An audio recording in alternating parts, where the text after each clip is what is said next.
Amy, I hope you can improve the food. It's not very good. What do you mean by not very good? I want better bread, and there are better ovens for baking bread now. Alright, I'll tell the housekeeper, Emanuela, about it.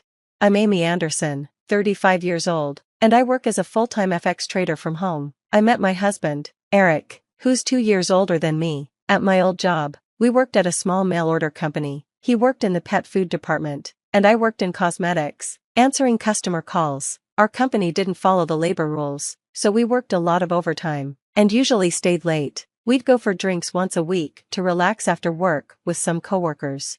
At that time, even though we had good pay because of all the overtime, we didn't have time to enjoy it. The only thing we looked forward to was those weekly drinks to cope with how tired we were. I started dating Eric, and we got married 3 years ago. After marriage, I quit my job and stayed home for a while. Then, I started looking for something I could do at home and found FX trading. I read a lot of books, researched online, and studied FX trading. It wasn't easy at first, but I kept learning and eventually became good at it. I bought a computer just for FX trading, opened a trading account, and practiced with small amounts. Over time, I developed my own way of trading and started earning steadily. But my in-laws, Nicholas and Julia, didn't understand what I was doing. Last year, Nicholas retired, and they were living in public housing. Eric invited them to live with us in our 3-bedroom apartment because he thought it would be hard for them to live on their pension alone. I pay the rent for our apartment, and while Eric works, I cover all the living expenses since I started making money with FX trading.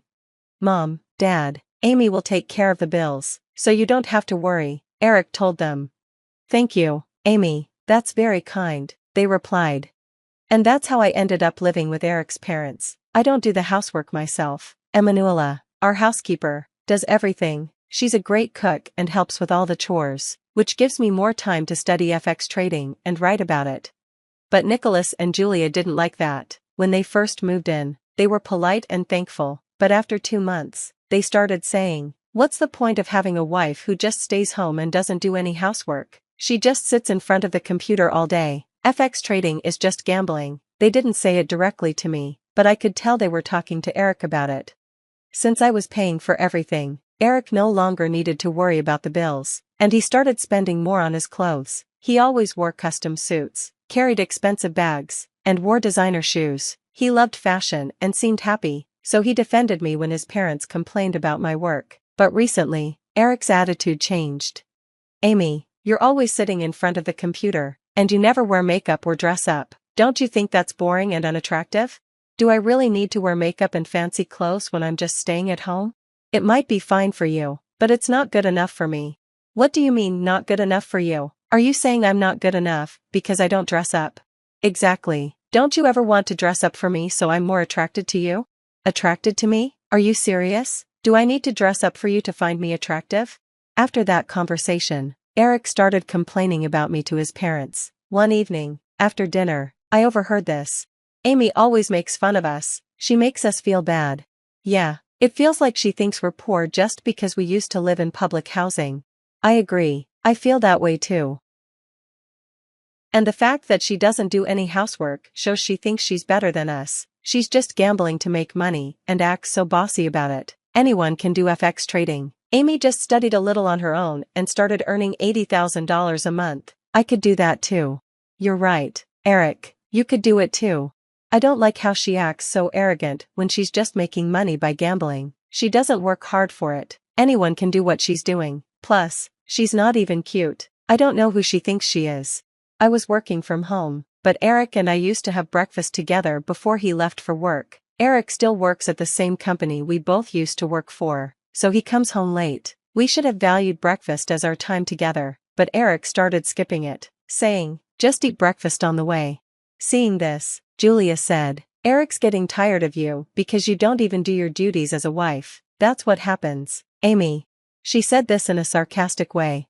"What do you mean duties as a wife, Julia? If you mean housework, hasn't Emanuela done it all perfectly? These so-called duties as a wife are outdated." "Outdated? We value the old customs in our family. Your grandmother-in-law used to discipline me a lot." "Discipline? Isn't it enough if the housework is done? I'm paying Emanuela enough for it. Do you think this is about money? Just because you're paying for everything, doesn't mean you can talk down to us. You shouldn't be bossy about it. Julia, who said this to me, seems to be spending a lot of money on socializing with people her own age in the apartment building now that she doesn't have to pay for living expenses. I sometimes see her going out with expensive brand bags that she must have bought. Nicholas spends all of his pension on golf. He's bought new clubs and has a golf bag right by the front door. I'm paying for everything, including the rent and all of their living expenses, and yet these people still act this way, even though I question their behavior. My in-laws had nowhere else to go, so I just put up with them for now.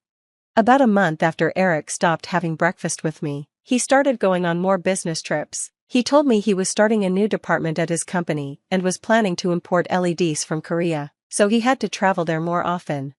One weekend, Eric was supposed to be in Korea on a business trip, but when I went out for dinner with my friend Lily at a fancy Italian restaurant, I saw Eric there with another woman. Lily pointed him out, saying, "Hey, Amy, isn't that your husband?" At first, I tried to convince myself it wasn't him, but it clearly was. Every time Eric said he was going to Korea, it meant he was spending the weekend with another woman. The woman with him was young, probably in her early 20s, much younger than Eric, who's 37. I remembered Eric asking me once, "Don't you want me to be attracted to you?" That made it clear to me, my husband was definitely cheating on me. The next day, I hired a private investigator to look into the affair. Lately, I had also been getting packages addressed to Julia at our house. "Julia, did you buy something again?" "Be quiet, Amy. Do I need your permission to buy anything?" "No, that's not what I mean." Julia had recently become obsessed with online shopping, buying expensive brand bags and jewelry. I was worried because there are many fake items sold online, and I didn't want her to get scammed. And I was right. One day, when Eric was at work, Julia came into my office and said, "Hey, Amy, come take a look at something." I followed her to the living room, where she was opening a package that had just arrived. "I bought 5 bags, they were cheap as a bundle," Julia explained. When I looked at the bags, I could tell they were fake. "Julia, you have to be careful when buying online, especially with high-end brands. There's a good chance they could be fake." I was shocked to see how much she'd paid for them. "What should I do with these 5 bags?" she asked. "I think you should contact the seller and see if they have a return policy." She tried to reach out to the seller, but there was no phone number or working contact details. When she finally found a number, it was out of service. Julia had spent $5,000 on 5 fake bags. The website seemed legitimate at first, but the prices were too low to be true. She paid by bank transfer, and there was no way to reverse the payment through her credit card. "Julia, you really have to be careful. If the price is too good to be true, it probably is. You need to think carefully before buying anything, especially online." Don't act like I don't know what I'm talking about, Amy. It's not that. You just wasted money. Paying $5,000 for fake bags is ridiculous. Shut up, shut up, shut up.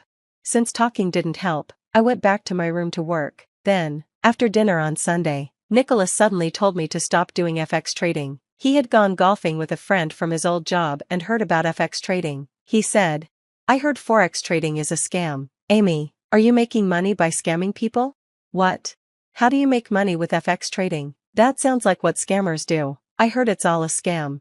"No, I'm not scamming anyone or making anyone invest in anything. I saw you using social media. That's what scammers use to trick people." "No, I just write a blog for people who are interested in FX trading. There's nothing scammy about it." "You think you can fool me just because I don't know anything about computers?" "No, I'm not fooling or scamming you. Dad thinks you're scamming because it looks too easy for you to make money, Amy. It's not easy money, Eric. I've told you this before. It's not that simple. You just learned a little and now you're making a lot. It must be easy. Meanwhile, I'm busting my ass at work, starting this new department." "What? Eric, I thought you were supporting me in my FX trading. Do you want me to stop doing FX trading? If I do that, how will we pay for everything? We won't even be able to afford the rent." "I can pay the rent myself, since I'm the full-time FX trader." Eric and his family were living off the lifestyle I paid for, yet they didn't seem grateful. They only complained about my FX trading. The next day, I got the results from the private investigator I had hired. It turned out Eric was cheating on me. He was having an affair with a 25-year-old woman, 12 years younger than him. I didn't know her, but she worked with Eric at the company after I left. She'd gone on several business trips with him to Korea. For a few days, I thought about how to tell Eric. This would mean the end of our marriage, and a divorce. That same day, Emanuela made dinner for us. Just as she was leaving, Julia spoke up. Amy, I talked to Nicholas and Eric, and we don't like anything about you. We've decided to live on our own. I want you to leave. Eric hadn't come home from work yet. We don't want money that comes from your scams. We don't like how you act like you know everything. We've discussed it with Eric, and we've decided you should leave. I had a feeling this was coming. Fine then. Eric wasn't even home, which made it clear he didn't care about me anymore. I realized I didn't need to take care of their lives anymore, so I packed my bags and moved to a hotel. The divorce happened soon after that. Since I'd discovered Eric's affair during our marriage, I was able to file for alimony. I rented a one-bedroom apartment just for myself and moved in. I changed the lease on the old apartment where I lived with Eric to his name. 4 months later, I got a call from Eric. He said he wanted to talk and would come to my new apartment. I had a bad feeling when Eric showed up with Nicholas and Julia. Amy, we're sorry. We apologize for everything. Please come back and live with us, Eric said, sounding regretful. Nicholas and Julia quickly joined in, apologizing too. What is this? I asked, confused. Eric, looking down, explained that they couldn't afford the rent anymore. We're about to be evicted and have nowhere to go. Amy, please help us. What are you talking about?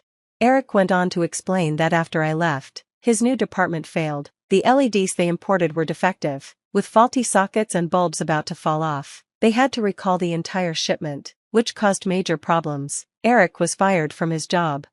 Trying to make money on his own, Eric invested in Forex trading using his small savings, but lost it all by making bad trades. Nicholas tried to use his own savings to invest in stocks, but that didn't work either. They had no money for rent, and no way to move out. Eric begged, please help us, Amy. I was stunned. We're divorced. Eric. I know, but please, help us. What happened to your young girlfriend? When I lost my job, I couldn't get in touch with her anymore. Yeah, why would she stay with someone who got fired? Eric continued to beg, Amy, you're all I have left. Please, let's get remarried. Let's start over. Nicholas and Julia also joined in, apologizing for their behavior, admitting they were wrong, and asking for another chance. Please, Amy, they said, let's be a family again. I was firm. No way in hell I'm doing that. If you don't leave, I'll call the police. They continued to argue, but when I threatened the police, they finally left. After that, Eric called me twice more, asking me to get back together, but I refused both times. I didn't care what happened to him or his parents anymore. Spending so much time alone, working as a trader, I realized it was time to start dating again. I talked to Lily, and she said she'd introduce me to someone. Tomorrow, I'm meeting her and her friend. I'm looking forward to it and to starting a new chapter in my life. The heavy silence at our family dinner table felt like a physical weight pressing down on my chest. My mother's trembling hands as she served her signature gumbo said more than words ever could. I knew something was wrong the moment I walked through their door in the Garden District, but nothing could have prepared me for what came next. I'm Alana, and until that night I thought I had everything figured out. My Creole restaurant, Magnolia's, had finally started turning a real profit after 3 years of blood, sweat, and endless bowls of seafood étouffée. But family has a way of turning your world upside down when you least expect it. Julian's in trouble, Dad said, his voice barely above a whisper. He hadn't touched his food, which was the first real warning sign. Big trouble. My younger brother sat at the far end of the table, head bowed, looking smaller than I'd ever seen him. The usual sparkle in his eyes was gone, replaced by something darker, more desperate. How much? I asked, already feeling my stomach twist into knots. Mom's spoon clattered against her bowl. 300,000. I choked on my water. What? How is that even possible? The casino, Julian mumbled, still not meeting anyone's eyes. Then some private games trying to win it back. It got away from me. Got away from you? I repeated, my voice rising. Julian, that's more than just getting away from you. We know it's a lot, Mom cut in, reaching across to pat my hand. But we figured out a solution. She smiled that smile she always used when she was about to ask for something impossible. Your restaurant is doing so well now, honey. If you sold it... No. The word shot out of my mouth before she could finish. No way. Alana, please. Dad leaned forward. These aren't the kind of people Julian can negotiate with.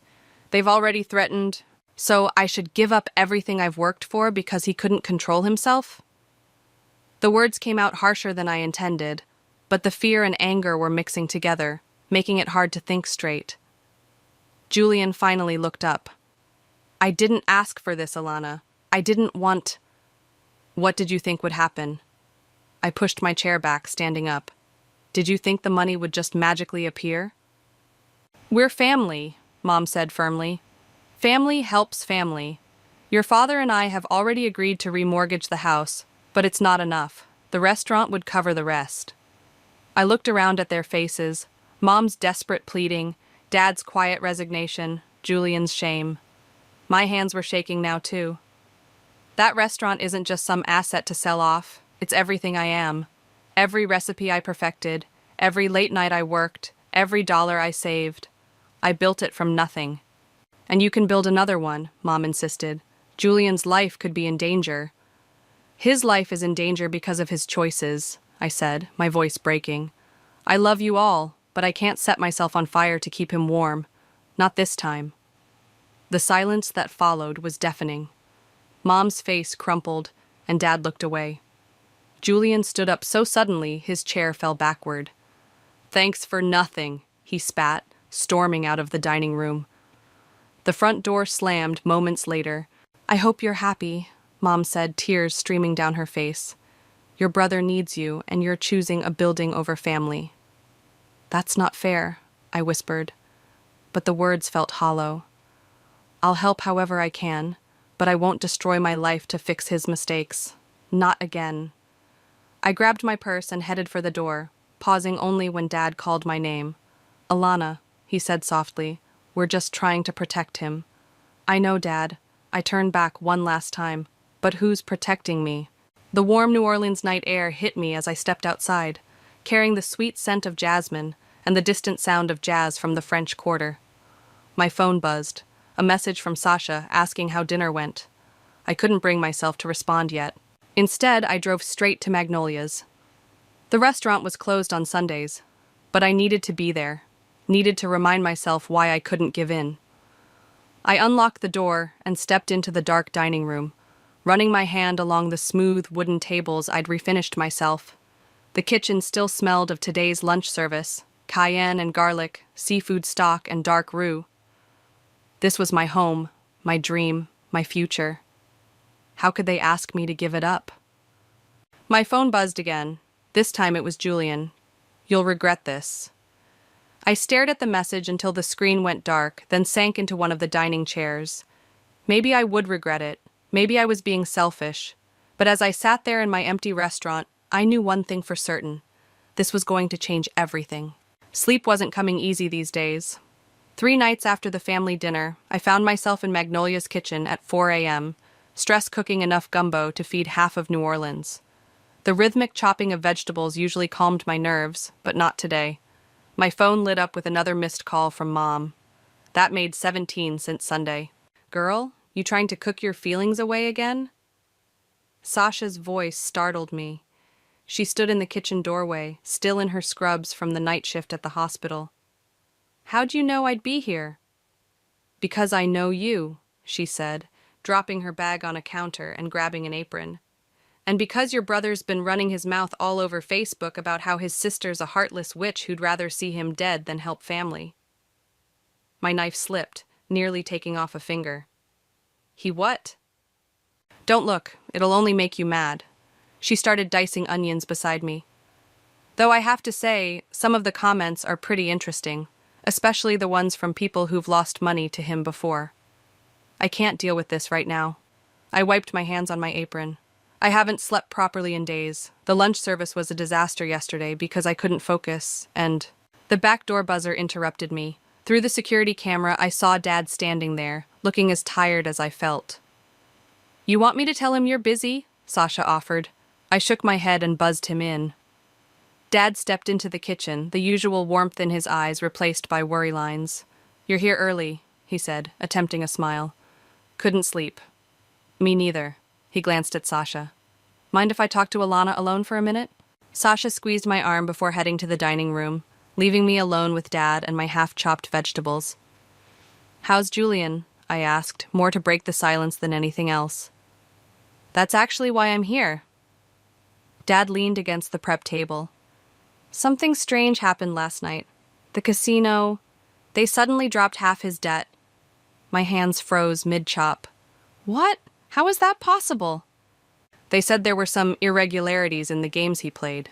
Wouldn't give details, but..." He ran a hand through his gray hair. "It's still a lot of money, but not as impossible as before." "That's good news, right?" "It should be." Dad's expression darkened. "But Julian's convinced you had something to do with it. Says you must have connections, must have threatened them somehow." I laughed, but there was no humor in it. "Right, because I have so much pull with casino management between cooking shifts." "I know you didn't do anything," Dad said quietly. "But Alana, he's spiraling. Your mother's beside herself. We don't know what to do anymore." The morning sun was starting to peek through the kitchen windows, casting long shadows across the floor. In a few hours, this kitchen would be bustling with prep cooks and servers, but right now it felt like a confessional. "I can't fix this for him, Dad. I won't." "I'm not asking you to." He straightened up. Maybe you were right. We've been so focused on protecting Julian that we forgot he needs to face consequences sometimes." The knife clattered from my hands onto the cutting board. "Did you just say I was right? Don't let it go to your head." A ghost of his old smile appeared. "But watching you stand your ground, seeing how you've built all this..." He gestured around the kitchen. "It made me think about what we're teaching him by always cleaning up his messes." The back door buzzer sounded again. This time it was Ellie, one of my line cooks, arriving early as usual. I let her in, grateful for the interruption, as emotions threatened to overwhelm me. "Mr. McGregor," Ellie beamed. "Are you staying for breakfast? I was going to try Alana's new beignet recipe." Dad shook his head. "Another time, maybe." He turned to leave but paused at the door. "Alana, your mother might not say it right now, but we're proud of you. What you've built here, it matters." After he left, Sasha reappeared with 3 cups of coffee. "Well, that sounded better than expected." "Yeah," I said, still processing, "though I can't shake the feeling this isn't over." "Of course it isn't," Sasha replied, passing coffees around. "But whatever comes next, you've got people in your corner." She pulled out her phone, showing me a local news article. "And speaking of corners, you might want to see this." The headline read, "Major Gaming Violation Investigation Launches at Royal Palace Casino." Isn't that where Julian lost most of his money? Yep. Sasha grinned. "Sometimes karma works in mysterious ways." My phone buzzed again. Another message from Julian. "I know what you did. This isn't over." I showed it to Sasha, who rolled her eyes. "He really doesn't get it, does he? You didn't do anything except refuse to be his safety net." "Maybe that was enough," I said, turning back to my prep work as the kitchen slowly came to life around me. Maybe that was exactly what needed to happen. The lunch rush was just winding down when Julian stormed into Magnolia's. His expensive shirt was wrinkled, dark circles under his eyes matching mine. Customers turned to stare as he marched straight to where I was chatting with a regular at her table. "We need to talk," he growled. "Now." I plastered on my best professional smile. "I'm working, Julian. Make an appointment." Like hell. He grabbed my arm, trying to pull me toward the kitchen. Several customers stood up, and I saw Ellie reaching for the phone at the host station. "Let go," I said quietly, "or I'm calling the police." He released me but didn't back away. "Fine. Let's do this right here then. Tell everyone how you got your friends at the casino to investigate those games. Tell them how you're trying to ruin me." "Lower your voice," I hissed, steering him toward my office. Once inside, I shut the door. "I don't know what you think I did, but..." "Don't lie to me." He slammed his hand on my desk. "First the casino drops half my debt, then suddenly there's an investigation? That's not a coincidence?" You're right, it's not. I crossed my arms. It's called consequences, Julian. Sometimes they actually catch up with you. You smug bit. He caught himself, running his hands through his disheveled hair. You have no idea what you've done. These people, they're not just going to forget about what I owe them. These people wouldn't be a problem if you hadn't gambled away more money than most people make in 5 years. You think I don't know that? His voice cracked. You think I wanted this? I was trying to make things better, trying to win enough to pay off the earlier debts, to make Mom and Dad proud for once instead of you. Instead of me? I laughed incredulously. You think I'm their golden child? I had to fight for every ounce of support for this place. They still think I should have been a teacher like Mom wanted. At least they show up to your success. He slumped against the wall. Nobody comes to celebrate when you're losing. That's because there's nothing to celebrate about destruction, Julian. I softened my tone. Have you considered getting help? Help? He barked out a bitter laugh. The only help I need is paying off these debts before something bad happens. But you're too selfish to... A knock interrupted him. Ellie poked her head in. Everything okay, boss? Table 12 is asking about their check and... She glanced nervously at Julian. I'll be right there. I turned back to my brother. You need to leave. Or what? You'll call the cops on your own brother? If I have to. I held his gaze. I love you, Julian, but I won't let you destroy what I've built. Not today, not ever. He straightened up, something dangerous flickering in his eyes. You know what? Keep your precious restaurant. But when everything falls apart, remember you chose this. After he left, I had to grip my desk to stay standing. Sasha found me there 10 minutes later. Ellie called me, she said, closing the door. You okay? He thinks I'm behind the casino investigation. I showed her the string of threatening texts he'd sent earlier. Like I have that kind of power. Maybe you do, just not the way he thinks. Sasha sat on the edge of my desk. Standing up to him, refusing to enable him, that's its own kind of power. My phone buzzed with a news alert. Another article about the casino investigation, this time mentioning possible connections to illegal private gaming operations. My stomach churned. What if he's right? I whispered. What if something happens to him because I wouldn't help? Stop! Sasha grabbed my shoulders. You're not responsible for his choices. And from what I heard through hospital gossip, that casino investigation was coming for months. Your brother just got caught in the crossfire. A commotion from the dining room drew our attention. We stepped out to find Ellie arguing with 2 men in expensive suits. I told you, she's busy, Ellie was saying, standing her ground despite being half their size. It's okay, Ellie. I approached them. Can I help you? Miss McGregor? The taller one produced a business card. We're from the Gaming Commission. We'd like to ask you a few questions about your brother's activities at certain private gaming establishments. Sasha stepped closer to me as I took the card. She'll answer your questions with her lawyer present. The men exchanged looks. Of course, we'll be in touch. After they left, I turned to find most of my staff and several customers watching. The whispers had already started. Back to work, everyone, I called out, trying to keep my voice steady. Those lunch specials won't serve themselves. But as I watched my staff scatter, I couldn't shake the feeling that Julian's warning about everything falling apart might be coming true, just not in the way he'd meant it. So, what made you decide to start hiring women from the shelter? Lucas adjusted his recorder on the table between us, his journalist's notepad already half full of scribbled notes. I glanced at Ellie, who was training our newest hire behind the counter. Sometimes the best ideas come from your lowest moments. Meaning? A week ago, my brother came in here demanding I sacrifice everything I'd built to fix his mistakes. I stirred my coffee. It made me think about all the women I've known who gave up their dreams because someone told them family obligation was more important.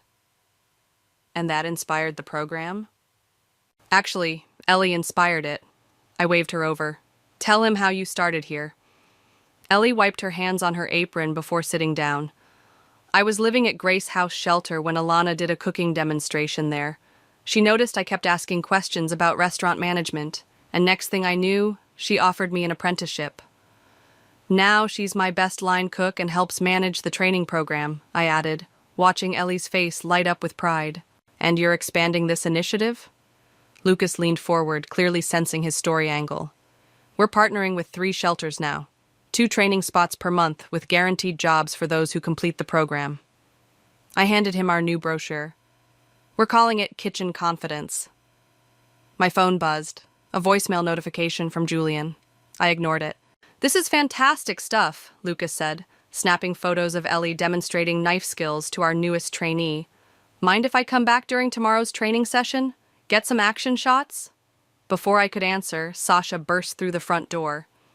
Turn on the news. Now. I grabbed the remote for the small TV we kept behind the bar. The headline scrolled across the bottom. Local casino investigation reveals connection to major crime organization. Sources say several high-profile gamblers may have been targeted in an elaborate scheme, the reporter was saying. The Gaming Commission is working with federal authorities to identify victims who may have been manipulated into accumulating large debts. My hands shook as I fumbled for my phone, finally playing Julian's voicemail. Alana. His voice was barely a whisper. You were right. About everything. I need help. Real help. But I don't know how to... God, I've made such a mess. A long pause. I'm going to try to fix things. Not like before. The right way this time. I hope it's not too late. This is bigger than we thought, Sasha said quietly. Lucas was scribbling frantically in his notepad. Does this connect to your brother's situation? I think this interview is over, Sasha cut in, but I held up my hand. No, wait. I took a deep breath. Maybe this is exactly what needs to be talked about. The way addiction tears families apart, how enabling only makes things worse. Boss? Ellie called from the kitchen. The women from Grace House are here for their orientation. I stood up. Lucas, if you want a real story, stick around. See how we're trying to break different kinds of cycles here. The afternoon unfolded in a blur of activity. While I led the orientation, Ellie showed Lucas around, explaining our training methodology. 5 women, each with their own story of survival, sat at my tables looking both nervous and hopeful. This isn't charity, I told them. It's an investment. In you, in this community, in breaking the patterns that keep people stuck. Like your brother? One woman asked softly. Sorry, we saw the news. Yes, I said, surprising myself with my honesty. Exactly like that. Sometimes the kindest thing we can do is stop cushioning someone's fall. My phone buzzed again, a text from Dad. Julian's agreed to rehab. Real rehab, not just promises this time. Your mother's crying. I think they're happy tears. Lucas caught me wiping my eyes. Everything okay? Yeah, I smiled, watching Ellie demonstrate how to properly hold a chef's knife to a woman who, until recently, had never dared to dream of a career. Everything's exactly as it should be. Later, after the trainees had left, and Lucas had enough material for what he promised would be a feature story, Sasha helped me close up. You know, she said, counting out the register, when you refused to sell this place, I don't think anyone expected it would turn into all this. Me neither. I looked around at the space that had become so much more than just a restaurant. But maybe that's the point. Sometimes standing your ground isn't just about saying no to something. It's about making room for something better to grow. My phone lit up with another text from Julian. Starting 90-day program tomorrow. Scared as hell. But watching you stand your ground gave me courage. Thank you for not giving up on me by giving in to me. I showed Sasha the message. She smiled, pulling me into a hug. Now that's what I call karma. No, I corrected her. That's what I call hope. I don't understand why you won't come see him. Mom's voice crackled through my phone's speaker as I prepped for dinner service. He's doing so well in the program, Alana. He asks about you every time we visit. I'm not ready, I said, checking the stock simmering on the stove. It's been 3 weeks, Mom. That's not exactly a lifetime of change. But he's trying. He's really trying this time. The hurt in her voice made my chest tight. The therapist says family support is crucial for recovery. Support doesn't mean pretending everything's fine. I turned down the heat under the pot. I'm glad he's getting help, but I need time. Time for what? To punish him? The kitchen door swung open as Sasha walked in with a stack of flyers. "Big problem," she mouthed. "Mom, I have to go. We'll talk later." "Of course," she said bitterly. "The restaurant always comes first." I ended the call before she could say more. "What's wrong?" Sasha handed me a flyer. "These are all over the neighborhood. Someone's trying to shut down our community dinner." The glossy paper showed Magnolia's storefront with text overlaid. "Warning, this business enables criminal activity. Do not support their community programs. They're just a front for money laundering." "What?" My hands shook. "Who would—" "3 guesses," Sasha said grimly, "and the first 2 don't count. Julian's in rehab. He wouldn't— Not Julian. Think about who lost the most when that casino investigation went public." The back door buzzer sounded. Through the security camera, I saw Ellie running toward the entrance, looking panicked. I let her in. "They're outside the shelter," she gasped, catching her breath. "Some guys in suits telling the women not to come to training today, saying they could get in trouble for participating in illegal activities." "That's ridiculous." Sasha pulled out her phone. "I'm calling Lucas. This needs to be exposed." "No," I said, an idea forming. "Call everyone instead. All our graduates, current trainees, their families. Tell them to come here tonight." "For what?" "For dinner." I grabbed my chef's coat. "We're having our community dinner exactly as planned, but this time we're inviting the media." The next few hours were chaos. While I cooked, Sasha worked the phones. Ellie coordinated with the shelter directors. By 6 o'clock, the dining room was packed with familiar faces, women we'd trained, their children, local supporters who'd seen the flyers and came specifically to show solidarity. Lucas arrived with his camera crew just as 2 men in expensive suits walked in. "Miss McGregor," the taller one smiled coldly, "we're here to discuss some concerns about your operation." "Perfect timing," I said, loud enough for the cameras to hear. "We were just about to serve dinner. Would you like to meet some of our graduates?" "This isn't a social call. We represent certain business interests that lost a lot of money when their illegal gambling operation was exposed." Sasha stepped forward. "Funny how you're targeting us right after that investigation went public." The shorter man's face darkened. "You should be careful making accusations." "Like accusing us of money laundering?" Ellie joined us, several other women standing behind her. "I'd be happy to show the news crew my pay stubs, my certification, my new apartment lease. Would you like to explain to them why helping women escape poverty is suspicious?" Camera lights flashed. The men retreated, but not before Lucas got plenty of footage. "This isn't over," the taller one muttered as they left. "You're right," I called after them. "It's just beginning." Later that night, after the cameras left and the last guests headed home, I found a voicemail from Julian. "Saw you on the evening news." His voice sounded clearer than it had in years. "Those guys who came to the restaurant? They used to hang around the private games. Bad people, sis, really bad. Be careful, okay? And I'm proud of you. For everything." Sasha found me crying in my office. "Hey, no tears allowed. We won tonight." "Did we?" I wiped my eyes. "What if they come back? What if—" "Then we'll handle it." She sat down beside me. "You know what I realized today? When you refused to sell this place, you weren't just saving a restaurant. You were building a fortress." "A fortress?" "Look around." She gestured to the walls covered in photos of our graduates, their success stories pinned alongside recipes and reviews. "Every woman you've helped, every life you've changed, they're all part of your armor now. Those guys? They're used to threatening lonely people with everything to lose. But you're not lonely, and you're not afraid." My phone buzzed with a text from Mom. "Saw the news. Your father and I, we understand better now. Why you couldn't give this up. We're sorry." I showed Sasha the message. "Maybe some good comes from standing your ground after all." "Maybe?" she laughed. "Girl, you turned a family crisis into a community triumph. I'd say that's more than maybe." Through the office window, I could see Ellie closing up, training our newest hire on the proper shutdown procedures.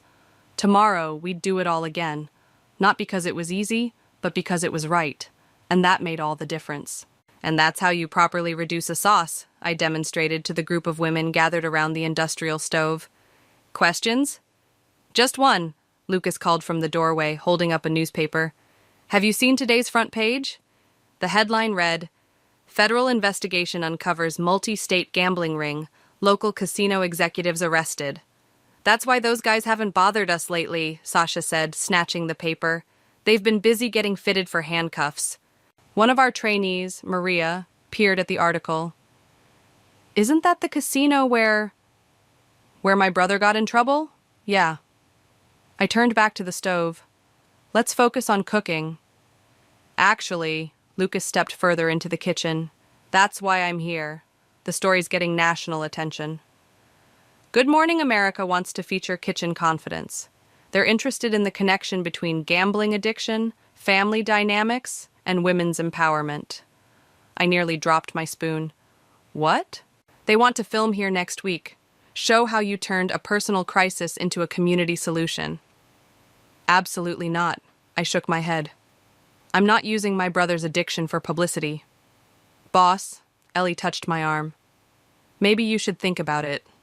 Remember what happened when Maria's story went viral? She was right. After our local news segment aired, Maria's video about escaping domestic violence and finding purpose in our kitchen had exploded online. Applications to our program tripled overnight. This isn't about exploiting anyone's struggles, Lucas added. It's about showing people there's hope, that standing up for yourself can create positive change. My phone buzzed, a text from Julian. 60 days sober today. Group leader says I should thank the people who helped me hit bottom, so thank you for not saving me from myself. Alana? Sasha prompted. What are you thinking? Before I could answer, the kitchen door burst open. Dad stood there, looking worried. Have you seen the news? He asked. About the gambling ring? No, about your mother. She's giving interviews. What? I grabbed the phone he held out. There was Mom on the local news, standing outside her church. My daughter's restaurant shows that tough love works. When she refused to enable my son's addiction, it forced our whole family to face hard truths. Now Julian's in recovery, and Magnolia's helps other families break destructive patterns. She's been going to Al-Anon meetings, Dad explained. Learning about codependency, she wanted to make amends in her own way. I handed his phone back, speechless. So, Lucas said after a moment, about that Good Morning America segment? Fine. I wiped my hands on my apron. But on one condition, we focus on the women in the program, their stories, their triumphs. Deal. He grinned. They're going to love Ellie's story especially. My story? Ellie looked startled. From shelter resident to head trainer? That's the American dream right there. Speaking of training, I called everyone's attention back to the stove. These sauces aren't going to learn themselves. Later that evening, after the trainees left, Ellie stayed to help me plan the next day's menu. You know what's funny? She said, writing out prep lists. When I first came here, I thought I was just learning to cook. But really, I was learning to believe in myself. That's exactly what we need to show on camera next week. I started gathering ingredients for tomorrow. Not just the food, but the transformation. Like you? She smiled. You transformed too, you know. Standing up to your family, building all this. The back door buzzer interrupted us. Through the camera, I saw Mom standing there, holding what looked like a pie. I let her in. She stood awkwardly in the kitchen, taking in the prep lists and training schedules covering the walls. I brought pecan pie, she said softly. Your favorite. Mom, about those interviews? I should have asked first. I needed to say it out loud. How wrong we were pushing you to enable Julian. How right you were to stand firm. She set the pie down. I'm proud of you, honey. Not just for the restaurant's success, but for showing me what real strength looks like. Ellie quietly slipped out, leaving us alone. The TV show wants to interview us next week, I said. All of us, including Julian if he's willing. Show how families can heal. He'll do it, Mom smiled. He's different now. We all are. My phone lit up with another text from Julian. Therapist says I should come see the restaurant. See what I almost destroyed. When you're ready, I'd like to apologize in person. I showed Mom the message. Are you ready? She asked. No, I admitted. But maybe that's okay. Maybe being ready isn't as important as being willing to try. Mom pulled me into a hug, and for the first time in months, it felt like home again. Julian looked smaller somehow, standing in Magnolia's dining room after hours. Gone were the expensive clothes and flashy watch, replaced by a simple button-down and jeans. 75 days sober had changed more than just his wardrobe. This place looks different, he said, running his hand along a table edge. More alive. That's because it is.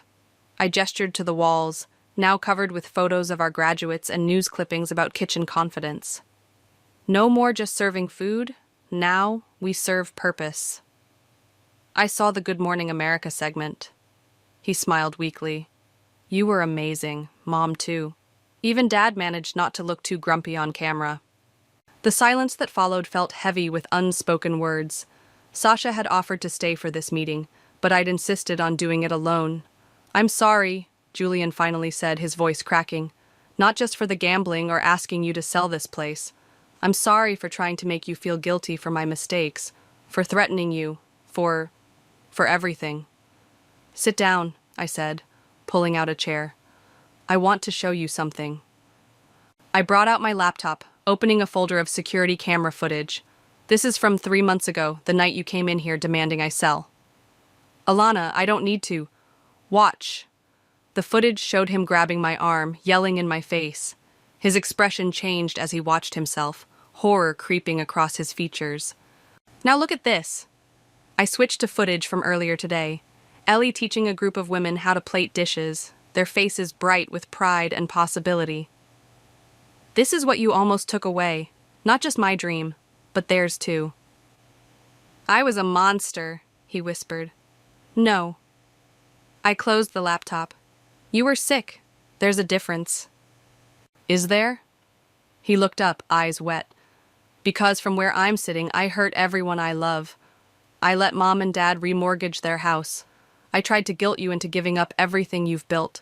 How is that not monstrous? A monster wouldn't be sitting here now, facing what they did. I reached across the table, taking his trembling hand. A monster wouldn't be doing the work to change. The kitchen door swung open as Ellie backed through it, carrying a tray. Sorry to interrupt, but these need testing before tomorrow's service. She set down 2 plates of bread pudding, our grandmother's recipe, the one comfort food that had always brought our family together. You remembered, Julian said softly. Hard to forget the guy who used to steal all the pecans off the top. Ellie smiled. I'll leave you to it. She seems nice, Julian said after she left. They all do. The women in your program. They're survivors. I pushed a plate toward him. Like you're trying to be. He took a bite, closing his eyes. Tastes like Sunday dinners. Before everything. We can have those again, you know. Different, maybe. Better, hopefully. But we can rebuild. I don't deserve... This isn't about deserving. I cut him off. It's about choosing. Every day, you choose recovery. Every day, these women choose to trust themselves again. Every day, I choose to believe in second chances. Even for me, especially for you. I took a bite of my own pudding. But Julian, if you ever threaten me or this place again, you'll have me arrested, he nodded. I know, and you should. I need consequences to stay straight. That's what my sponsor keeps telling me. My phone buzzed. A message from Mom in our newly created family group chat. Don't forget, family dinner Sunday. Julian's cooking as part of his amends. Heaven help us all. I showed him the message. He actually laughed. A real laugh, not the bitter sound I'd grown used to. I've been practicing, he said. Taking cooking classes at the rehab center. Turns out working with your hands helps with cravings. You know, I hesitated. We could use another instructor for the basic skills classes. Once you've got more solid, clean time, of course. His fork clattered against the plate. You'd trust me to... Not yet, but someday. Maybe. If you keep doing the work. He wiped his eyes with his napkin. I don't know what to say. Say you'll keep showing up. Say you'll keep choosing recovery. Say you'll help me prove that rock bottom can be a foundation instead of an ending. I will. He reached for my hand again. I promise, sis. No more destroying things, only building from here on out. The evening light filtered through the windows, casting long shadows across the dining room. Tomorrow, these tables would be full of customers, trainees, and hope. But right now, it was just us, a brother and sister sharing bread pudding and possibility. One day at a time, I offered. One day at a time, he agreed. And Alana, thank you for not giving up on me, even when you had every right to. That's what family does, I said. The real kind, anyway. We hold each other accountable, but we also hold on to hope. Ladies and gentlemen, Lucas stood at the podium in Magnolia's packed dining room. Please welcome the newest graduates of Kitchen Confidence. Applause erupted as 6 women, including Maria, stepped forward to receive their certificates. I watched from the kitchen doorway, fighting back tears as Ellie pinned on their official chef's pins. And now, Lucas continued, the founder of Kitchen Confidence would like to say a few words. Alana? I stepped up to the podium, looking out at the familiar faces. Mom and Dad in the front row, beaming, Sasha filming everything on her phone, and Julian, standing quietly in the back, 6 months sober and wearing his volunteer instructor badge. When I first opened Magnolia's, I began. I thought success meant full tables and good reviews. But standing here today, I realize success isn't just about what you build. It's about who you help build themselves up. Maria stepped forward. Alana gave us more than just cooking skills. She showed us how to stand our ground, how to believe in ourselves. Now I'm opening my own catering business, and my daughter finally sees her mama proud and strong. Speaking of business, Lucas interrupted, I believe there's another announcement today? I nodded, pulling out the papers I'd signed this morning. Kitchen Confidence is officially becoming its own nonprofit organization. We'll be expanding to 3 more locations across Louisiana next month. More applause. Mom was openly crying now, Dad holding her hand tight. But we're not done, I continued. Today, we're launching our newest initiative, the Recovery Kitchen Program, and I'd like to introduce its director, Julian? My brother froze, clearly not expecting this. I'd only told him about the position yesterday, and he'd been hesitant to accept. Come on up, I encouraged. He made his way to the podium, hands shaking slightly. When my sister first refused to sell this place to cover my gambling debts, I thought she was being selfish. Now I understand she was being strong, not just for herself, but for everyone who needed to see that standing your ground can change lives. The Recovery Kitchen Program, I explained, will provide culinary training specifically for people in addiction recovery, giving them marketable skills and a supportive community, because everyone deserves a chance to rebuild. Even those who once tried to tear things down, Julian added softly. After the ceremony, as people mingled over plates of Ellie's famous bread pudding, Sasha pulled me aside. Remember when you thought refusing to sell the restaurant would destroy your family? She asked. Seems like another lifetime, I admitted, watching Julian demonstrate knife skills to an interested group of recovery program applicants. Boss, Maria called from the kitchen. The health inspector's here for the new location certification. Go, Sasha laughed. Build your empire. I headed to the kitchen but paused at the door, taking in the scene. Mom and Dad sampling new recipes with the graduates. Ellie mentoring the next class. Lucas interviewing program participants for another feature story. And Julian finally finding his place in the legacy he'd once tried to destroy. My phone buzzed. A message from one of the casino executives who'd tried to intimidate us, now serving time for racketeering. Your brother's program? Would it accept referrals from prison rehabilitation services? Everything okay? Julian asked, noticing my expression. I showed him the message. What do you think? Ready to help change more lives? One day at a time, he smiled, echoing our new family motto. But yeah, I think I am. The health inspector cleared her throat behind us. Ms. McGregor? Ready for the inspection? Actually, I said, it's Chef McGregor. And yes, we're ready. As I led her through the kitchen, past the wall of success stories and the training schedules and the dreams taking shape at every station, I realized something profound. Sometimes the biggest victories come not from fighting battles, but from standing firm enough to let others find their strength. Impressive operation, the inspector noted, reviewing our certification documents. You've built something special here. No, I corrected her, watching through the window as another potential trainee walked through our doors, hope written across her face. We're all building it together. The evening wound down with family dinner, a new tradition where graduates, trainees, family, and staff shared meals and stories. Julian brought out his latest creation, a fusion of our grandmother's recipes and his own recovery journey. To standing your ground, Sasha raised her glass. To second chances, Julian added. To family, Mom and Dad chimed in. To all of it, I said, looking around at my expanded definition of family. To every hard choice that led us here, and every new choice waiting ahead. Because that's what life is, really. A series of moments where we choose whether to stand or fall, whether to build or break, whether to give up or grow. And sometimes, if we're lucky, those choices create ripples that help others find their own strength to stand. That's what Magnolia's became. Not just a restaurant, but a reminder that rock bottom can be a foundation. You just have to be brave enough to build on it. I never imagined the proudest day of my life would end with me sobbing on a bare floor, surrounded by unpacked boxes and the echoes of my own family's cruelty. The key, just moments before, had felt like a medal in my hand, heavy with achievement, the culmination of years of scrimping, saving, and endless overtime. My name is Lata, and this little two-bedroom house, with its slightly overgrown garden and the faint smell of fresh paint, was supposed to be it, the moment everything changed for the better. My fresh start, my sanctuary. I'd practically bounced on my heels waiting for them to arrive, my heart thumping a rhythm of pure, unadulterated joy. When their car pulled up, I rushed to the door, beaming. "Welcome," I announced, swinging the door wide.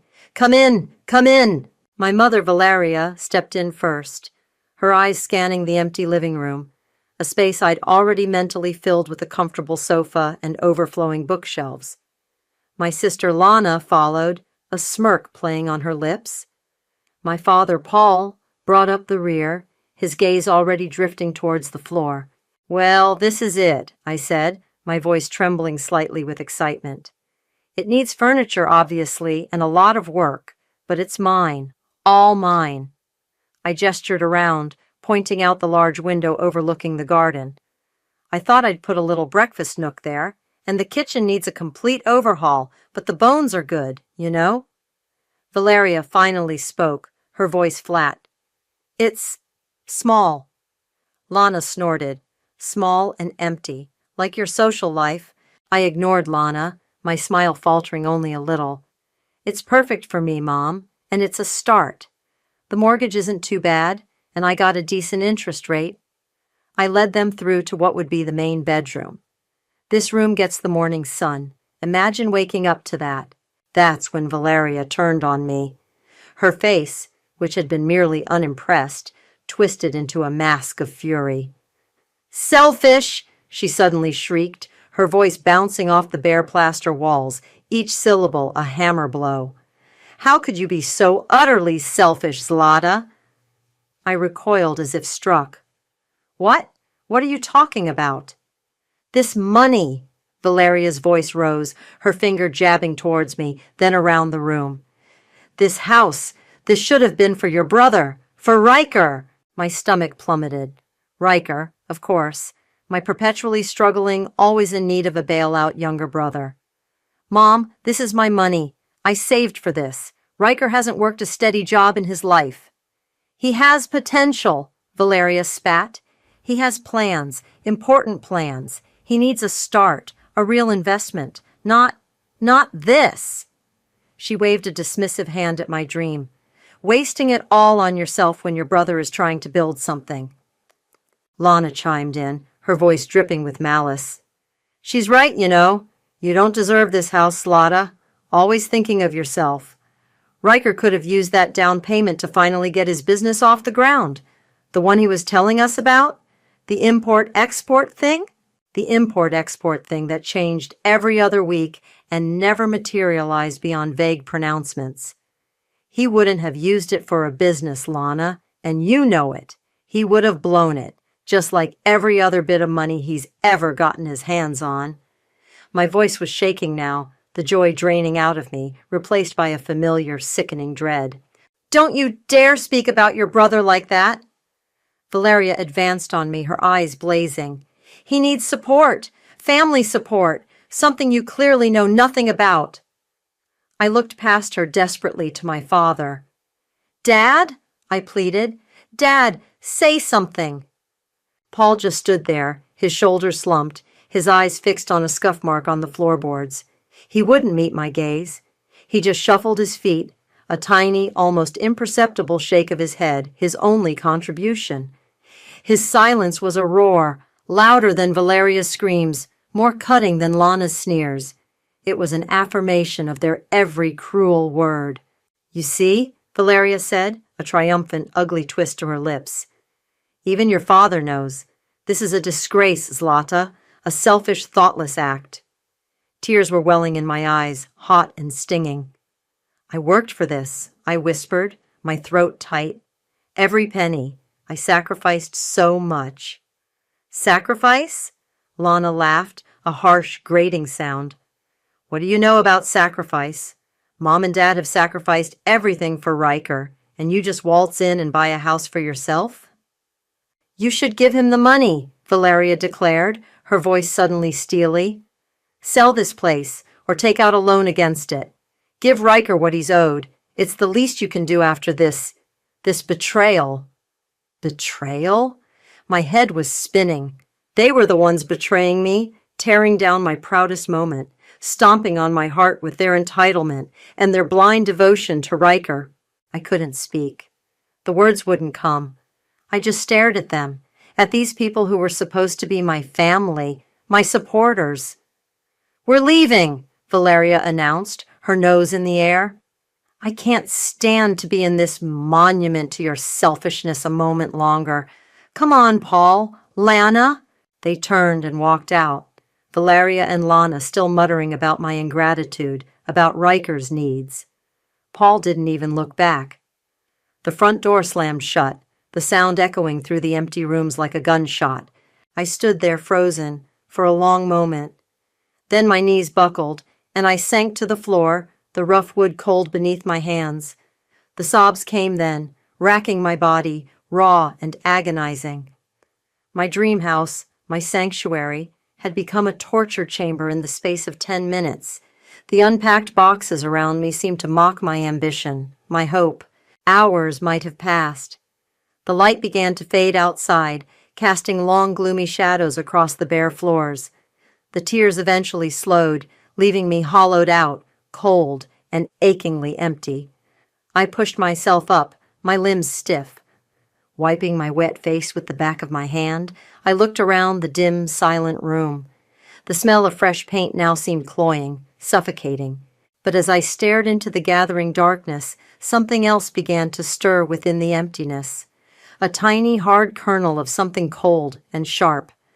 The hurt was still there, a gaping wound, but beneath it, a different emotion was taking root. Resolve, an icy, unyielding resolve. They would all pay. One day they would understand what it felt like to have everything taken away, to be humiliated and abandoned by the people who should have loved them most. They would understand. I would make sure of it. The first thing I did after they left, after the sobs finally subsided into a dull, throbbing ache, was to pick up a paintbrush. I'd bought a can of sunny yellow paint for the kitchen. It was supposed to be a cheerful project for the weekend. Now, it felt like an act of defiance. I pried open the lid, dipped the brush, and started on the wall opposite where Valeria had stood, spewing her venom. Each stroke was a reclamation. My house, my color, my life. The next few weeks were a blur of paint fumes, flat-pack furniture assembly, and sheer, stubborn effort. I worked at my marketing job during the day, then came home and worked on the house until I collapsed into a sleeping bag on the floor, too exhausted to even feel the loneliness. I learned to tile a backsplash from YouTube tutorials, my knuckles raw, my back screaming, but the small, gleaming white squares were a victory. I planted a rose bush under the living room window, a vibrant crimson that felt like a middle finger to their drab pronouncements. Contact from them was minimal, and always, predictably, about Riker. A curt text from Lana a month later. Riker needs a bit of cash for a deposit on a sure thing. Mom said to ask you. I deleted it without replying. A voicemail from Valeria a few weeks after that, her voice saccharine sweet. Zlata, darling, Riker was just wondering if you had any old furniture you weren't using for your new place. He's trying to set up his office, you know, for his new venture. Click, delete. Paul, of course, remained silent. It was during this period I met Marlene. She worked in the design department, a few floors above me. We bumped into each other in the break room, both lamenting the terrible coffee. It tastes like despair, she'd said, wrinkling her nose, and I'd laughed, a genuine laugh, for the first time in what felt like ages.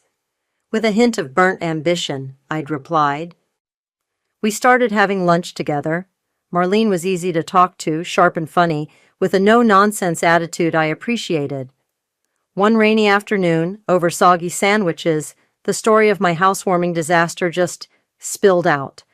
She listened patiently, her expression growing more incredulous with every detail. Wow, she said when I finally finished, her voice soft. Just wow. Your own mother? And sister, and my father by saying nothing. That's brutal, Zlata. Absolutely brutal. She reached across the table and squeezed my hand. You know, for what it's worth, you did the right thing. It's your money. Your life. Her simple validation was like a balm. Thanks, Marlene. Sometimes I replay it in my head.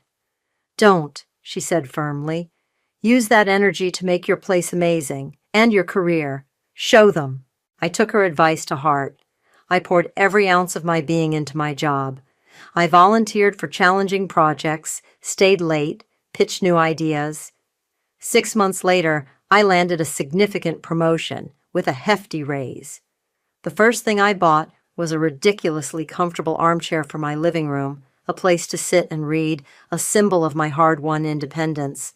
Marlene sometimes passed on snippets of news she'd hear through the grapevine, a distant cousin who knew her sister-in-law, that sort of thing.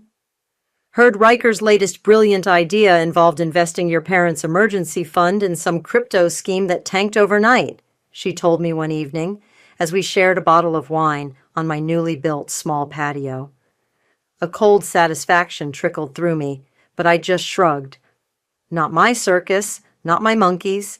Good, Marlene said, nodding. Keep it that way. One Saturday, I was finally tackling the last of the boxes I'd moved from my old tiny apartment. Most of it was junk, but there was one box labeled Mom's Old Stuff, Return, that I'd apparently grabbed by mistake in my hasty departure from the family home years ago when I first moved out on my own. I'd meant to give it back, but then life happened. I figured I'd sort through it and toss most of it.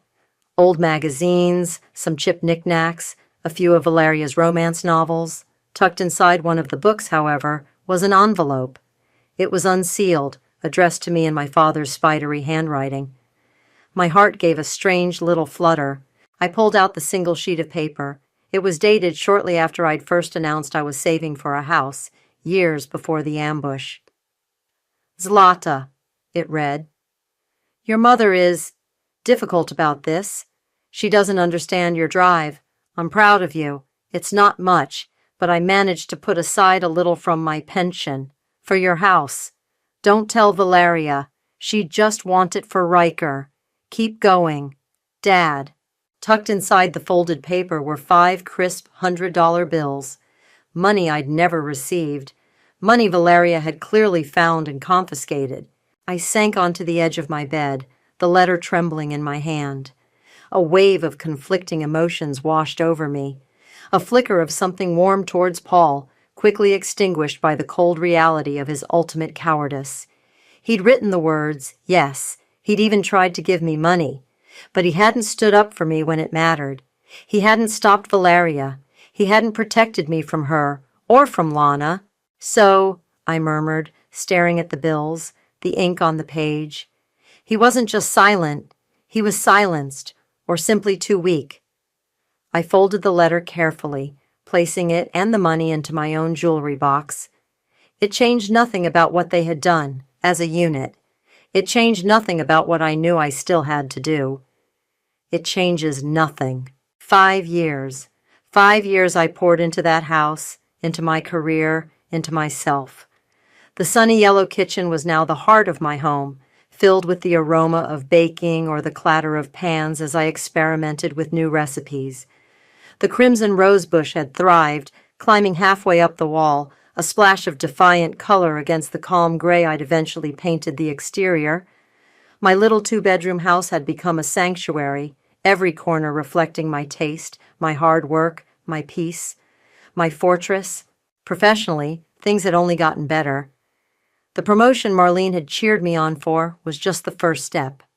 I'd climbed the ladder steadily, my reputation for sharp strategies and relentless execution preceding me. I now managed a whole team, had a corner office with a view that stretched across the city, and a salary that allowed me not just comfort, but choices. The choice to travel, the choice to invest, the choice to live life entirely on my own terms. News of my family, when it came, was like dispatches from a distant, crumbling empire. Aunt Sophia, my mother's estranged sister, would occasionally call, her voice a mixture of pity and morbid curiosity. Valeria and Paul had to sell the big house, you know, she'd informed me one Tuesday evening, her voice crackling over the line. Riker, apparently. Another one of his brilliant ventures went belly up. Some sort of artisanal pickle company, I think. Lost a fortune. They're in a little townhouse now, over by the old mill. Is that so? I'd replied, my voice carefully neutral as I swirled the wine in my glass, looking out at my own meticulously tended garden. Yes, shame really. That was a lovely house. Your grandmother left it to Valeria, you know. A cold little smile touched my lips. Indeed, a shame. The old vow, the one I'd made on that bare floor amidst the unpacked boxes, hadn't faded. It simmered, a low, steady heat beneath the surface of my successful life. It wasn't a raging fire anymore, but a patient, waiting ember. Each piece of news about their decline was like a small, dry twig added to it. Then, one afternoon, my phone buzzed with an unknown number. I almost ignored it, but a strange premonition made me answer. Zlata? Is that you? The voice was instantly recognizable, though laced with a forced brightness that set my teeth on edge. Lana. Yes, Lana. What do you want? I kept my tone cool, professional. Oh, Zlata, it's so good to hear your voice. It's been ages. Her insincerity was almost comical. Listen, I know we haven't really talked, but something amazing has come up, and I immediately thought of you. I waited, saying nothing, letting the silence stretch. It's Riker, she continued, her voice dropping conspiratorially. He's got this incredible opportunity, a real game changer this time, a tech startup. It's a sure thing, Zlata, absolutely foolproof. He just needs a little bit of seed capital to get it off the ground, and, well, knowing how well you've done. How much? I cut her off. Well, she hesitated. We were thinking 50,000? Just as a loan, of course. He'll pay you back double, triple even, once it takes off. 50,000? The audacity. I almost laughed. Lana, I said, my voice like ice. The answer is no. But Zlata, you don't understand. This is his big break. If he doesn't get this funding, it'll all fall apart. And honestly, her voice took on a whining, accusatory tone. If you hadn't been so, well, if you'd helped out years ago, with that house money, none of us would be in this position. Mom and Dad are really struggling. There it was, the blame, the entitlement, still there, festering. My house money, as you call it, built my life, Lana. something Riker has consistently failed to do with every handout he's ever received, the answer is still no, and lose this number. I hung up before she could reply, my hand surprisingly steady. The call hadn't upset me. Instead, it had stoked that ember, making it glow a little brighter. A loan? A paltry 50,000? No, that wasn't nearly enough. My plans, the ones that had been vague and shadowy, began to take on a sharper, more defined shape. They wanted my help? Oh, they would get it. On my terms, and it would cost them far more than money. Another 2 years drifted by, marked by the steady rhythm of my own life and the increasingly frantic SOS signals from the sinking ship that was my family. Lana's brazen attempt to secure funding for Riker's Phantom Tech startup had predictably gone nowhere. The silence that followed my refusal was, for a while, almost peaceful. Then came the call I'd been half expecting. My mother, Valeria, Zlata, darling?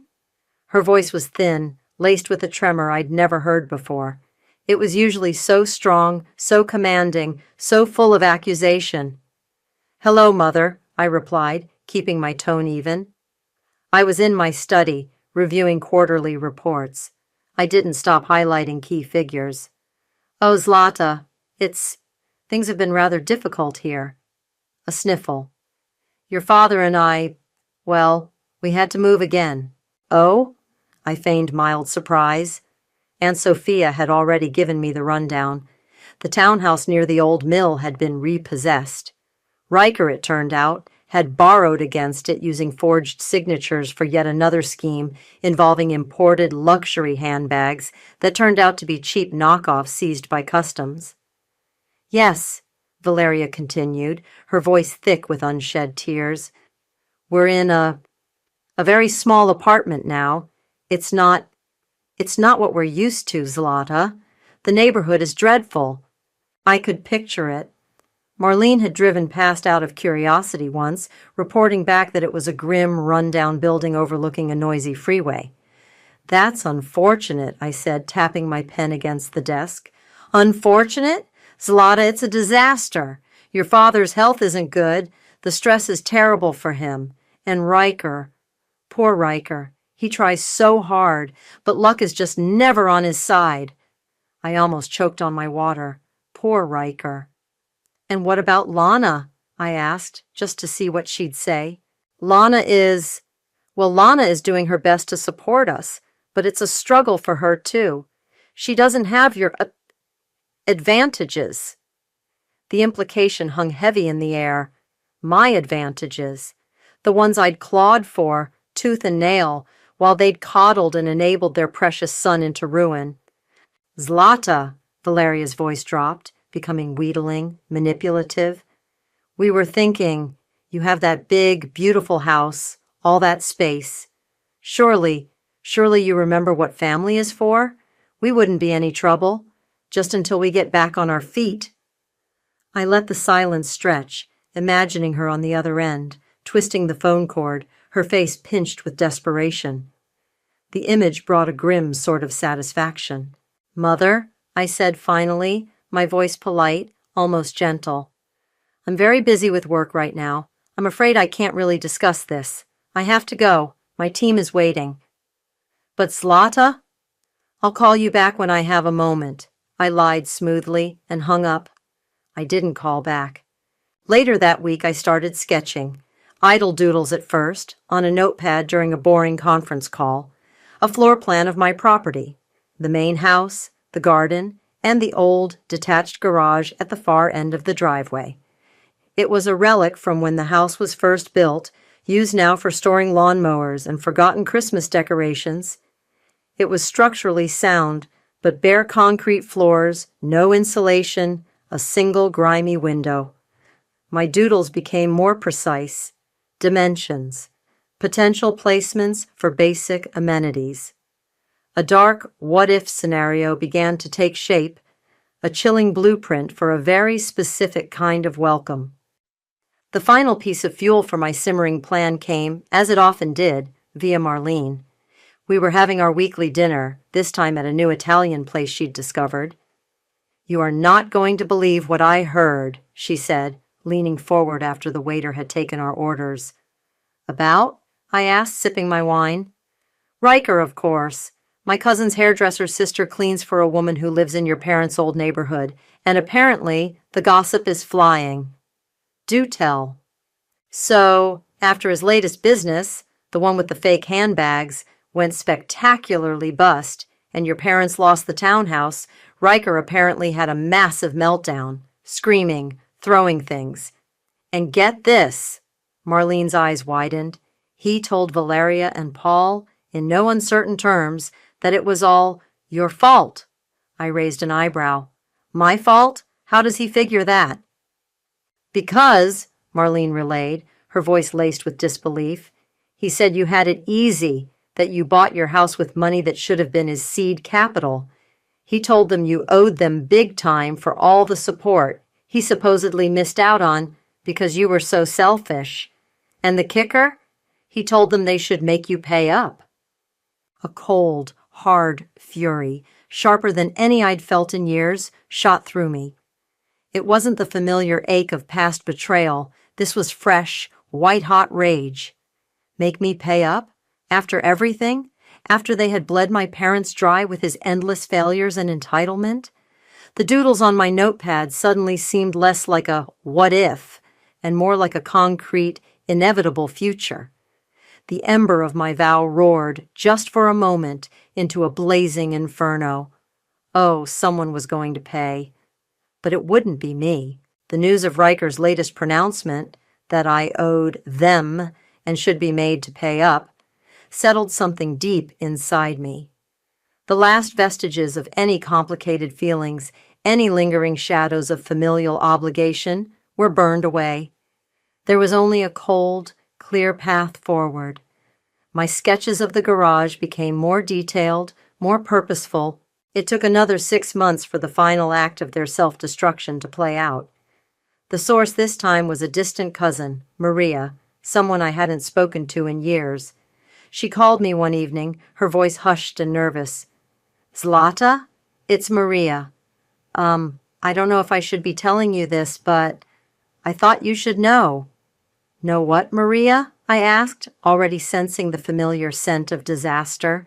"It's Uncle Paul and Aunt Valeria, and Riker, of course. He got himself into some real trouble this time. Something about investment fraud? I don't know the details, but it's bad. Apparently, he convinced a bunch of people, some pretty shady characters, to invest in a non-existent beachfront development in Costa Rica." I leaned back in my chair. Classic Riker. Always a grand scheme, always someone else's money. "And?" I prompted. "And," Maria sighed, "he used your parents as guarantors, forged their signatures on some documents, apparently.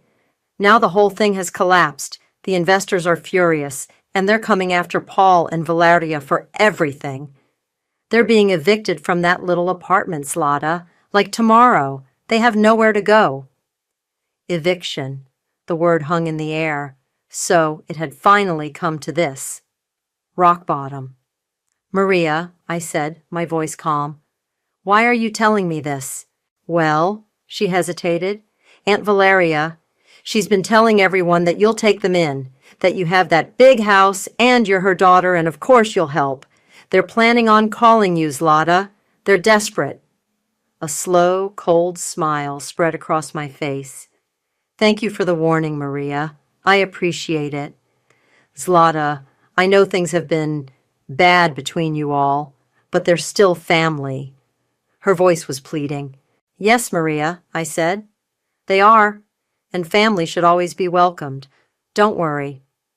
I hung up, the smile still fixed on my lips. The what-if scenarios, the idle sketches, were no longer hypothetical.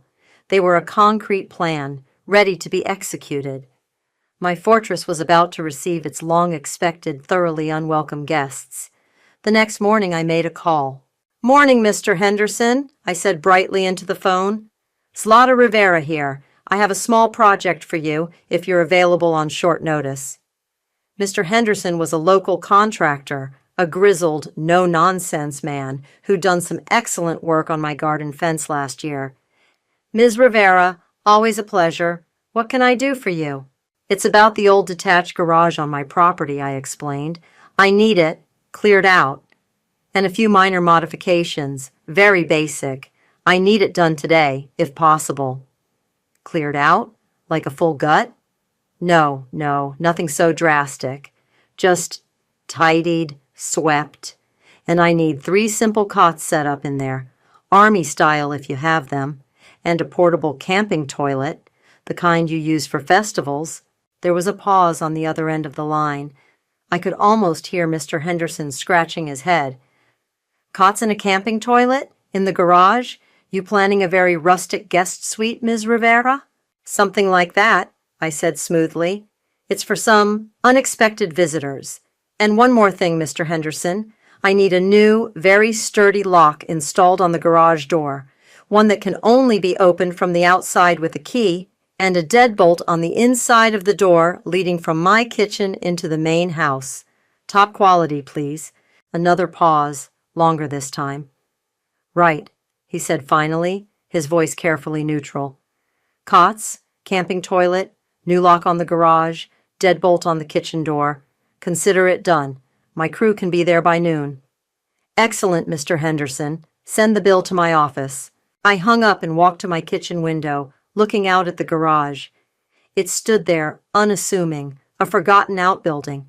Soon it would be their 5-star accommodation, my meticulously prepared welcome. The rage from Riker's reported words had cooled now, banked down into an icy resolve. They wanted me to pay up? Oh, they would see. They would see what the real price of their actions looked like. The suite, as I'd started to call it in my mind, would be ready. Mr. Henderson and his crew were as good as their word. By late afternoon, the old garage had been transformed. Not into anything comfortable, mind you, but into exactly what I'd envisioned. The cobwebs were gone, the concrete floor swept clean. 3 stark metal cots, each with a thin mattress and a single coarse blanket, were lined up against one wall. In the far corner, a chemical toilet stood sentinel, a monument to basic necessity. A single bare bulb hung from the rafters, casting a harsh, unforgiving light. The new lock on the main garage door gleamed. The deadbolt on my kitchen door felt wonderfully solid. I surveyed their handiwork with a grim sense of satisfaction. It was perfect, perfectly awful. The call came just as I was finishing a solitary, peaceful dinner. The caller ID flashed, "Valeria." I let it ring 3 times, savoring the anticipation, before answering with my most pleasant, accommodating tone. "Hello? Zlata? Oh, Zlata, thank God you answered." Valeria's voice was a torrent of frantic relief, laced with an undercurrent of hysteria I'd been expecting. "Darling, it's a nightmare, a complete and utter nightmare." "Mother? What's wrong? You sound upset." I injected a note of mild concern into my voice, picturing her on the other end, probably wringing her hands, Paul hovering uselessly nearby. "Upset? Zlata, we've been evicted, thrown out onto the street like common criminals. That dreadful landlord, he wouldn't listen to reason. We have nowhere to go, absolutely nowhere." Her voice cracked, and I heard a distinct sniffle, quickly followed by what sounded like a theatrical wail. "Evicted?" I echoed, feigning shock. "Oh, Mother, that's terrible. What happened?" "It's Riker," she sobbed. "That poor, unfortunate boy. He was just trying to make something of himself. A little misunderstanding with some business associates. They're being so unreasonable. And now your father and I, and Lana, we're homeless. Can you imagine? Homeless." I could, quite vividly, and the image didn't fill me with the pity she was clearly trying to elicit. "Where is Riker now?" I asked, keeping my voice gentle. "Oh, he has some other arrangements he's trying to make," Valeria said vaguely, a little too quickly. "He's very resourceful, you know. He'll sort something out for himself. But it's us, Zlata, your father, Lana, and me. We have nowhere to turn. Our suitcases are on the pavement." The lie about Riker was so transparent it was almost insulting.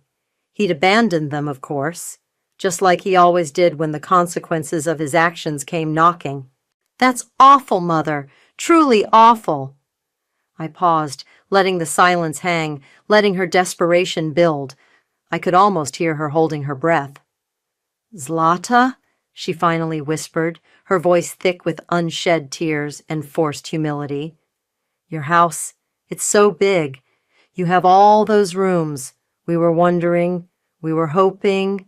Could we possibly, just for a little while, darling, just until we can find our feet? We wouldn't be any trouble at all, I promise. We'd be quiet as mice." Her voice was dripping with a sweetness so artificial it made my teeth ache. The picture of them arriving, expecting tearful forgiveness, expecting to be ushered into my comfortable guest rooms, expecting me to foot the bill for their son's latest catastrophe, was crystal clear in my mind. I took a slow, deliberate breath. "Mother," I said, my voice now smooth as silk, perfectly accommodating. "Of course you can come here. You're my family. Where else would you go?" A choked sob of relief came from the other end. "Oh, Zlata. Oh, thank you, darling, thank you. I knew you wouldn't let us down. I told Paul. I told Lana. Zlata has a good heart. She'll understand." "I understand completely, Mother," I said, and for once, it was the absolute truth. "Come whenever you're ready. I'll be here." "We'll be there as soon as we can get a taxi," she gushed. "Oh, Zlata, you're a lifesaver, a true angel." "Drive safely, Mother," I said, and hung up. I walked to my living room window, the one overlooking the pristine garden I'd cultivated with such care. The late afternoon sun cast long shadows, and the crimson roses glowed with an almost unnatural intensity. A chilling smile played on my lips. "Let them come," I murmured to the empty room, to the silent, waiting house. "The suite is almost ready." My heart was beating steadily, a calm, rhythmic drum. There was no anger now, no pain, only a cold, clear sense of purpose. The years of planning, the years of waiting were about to culminate.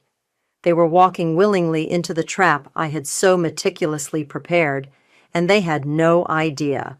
An hour later, a battered taxi pulled up to the curb. I watched from behind the sheer curtains of my living room window as Valeria, Lana, and Paul slowly extricated themselves and their worn suitcases from the vehicle. Valeria was already dabbing at her eyes with a handkerchief, a picture of weary tragedy. Lana looked around with a familiar expression of disdain, though it was tinged with a new, anxious uncertainty. Paul, as ever, looked defeated before the battle had even begun, his shoulders slumped, his gaze fixed on the pavement. I waited until they were halfway up my garden path before opening the front door. I'd schooled my features into an expression of cool, polite neutrality. "Mother, Lana, Father," I greeted them, my voice even. "Welcome." Valeria rushed forward, arms outstretched as if for an embrace. "Oh, Zlata, thank you, thank you. You have no idea what this means to us." I sidestepped her intended hug smoothly. "Please, come in." They shuffled into my hallway, their eyes darting around, taking in the polished hardwood floors, the tasteful artwork, the general air of quiet prosperity. I saw a flicker of something, envy, resentment, in Lana's eyes before she quickly masked it. "Your house is lovely, Zlata," Valeria said, her voice still a little too bright. "So spacious." "Thank you," I replied. "If you'll follow me, I'll show you to your accommodations." I could feel their anticipation, their expectation of soft beds and private bathrooms. I led them through my immaculate kitchen, the aroma of freshly baked bread, a deliberate touch, I admit, hanging in the air. Paul actually sniffed appreciatively. I paused at the newly installed deadbolt on the back door, leading to the garden and, by extension, the garage. With a small, deliberate click, I unlocked it. "This way," I said, pushing the door open and stepping out into the cool evening air. I led them down the short garden path towards the detached garage. Confusion began to cloud their faces. "Zlata, darling, where are we going?" Valeria asked, her voice wavering slightly. The guest rooms are upstairs, aren't they? This is what I have available to one, I said, stopping before the garage door. I produced a single key and unlocked the new sturdy lock Mr. Henderson had installed. I pushed the door open, revealing the stark, cold interior. The single bare bulb cast harsh shadows on the 3 cots and the chemical toilet in the corner. A stunned silence fell. Valeria's jaw literally dropped. Lana stared, her mouth agape, her eyes wide with disbelief and dawning horror. Paul just looked lost. This, I announced, my voice devoid of any warmth, any welcome, is all I can offer. Valeria found her voice first, a strangled shriek. What is this? What is the meaning of this, Zlata? How dare you? Lana, recovering quickly, pointed a trembling finger at the cots. You expect us to sleep in there? On those things? With a bucket for a toilet? Are you insane? It's clean, I said calmly, and dry, and secure. This is an outrage, Valeria shrieked, her face flushing a dangerous shade of purple. After everything we've been through, after all we've done for you. Done for me? I repeated, my voice dropping, taking on an icy edge that made even Valeria flinch. Let's talk about what you've done for me, Mother. Do you remember that day, years ago, in my first house, the empty one? Do you remember what you screamed at me then? Her eyes darted nervously. I don't recall. Oh, I do, I said, my voice low and clear. You called me selfish. You said the money for my house should have gone to Riker. You said I didn't deserve it. I turned to Lana. And you, Lana, you sneered and told me I didn't deserve my house. Remember that? Small and empty, like your social life, I believe, were your exact words. Lana paled, her bravado deflating. Perhaps, I continued, my gaze sweeping over their horrified faces. You don't deserve comfort either. Perhaps this is all you've earned. This isn't right, Zlata, Paul finally mumbled, his voice barely a whisper, his eyes pleading. This isn't kind. I rounded on him, the years of his silent complicity fueling my cold anger. Kind? Were you kind, Father, when you stood by and watched them tear me apart? When your silence was louder than their screams?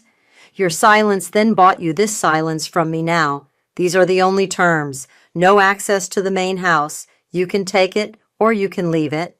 Lana, her face contorted with rage, suddenly lunged at me, her hand raised to slap. I sidestepped her easily, her momentum carrying her stumbling a few paces. Don't even think about it, Lana, I warned, my voice deadly calm. I reached into my pocket and pulled out the single key to the garage and a neatly printed list. Here is the key to your suite, I said, holding it out. Paul numbly took it. And this, I added, handing him the list, is a list of local homeless shelters and their contact numbers. You have 1 hour to decide. My property, my rules. Just like it was my down payment. My house, my rules, back then. Without another word, I turned my back on their stunned, furious faces, walked back into my warm, luxurious kitchen, and locked the deadbolt firmly behind me. The satisfying thud of the bolt sliding home was music to my ears. I poured myself a glass of wine, the good stuff I usually saved for celebrations, and settled into my comfortable armchair in the living room. From my window, I had a clear view of the garage. The single bare bulb cast a stark, yellowish glow out of its grimy window. I could hear raised voices, Valeria's shrill tones clearly distinguishable even through the closed kitchen door and across the garden. Lana's angry shouts punctuated her mother's tirade. Paul's voice was a low, inaudible rumble. They argued for a good 45 minutes. I watched, sipping my wine, a strange calm settling over me. There were moments of furious gesturing, Lana storming back and forth in the small patch of light outside the garage door, Valeria wringing her hands. Paul mostly stood, head bowed.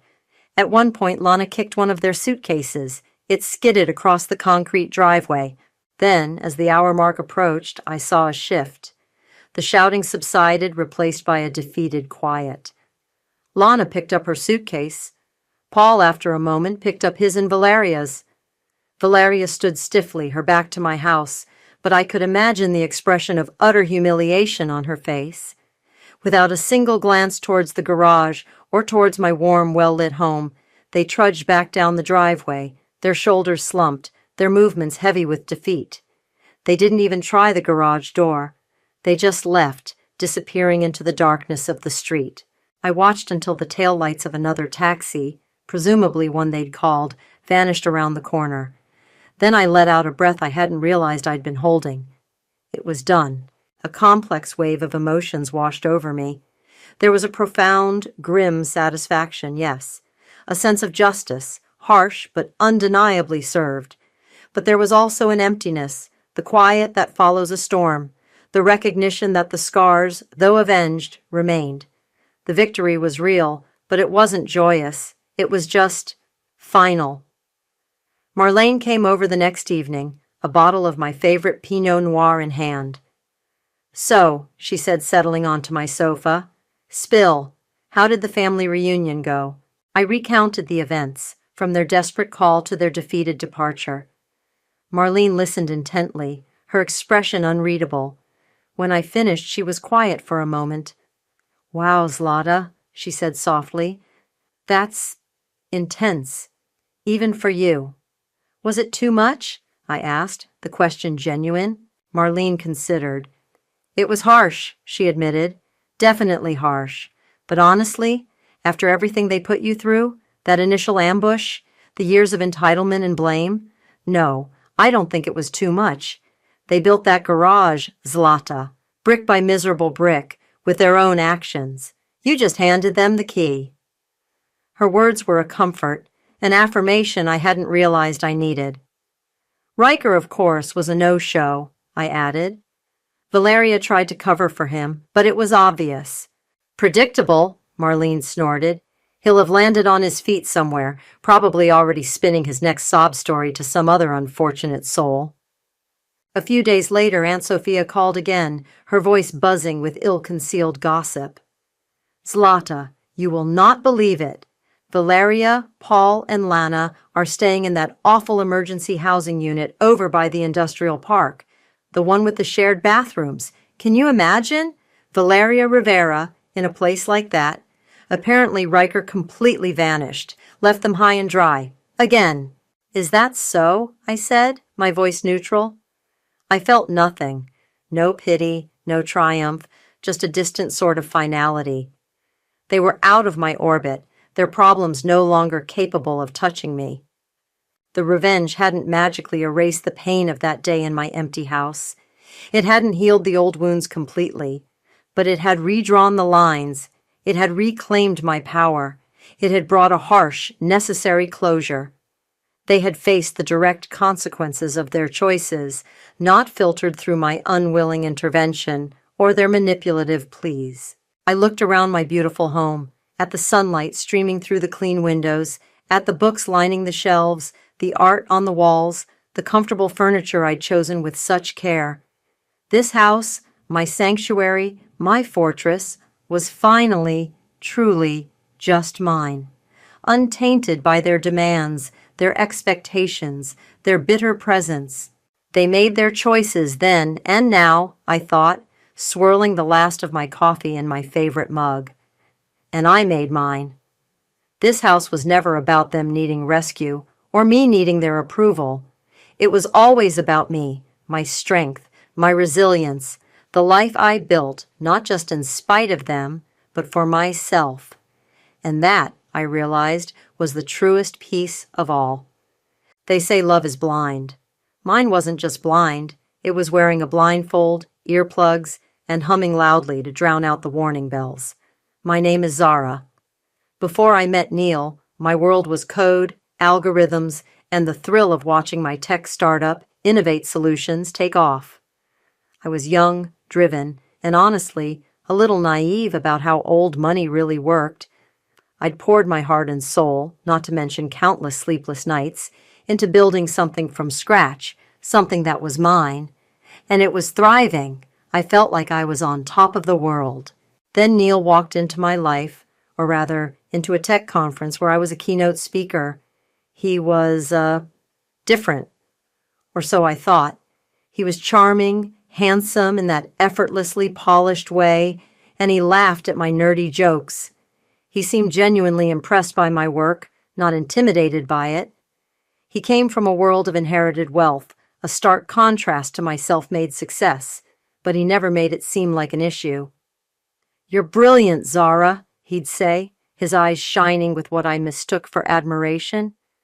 "You built something from nothing. That's incredible." For a while, it felt like a fairy tale. He was attentive, supportive, and for the first time, I let myself imagine a future that wasn't just about boardrooms and Series A funding. The first dinner at his family's sprawling estate, however, felt less like an introduction and more like an inspection. The house itself was magnificent, a testament to generations of accumulated wealth, but it felt cold, almost museum-like. His mother, Mallory, was a woman who wore her pearls like armor and her smile like a weapon. Her eyes, a pale, assessing blue, swept over me, lingering a little too long on my dress, my shoes, my simple jewelry. His father, Robert, was quieter, a portly man, with a permanently skeptical arch to his eyebrows. He offered a limp handshake and then retreated behind a facade of polite disinterest, though I felt his gaze on me throughout the evening. And Chelsea, Neil's sister, just watched. Mostly she picked at her food and offered monosyllabic answers when I tried to draw her into conversation. "So, Zara," Mallory began, her voice smooth as silk, but with an edge I couldn't ignore. She was seated at the head of a ridiculously long mahogany table. "Neil tells us you're quite the innovator." She drew out the word as if it tasted foreign, or perhaps a little common. I smiled, trying to project a confidence I didn't entirely feel under her scrutiny. "I love what I do, yes. Innovate solutions is my passion." "How quaint," she murmured, taking a delicate sip of her wine. "It must be so exciting, all this new technology, so different from, well, established businesses with history, with legacy." The implication was clear. My work was a fleeting trend, while theirs was eternal. "There's certainly a different kind of energy," I agreed, trying to keep my tone light. "Fast-paced, always evolving." "Challenging, yes," she mused, tapping a perfectly manicured nail on her wine glass. "And I suppose some girls are just wonderfully ambitious these days, not content to just marry well." The dig was clear, a perfectly aimed dart. My cheeks burned. I glanced at Neil, hoping he'd say something, anything. He shifted uncomfortably in his seat, offering a weak, apologetic smile in my direction, but remained silent. That silence was a punch to the gut. Robert chuckled softly. "Mallory, dear, you're embarrassing the girl." But there was no real reprimand in his voice, only a shared amusement. Chelsea actually looked up from her plate at that, a flicker of something, pity, in her eyes before she quickly looked away. The rest of the evening continued in a similar vein. Mallory's questions were relentless, disguised as polite interest, but designed to highlight my new money background against their established legacy. She asked about my parents, my upbringing, my education, each question a subtle probe for weaknesses, for signs that I wasn't their kind. She made comments about modern women and their interesting career choices, always with that slight, condescending smile. I parried as best I could, trying to remain poised, but inside I was seething. This wasn't a family welcome, it was a social vivisection. Later that week, after another perfectly pleasant dinner where Mallory managed to subtly insult my choice of wine, my understanding of art, and my rather bold business expansion plans, Neil walked me to my car. He looked nervous, fidgeting with his keys. "So," he started, avoiding my eyes, "Mom and Dad, they really like you, Zara? They do?" I raised an eyebrow. They have a funny way of showing it. He winced. They're just old-fashioned, protective. You know how it is. I didn't, actually. My family was loud, loving, and couldn't care less about someone's bank balance as long as they were a good person. Anyway, he continued, finally looking at me, his expression pleading, they wanted to have a little chat with us about, the future and protecting the family assets. Just a formality, really, before the wedding. My stomach tightened. I knew this was coming. I'd read enough, heard enough stories. It wasn't a shock, but hearing it from Neil, after all his talk of my brilliance and independence, felt like a betrayal. A chat? I asked, my voice dangerously quiet. Or an interrogation? The little chat was, as I suspected, a full-blown ambush. We were ushered into Robert's study, a room paneled in dark wood, smelling of old books and even older money. Mallory sat behind a large mahogany desk that looked like it had witnessed generations of Harrison power plays. Robert stood by the fireplace, arms crossed, a silent, imposing sentinel. Neil hovered near the door, looking like he'd rather be anywhere else. Mallory gestured to the two stiff-backed chairs in front of the desk. "Zara, dear, do sit down. Neil, you too." Her voice was all honey, but her eyes were pure steel. A thick document lay on the polished surface between us. "Now," she began, once we were seated, "as you know, Zara, our family has certain responsibilities, a legacy to protect. Robert and I, and indeed Neil, feel it's prudent to have certain agreements in place before you two embark on this wonderful journey together." She slid the document across the desk. "Just a formality, dear, to ensure everyone feels secure." Her eyes, however, didn't say secure. They screamed gold digger. I picked up the document. The legal jargon was dense, but the gist was brutally clear. In the event of a divorce, I would walk away with nothing. Not a penny of Harrison money, no claim to any assets acquired during the marriage, nothing. It was a comprehensive, ironclad disinheritance. My hands trembled slightly as I skimmed the pages. I could feel the blood draining from my face. This wasn't protection. This was a declaration of distrust, an insult wrapped in legalese. "This is—" I started, my voice barely a whisper. "Standard procedure for families like ours, Zara," Mallory interjected smoothly. "I'm sure you understand. It's not personal." Oh, it felt incredibly personal. It felt like every condescending remark, every dismissive glance, had been leading to this moment. I looked at Neil. His face was pale, his gaze fixed on a point somewhere over my shoulder. "Neil?" He cleared his throat. "Zara, it's just what they want, to keep the peace. It doesn't mean anything about us, about how I feel." "Doesn't it?" I asked, my voice gaining a little strength. "It feels like it means quite a lot, actually."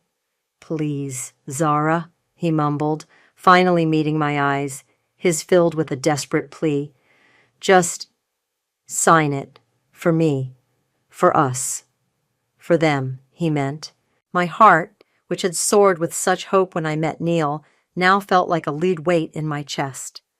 The hurt was a physical ache, sharp and deep. But beneath the hurt, a cold anger began to smolder. They thought I was a fool. They thought I was so desperate to marry into their precious family that I'd sign away my dignity. The next morning, I was in Ivy Weaver's office. Ivy, my lawyer, was a whirlwind of sharp intellect and even sharper suits. She'd been with me since Innovate Solutions was just a business plan scribbled on a napkin. She was more than a lawyer. She was a mentor and a friend. I slid the prenup across her desk. "They want me to sign this." Ivy read it, her expression growing more thunderous with each page. By the time she finished, her lips were a thin, hard line. "The unmitigated gall of these people," she finally said, her voice tight with outrage. "This isn't a prenuptial agreement, Zara. This is a financial execution. They're treating you like a common grifter." "Neil wants me to sign it to keep the peace," I said, the words tasting like ash in my mouth. Ivy snorted. Peace for whom exactly? Certainly not for you. She leaned back in her chair, tapping a pen against her chin. All right. They want to play hardball? We can play hardball. A tiny spark of hope ignited within me. What do you mean? They're so focused on protecting their assets, Ivy said, a predatory glint in her eye. They've probably not even considered yours. Innovate Solutions is already worth a significant amount, and its growth potential is astronomical. We add a reciprocal clause, something simple, buried deep. It states that all your premarital assets, specifically naming Innovate Solutions, and all its future earnings, profits, and intellectual property remain solely and exclusively yours, untouchable by Neil or his family, regardless of circumstance. No community property, no commingling. Yours, period. Can we do that? I asked, a surge of adrenaline coursing through me.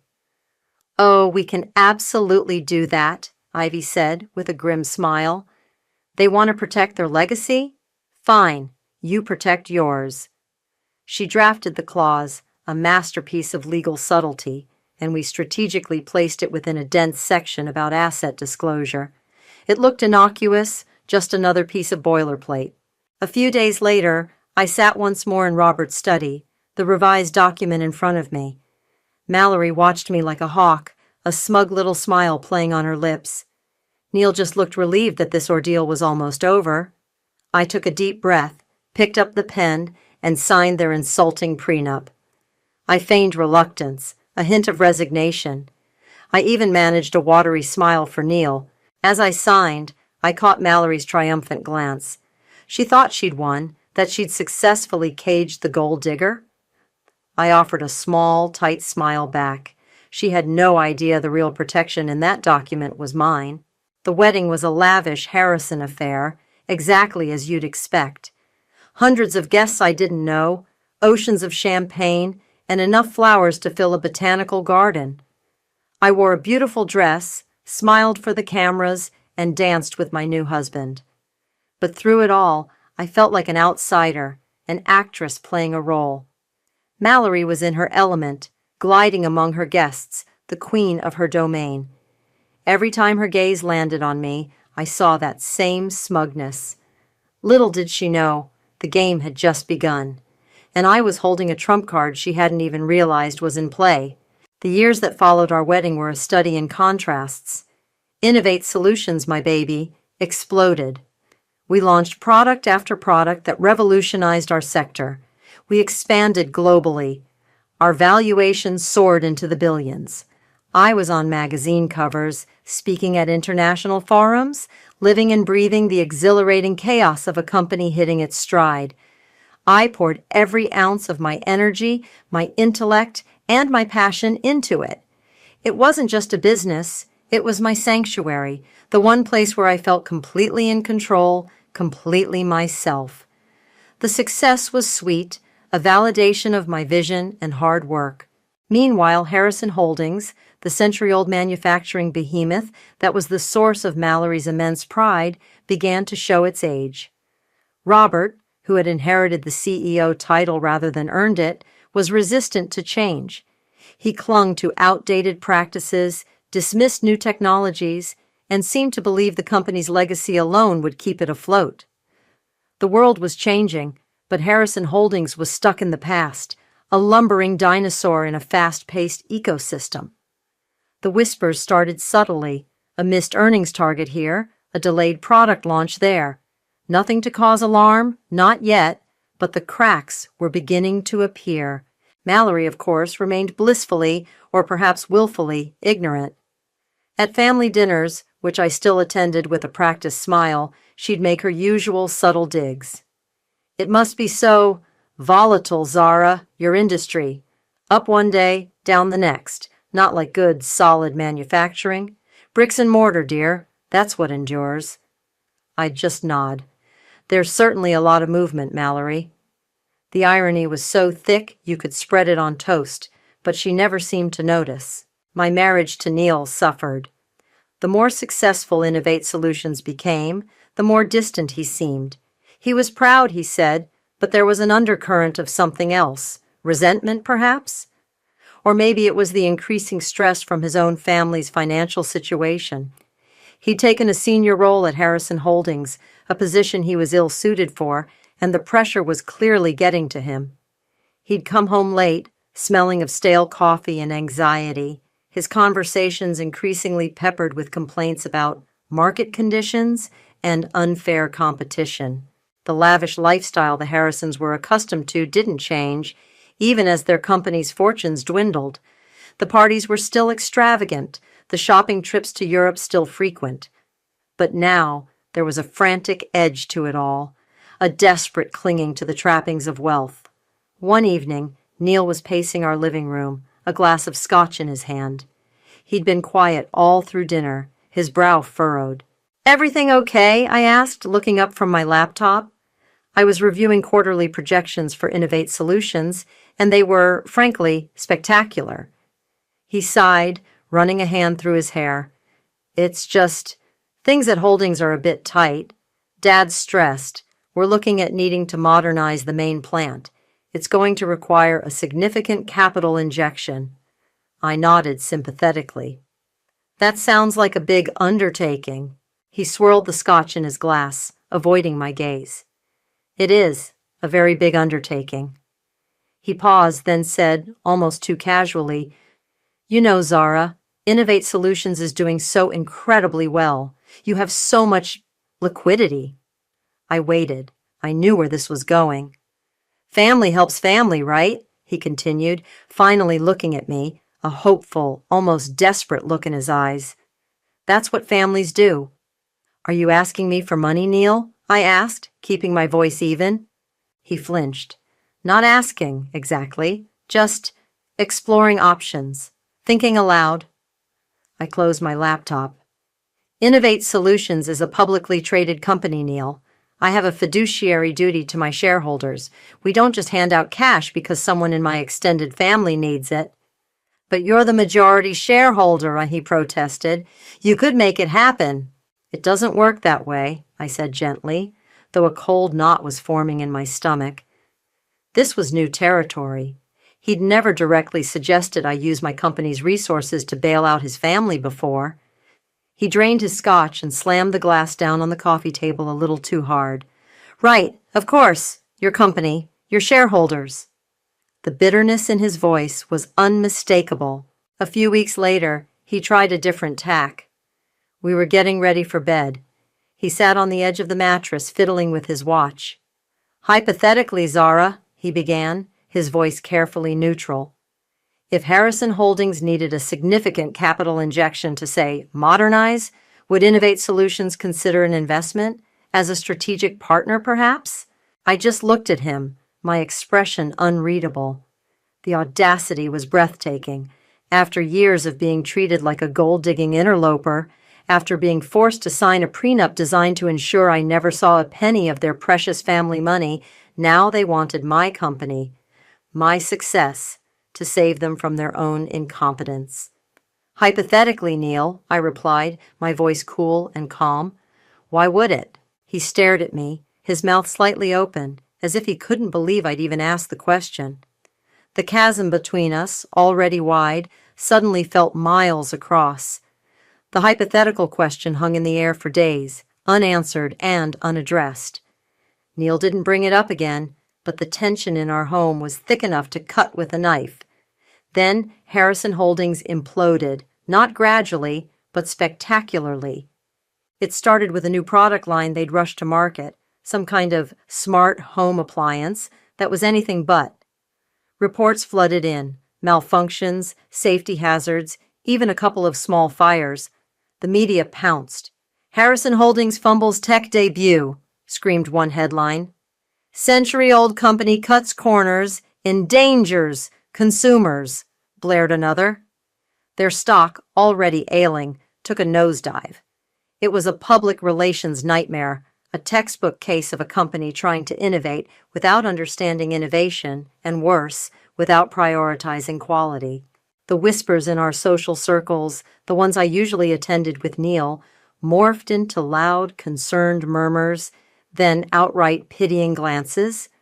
Mallory, who once held court like a queen, now looked strained, her smile brittle, her eyes darting around as if expecting criticism from every corner.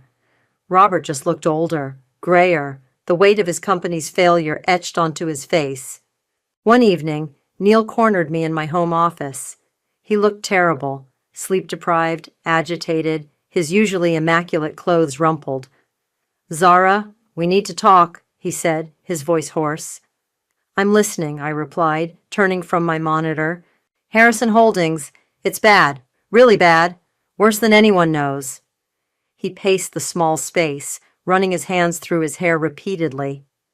"The banks are calling in loans. Creditors are getting nervous.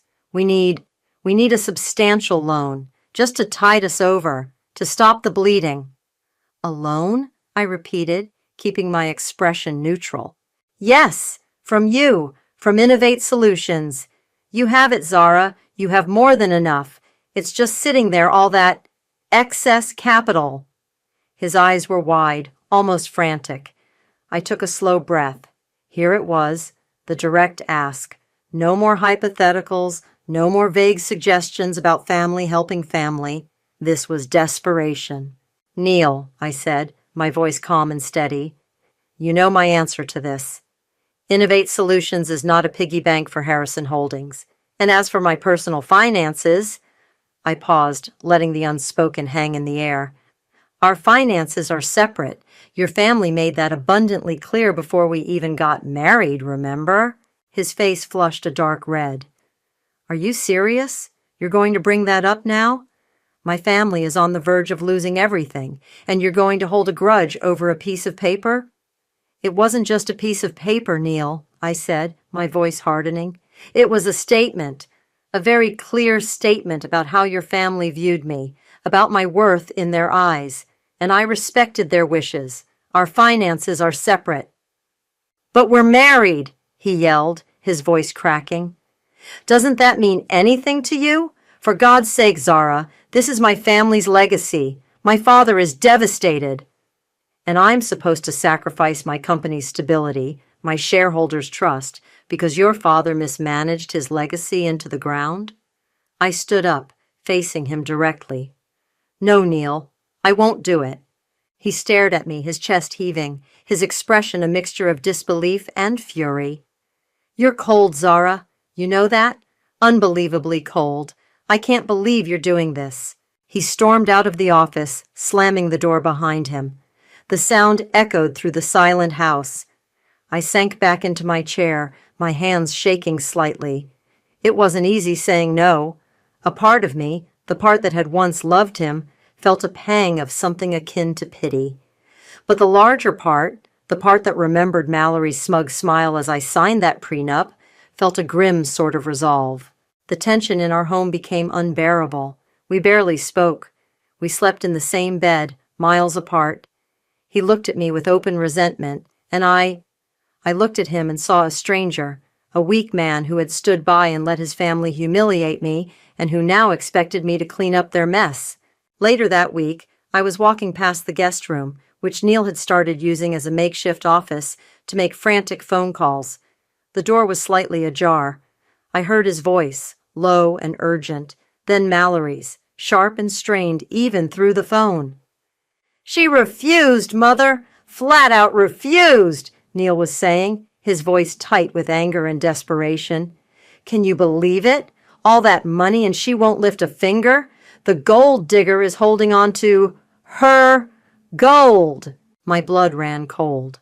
So that's what I still was to them, even now, even when they were begging for my help. The gold digger. A grim sense of purpose settled in. This wasn't just about business anymore. This was about respect. And they were about to learn a very hard lesson about who they had underestimated. The Harrisons started bleeding assets. First, it was the charming summer cottage in the Hamptons, sold quietly, discreetly. Then, a few notable pieces from their extensive art collection appeared at auction. The society pages, once filled with photos of Mallory at glittering galas, now ran speculative pieces about the financial headwinds facing Harrison Holdings. You could almost taste their desperation in the air. Chelsea Neal's sister was dispatched next. She called me, her voice thick with unshed tears, and asked to meet for coffee. I agreed, curious. We met at a quiet cafe. Chelsea, who usually radiated an air of bored entitlement, looked genuinely distressed. Her eyes were red-rimmed, her designer outfit looking a little less pristine than usual. "Zara," she began, her voice trembling, "I know things have been difficult between you and the family, and with Neal." I sipped my latte, waiting. "But this is our legacy, Zara. Harrison Holdings. It's been in our family for generations. My grandfather, my great-grandfather, they built it from nothing." She conveniently forgot to mention that I had also built something from nothing, something they now desperately needed. "It's not just about Mom and Dad," she continued, tears welling in her eyes. "It's about the future, my children, Neal's future children. Don't you want your children to be part of that legacy?" The audacity of it, using hypothetical, non-existent children to guilt-trip me. "Chelsea," I said, my voice gentle but firm, "my finances are separate from Neal's and from your family's. That was made very clear a long time ago." "But this is different," she pleaded, her voice rising. "This is an emergency. You have the means to help. You could save us. Please, Zara, for the sake of the family. For Neal." "Neal made his choices, Chelsea, and your parents made theirs." I placed my cup down. "I'm sorry for what you're going through, truly, but I can't help you." She stared at me, her face crumpling. The tears finally spilled over. "I don't understand how you can be so heartless." She grabbed her purse and fled the cafe, leaving me to pay the bill. Heartless, or just unwilling to be a doormat anymore? Neal's pressure, meanwhile, escalated from accusatory to outright demanding. He stopped yelling and started pleading, then cajoling, then issuing veiled threats. "Zara, you have to understand," he said one night, following me into the kitchen as I made myself a cup of tea. "If Holdings goes under, we lose everything. The house, everything. Dad, I don't think he'll survive it. Mom is beside herself." "And this is my responsibility how, Neal?" I asked, not turning around. "Because you're my wife," he exclaimed, his voice cracking. "Because you have the power to stop this. You could use your Innovate Solutions shares as collateral, just a small portion, enough to secure a loan for my family, for us." I finally turned, tea forgotten. "My shares? You want me to leverage my company, the company I built, the company your mother accused me of using to trap you, to bail out your family's failing business?" "It's not like that," he insisted, but his eyes couldn't meet mine. "It's a temporary measure. We'll pay it back, with interest." "No, Neal." His face hardened. "You're really going to let them go down? After everything?" "After everything they put me through, you mean?" I shot back. "Yes, I think I am. The final straw, the one that severed any lingering thread of loyalty or affection I might have felt for Neal, came a few days later. Quinn, my business partner and closest friend, called me into her office. She looked grim. "Zara, you need to see this," she said, turning her monitor towards me. It was an email chain. My blood ran cold as I read. Neal had secretly approached one of Innovate Solutions' key investors, a man I'd known and trusted for years. He'd used my name, implying I was fully on board, and tried to leverage my reputation to secure a massive personal loan for Harrison Holdings.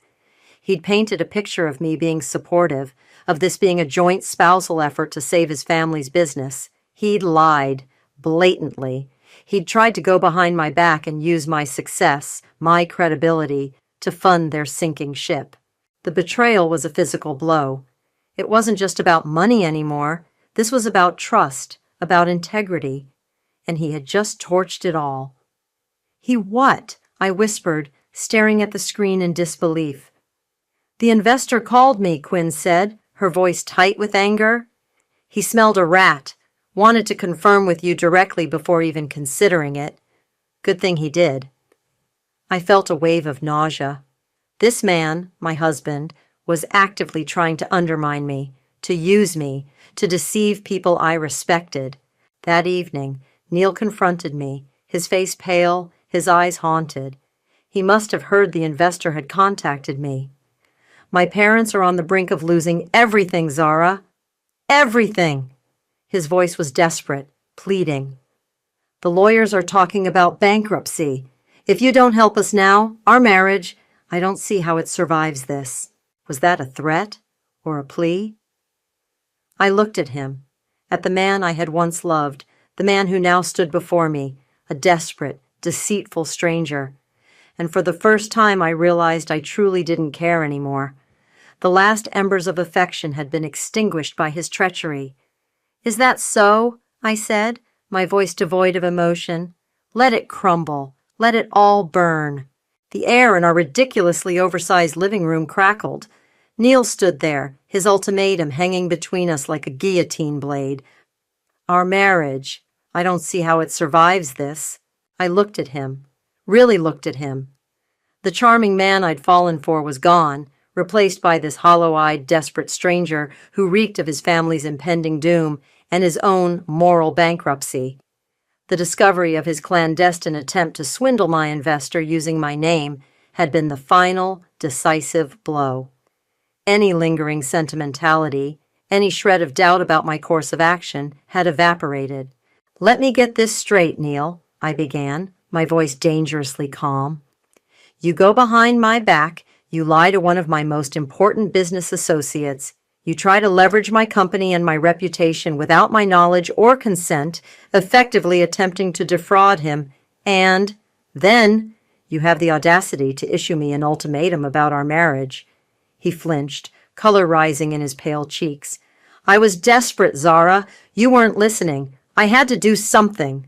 Something deceitful? Something that could have irrevocably damaged my professional standing?" I shook my head, a humorless laugh escaping me. "You know, for years, your mother painted me as the calculating one, the gold digger. Turns out, the real schemer in this family wasn't me." "That's not fair," he protested weakly. "I was trying to save my family. By sacrificing my integrity? By potentially dragging my company into your family's mess?" I walked closer to him, my gaze unwavering. "Your family made their bed, Neil. They were arrogant, short-sighted, and frankly, terrible at business. And you? You stood by and let them treat me like dirt, then expected me to clean up the mess when their empire started to crumble. You didn't defend me then, and you're certainly not defending me now. You're just trying to use me." His shoulders slumped. The fight seemed to drain out of him, replaced by a weary resignation. "So that's it then? You're just going to watch them burn?" "They lit the match, Neil," I said softly. "I'm just choosing not to be the fire department." The argument, if you could even call it that, was explosive in its finality. There were no more tears, no more pleading from him, just a vast, empty silence that confirmed everything was, indeed, over between us. He retreated, defeated, and I felt nothing, just a cold, clear sense of purpose. The next day my phone rang. Caller ID, Mallory. I let it ring a few times before answering, taking a moment to compose myself, to steel my resolve. This was it, the summons. "Zara, dear," her voice cooed, a syrupy concoction of false concern and thinly veiled command. It was the same tone she'd used when presenting the prenup, the one that dripped with condescension while pretending benevolence. "How are you?" "I'm fine, Mallory," I replied, my voice even, betraying nothing. "And you?" A delicate sigh traveled down the line. "Oh, Zara, things are difficult, as I'm sure Neil has told you." A pause, clearly expecting me to fill it with sympathetic noises. I remained silent. "Robert and I," she continued, her voice taking on a slightly more urgent edge, We feel it's time we all sat down, as a family. There are things we need to discuss, important things. We'd like you and Neil to come to the house this evening. It's urgent. As a family. The irony was almost laughable. We were never a family. I was always the outsider, the tolerated appendage, the one they were waiting to expose as unworthy. A cold anticipation filled me. This wasn't just a discussion.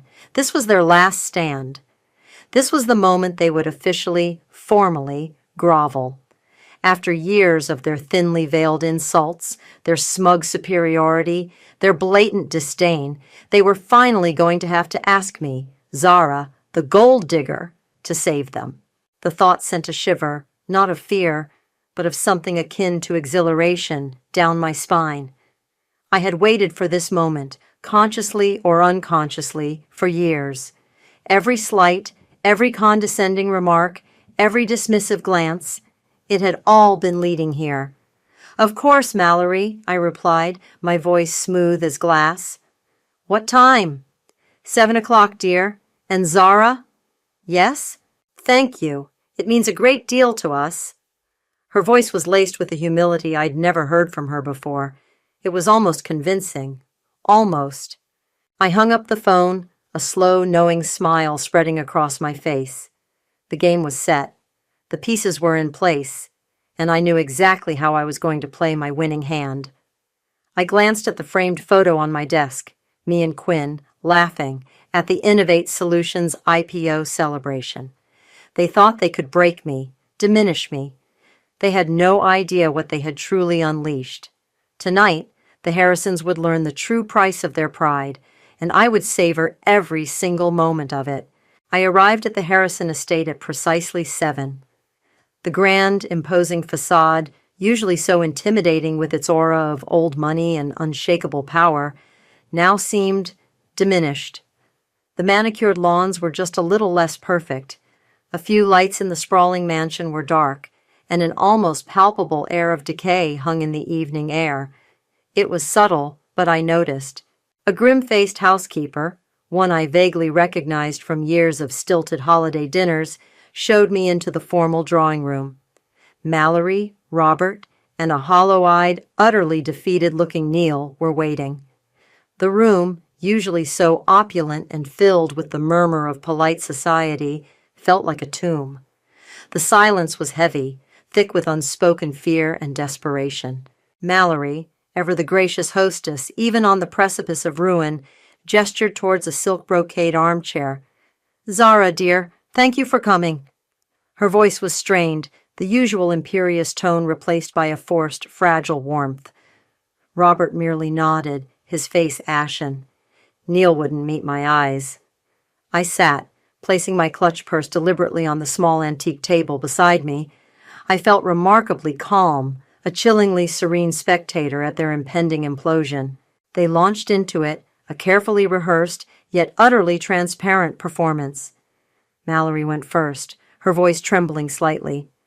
"Zara, Robert and I, we know there have been misunderstandings in the past. Perhaps we haven't always appreciated you, your strengths, as we should have." Misunderstandings? That was a new one. Robert cleared his throat, his voice raspy. "What Mallory is trying to say, Zara, is that we may have misjudged you in the early days." He actually looked pained to admit it. Neil remained silent, staring at his hands clasped tightly in his lap. Then came the appeals, laced with feigned remorse and a heavy dose of desperation. They spoke of family duty, of shared history, conveniently forgetting how they'd tried to exclude me from theirs, and of the devastating impact the collapse of Harrison Holdings would have on so many innocent people, their employees, their legacy, their social standing. Mallory leaned forward, her eyes, usually so sharp and assessing, now wide and pleading. "Zara, we need your help. Harrison Holdings needs a significant infusion of capital to survive, a bailout, if you will." She named a figure, a staggering multi-million-dollar sum that would barely make a dent in Innovate Solutions' quarterly profits, but would be everything to them. If you provide this investment, she continued, her voice gaining a desperate urgency, Robert and I are prepared to offer you a meaningful role in a revitalized Harrison Holdings, a seat on the board, perhaps even an executive position. You have such a keen business mind, Zara. We see that now. A meaningful role? After years of being treated like an unwelcome interloper? The sheer, unadulterated hypocrisy of it almost made me laugh out loud. I let them talk.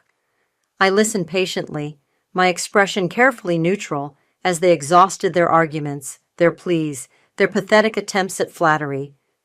I let the silence stretch after Mallory's desperate offer, watching the hope drain from her face with each passing second. Then I smiled, a slow, deliberate smile. Misunderstandings, I began, my voice soft, yet carrying clearly in the tense room. That's a rather delicate way of putting it, Mallory. I leaned forward slightly. Let me recount a few of these misunderstandings, shall I? I remember being told how quaint my ambitions were. I remember the subtle and not so subtle digs about women who marry up. I remember being scrutinized, judged, and found wanting at every turn. And I distinctly remember being presented with a prenuptial agreement designed to ensure that if my marriage to your son failed, I would walk away with absolutely nothing. Because in your eyes, I was, and I quote Neil from a recent phone call with you, Mallory, a gold digger. Mallory's face, which had been a mask of desperate hope, began to contort, first with disbelief, then with a dawning, horrified understanding. Robert stared, aghast, his mouth slightly open. Neil finally looked up, his face a mask of utter devastation, as if the full weight of his family's hubris and his own spinelessness was crashing down on him all at once.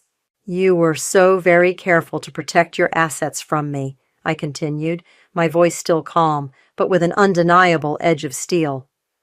So focused on ensuring the gold digger didn't get her hands on your precious family money. But you see, Mallory, Robert, you overlooked one small detail. I paused, savoring the moment. My lawyer, Ivy, is a very thorough woman. She insisted on a reciprocal clause in our prenup, a tiny little paragraph buried deep in all that legal jargon you were so proud of. It states, quite clearly, that all my premarital assets, specifically Innovate Solutions, and all its future earnings, profits, and intellectual property remain solely and exclusively mine, untouchable by Neil, untouchable by his family, regardless of circumstance. I let that sink in. The silence in the room was absolute, broken only by Mallory's ragged breathing. So to answer your request, I said, my smile widening just a fraction. No, I won't give you a dime, not one single penny. Mallory's face crumpled. The carefully constructed facade of the proud matriarch shattered, revealing the terrified, desperate woman beneath. Fury warred with despair on her features. Robert looked like he'd been physically struck. Neil just looked broken, utterly and completely. You see, Mallory, I said, standing slowly, picking up my clutch. The only legacy I was ever interested in protecting was my own, and I've done that quite successfully. I paused at the door, turning back to deliver the final, crushing blow. And speaking of legacies, Innovate Solutions is currently in talks to acquire a certain struggling manufacturing company. Its assets are going for a song. Apparently, the current owners mismanaged it into the ground. Their faces, already pale, drained of all remaining color. The unspoken name of Harrison Holdings hung in the air between us, a death knell. I walked out, leaving them in the ruins of their fallen empire. The silence that followed me down the grand staircase was the sweetest sound I had ever heard. The fallout was immediate and brutal. Within weeks, Harrison Holdings, unable to secure any further credit or find a white knight investor, declared bankruptcy. The news blazed across financial headlines, a cautionary tale of old money arrogance meeting new world realities. The estate, that monument to their perceived invincibility, went on the auction block. The society pages, once filled with their triumphs, now feasted on their downfall, dissecting every misstep, every desperate measure. And of course, the delicious gossip of my refusal to bail them out, the gold digger, who turned out to have all the gold, was the juiciest tidbit of all. Neil, caught in the crossfire between his ruined, furious family and the wife he had so spectacularly betrayed, tried to bridge the unbridgeable gap. He showed up at my apartment. I'd moved out of our marital home the day after the confrontation, looking even more haggard and lost than before. "Zara," he began, his voice a hoarse whisper, I'm sorry. For everything. For not standing up for you. For what I tried to do with your investor. It was a pathetic apology. Too little. Far too late." The words felt hollow, extracted by desperation rather than genuine remorse. "Are you sorry, Neil?" I asked, leaning against the doorframe, not inviting him in. "Or are you just sorry you got caught, and sorry that your family's gravy train has derailed?" He flinched. "That's not fair." "Isn't it?" I countered. "You stood by for years while your mother insulted me. You practically begged me to sign that prenup. You called me a gold digger behind my back. And then, when your family's incompetence finally caught up with them, you tried to manipulate me and my business to save them. So tell me, Neil, what part of this isn't fair?" He had no answer. He just stared at the floor, a broken man. I didn't wait for one. "My lawyer will be in touch about the divorce," I said, my voice devoid of any emotion save a weary finality.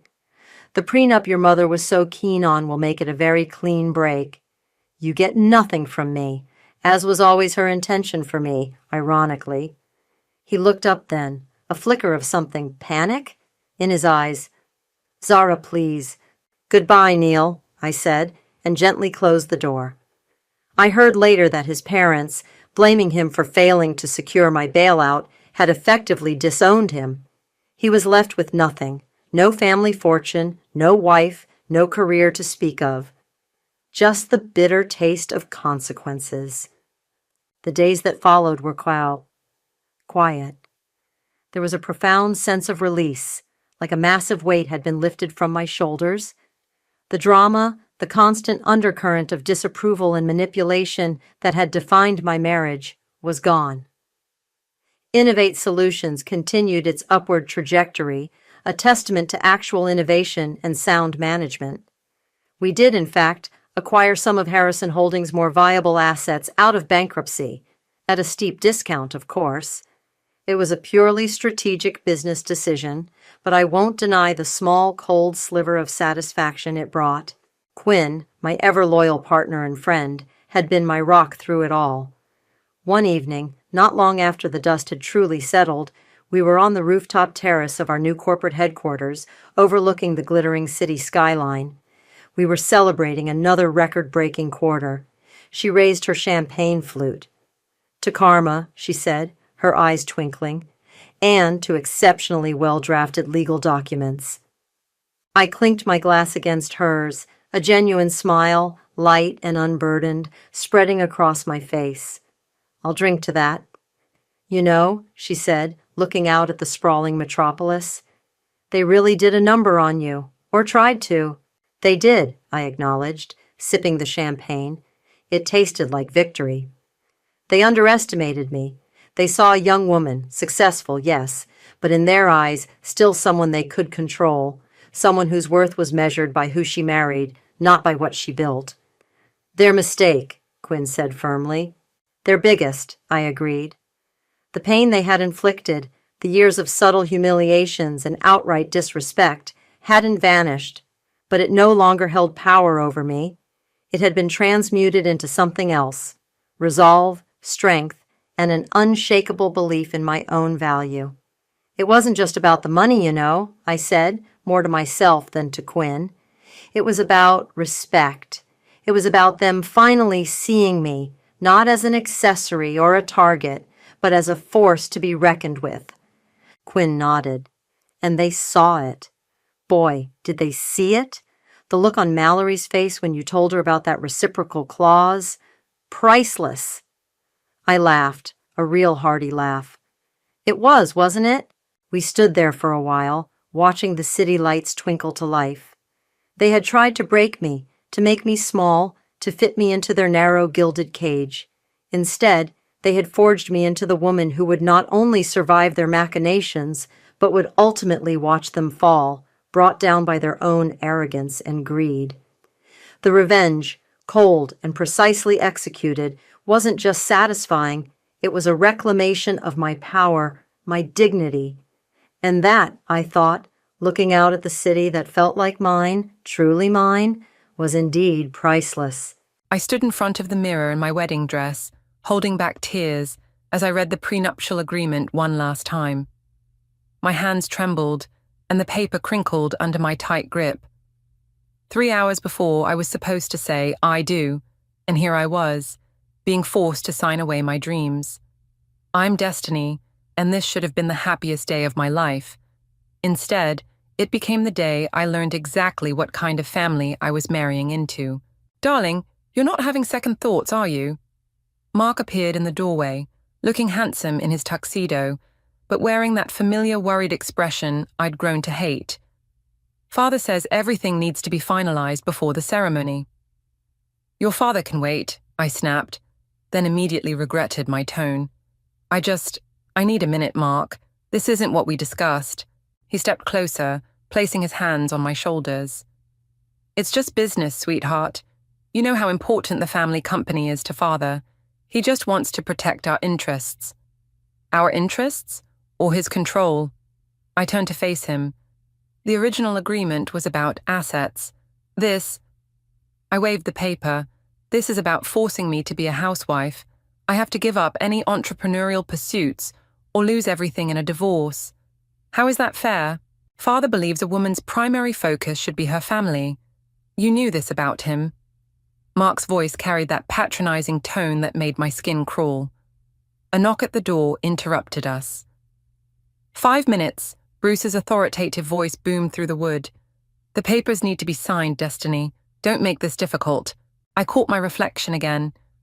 The elegant white dress, the carefully styled hair, the makeup hiding my exhaustion from countless arguments about this very moment.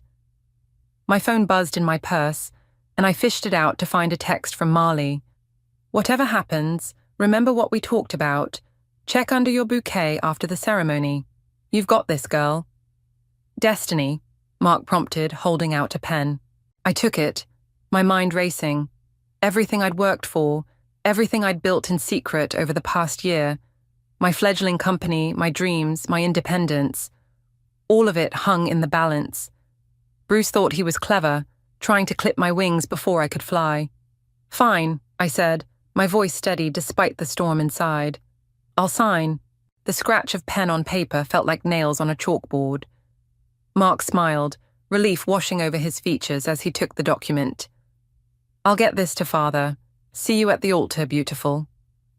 The moment he left, I slumped into a chair, careful not to wrinkle the dress.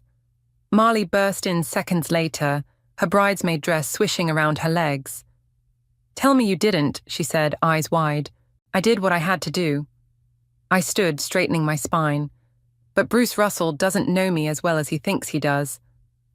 "Girl, when he finds out—" "He won't," I cut her off. "Not until it's too late. The company's registered under a different name, the investors are all silent partners, and everything's through shell corporations. I've covered my tracks." Marley handed me my bouquet, a knowing look in her eyes. "There's something else you should know about the Russells. I found out—" Another knock interrupted us. "It's time," my mother called through the door. "Tell me later," I whispered to Marley as we hurried to take our positions. The ceremony passed in a blur of white tulle and hollow promises. I said "I do" to a man I loved but didn't trust, joined a family that saw me as property rather than a person, and smiled for photographs that would forever capture this beautiful lie. At the reception, while Mark was distracted by well-wishers, I finally checked under my bouquet. There, tucked into the ribbon, was a folded note from Marley. "Bruce Russell's empire isn't as solid as everyone thinks. His new VP John has been looking for a way out. Thought you might want to know. Time to show them what you're really made of. I smiled, tucking the note into my bodice. Bruce thought this prenup would keep me in line, force me to be the obedient wife he wanted for his son. He had no idea that he'd just given me all the motivation I needed to bring his empire crashing down around him. Let him think he'd won. Let him believe I'd submit to his rules and expectations. I'd sign his papers, play his game, be the perfect daughter-in-law on the surface. But underneath, I was already several moves ahead in a game he didn't even know we were playing. To the happy couple, Bruce's voice boomed across the reception hall, raising his glass in a toast. I raised mine in return, meeting his satisfied smirk with a practiced smile. To family, I replied, even as I silently added, and to karma. 6 months into my marriage, I'd perfected the art of deception. Every morning, I kissed Mark goodbye as he left for the family company, then transformed our guest house into my secret headquarters. Today was different, though. Today was the first major client meeting for my startup, albeit under an alias. Your coffee, Mrs. Perfect Housewife, Marley teased, handing me a steaming cup as she entered through the back door. Ready to switch into CEO mode? God, yes. I kicked off my house slippers and pulled my power suit from its hiding place in a garment bag. The investors are meeting us at 11. Did you bring the presentations? All here. She patted her laptop bag. But heads up, I saw Bruce's car heading this way when I turned onto your street. What? I nearly spilled my coffee. He never comes here during the day. I rushed to the window, spotting his Mercedes pulling into the driveway. Quick, grab everything and hide in the bathroom. I'll get rid of him. I barely had time to throw on an apron over my business attire before the doorbell rang. Taking a deep breath, I opened the door with my best surprise smile. Bruce, what an unexpected pleasure. He stepped inside without waiting for an invitation. Just checking on my daughter-in-law, making sure you're settling into your role properly. His eyes scanned the living room, always searching for imperfections. Of course, I was just about to start preparing lunch for Mark. I gestured toward the kitchen, praying he wouldn't notice the financial documents I'd forgotten to hide on the coffee table. Wonderful. He picked up a magazine from the side table. Though I notice you're still subscribing to Business Weekly. Hardly appropriate reading material for a Russell wife, wouldn't you say? I forced a laugh. Oh, that's Mark's. I just like looking at the pretty office furniture in the ads. A toilet flushed upstairs, and I silently thanked Marley for her quick thinking in establishing our cover story. Marley's here. Bruce's expression soured. That girl's a bad influence. Always was, even in college. She's just helping me plan Mark's birthday party, I lied smoothly. Would you like some coffee? No time, but speaking of parties, he sat down uninvited. The annual company gala is next month. I expect you to take charge of the planning, show everyone what a proper Russell wife can do. I'd be honored. I smiled, already calculating how I could use the event to my advantage. My phone buzzed, a text from our potential investors asking where we were. I discreetly silenced it. One more thing, Bruce added, standing. I heard rumors about a new tech startup making waves in our market. Some woman CEO nobody's heard of. Keep your ears open at those housewife lunches you attend. Any information could be useful. I walked him to the door, maintaining my perfect daughter-in-law facade. Of course, Bruce. I'll let you know if I hear anything. The moment his car disappeared, Marley burst out of hiding. That was too close. Also, we're now officially late. No, I said, grabbing my briefcase. We're exactly where we need to be. Bruce just gave me an idea. 20 minutes later, we walked into a private room at the city's most exclusive restaurant. 5 investors waited, along with John, Bruce's VP, who'd been secretly feeding us information. Gentlemen, I said, stepping to the head of the table. Thank you for your patience. Today, we're not just discussing a new tech platform. We're talking about disrupting an entire industry that's been dominated by dinosaurs for too long. Bold words, one investor said, but why should we trust an unknown? I pulled up our projections. Because while the old guard was busy underestimating people like me, I built this. I clicked through slides showing our beta test results. 300% growth in 6 months, all under the radar. And next month, at the Russell Corp Gala, we go public. That's risky, John warned. Bruce will be too busy watching his empire crumble to stop us. I laid out my plan, watching their expressions shift from skepticism to interest. 2 hours later, we had their commitment.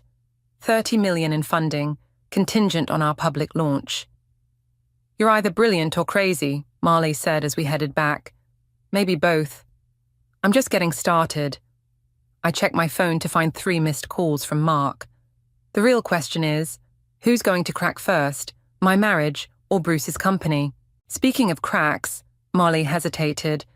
I overheard something at the country club yesterday about Bruce and some questionable dealings in his past, the kind that could ruin more than just business. I pulled over, turning to face her. Tell me everything. As she spoke, I realized the game was bigger than I'd imagined. Bruce hadn't just tried to control my future. He'd built his entire empire on secrets and lies. And now, I had the power to expose them all. My phone buzzed again. Mark calling. It was time to go home and play the perfect wife, at least for a little while longer. The Russell Corp lobby buzzed with activity as I brought Mark his forgotten lunch, playing the dutiful wife while secretly scanning for familiar faces. That's when I spotted Cade, my brother-in-law, watching me with an intensity that made me nervous. Destiny. He caught up to me by the elevators. We need to talk, privately. I hesitated, clutching Mark's lunch bag. I really should get this too. It's about Bruce. His voice dropped. And what he's planning. My heart skipped, but I kept my expression neutral. Fine, 5 minutes. We took the elevator to the empty conference floor. Through the glass walls, the city sprawled beneath us, oblivious to the power plays happening in this building. I know what you're doing, Cade said without preamble. The startup, the secret meetings, all of it. My fingers tightened on my purse strap. I don't know what you're talking about. Cut the act.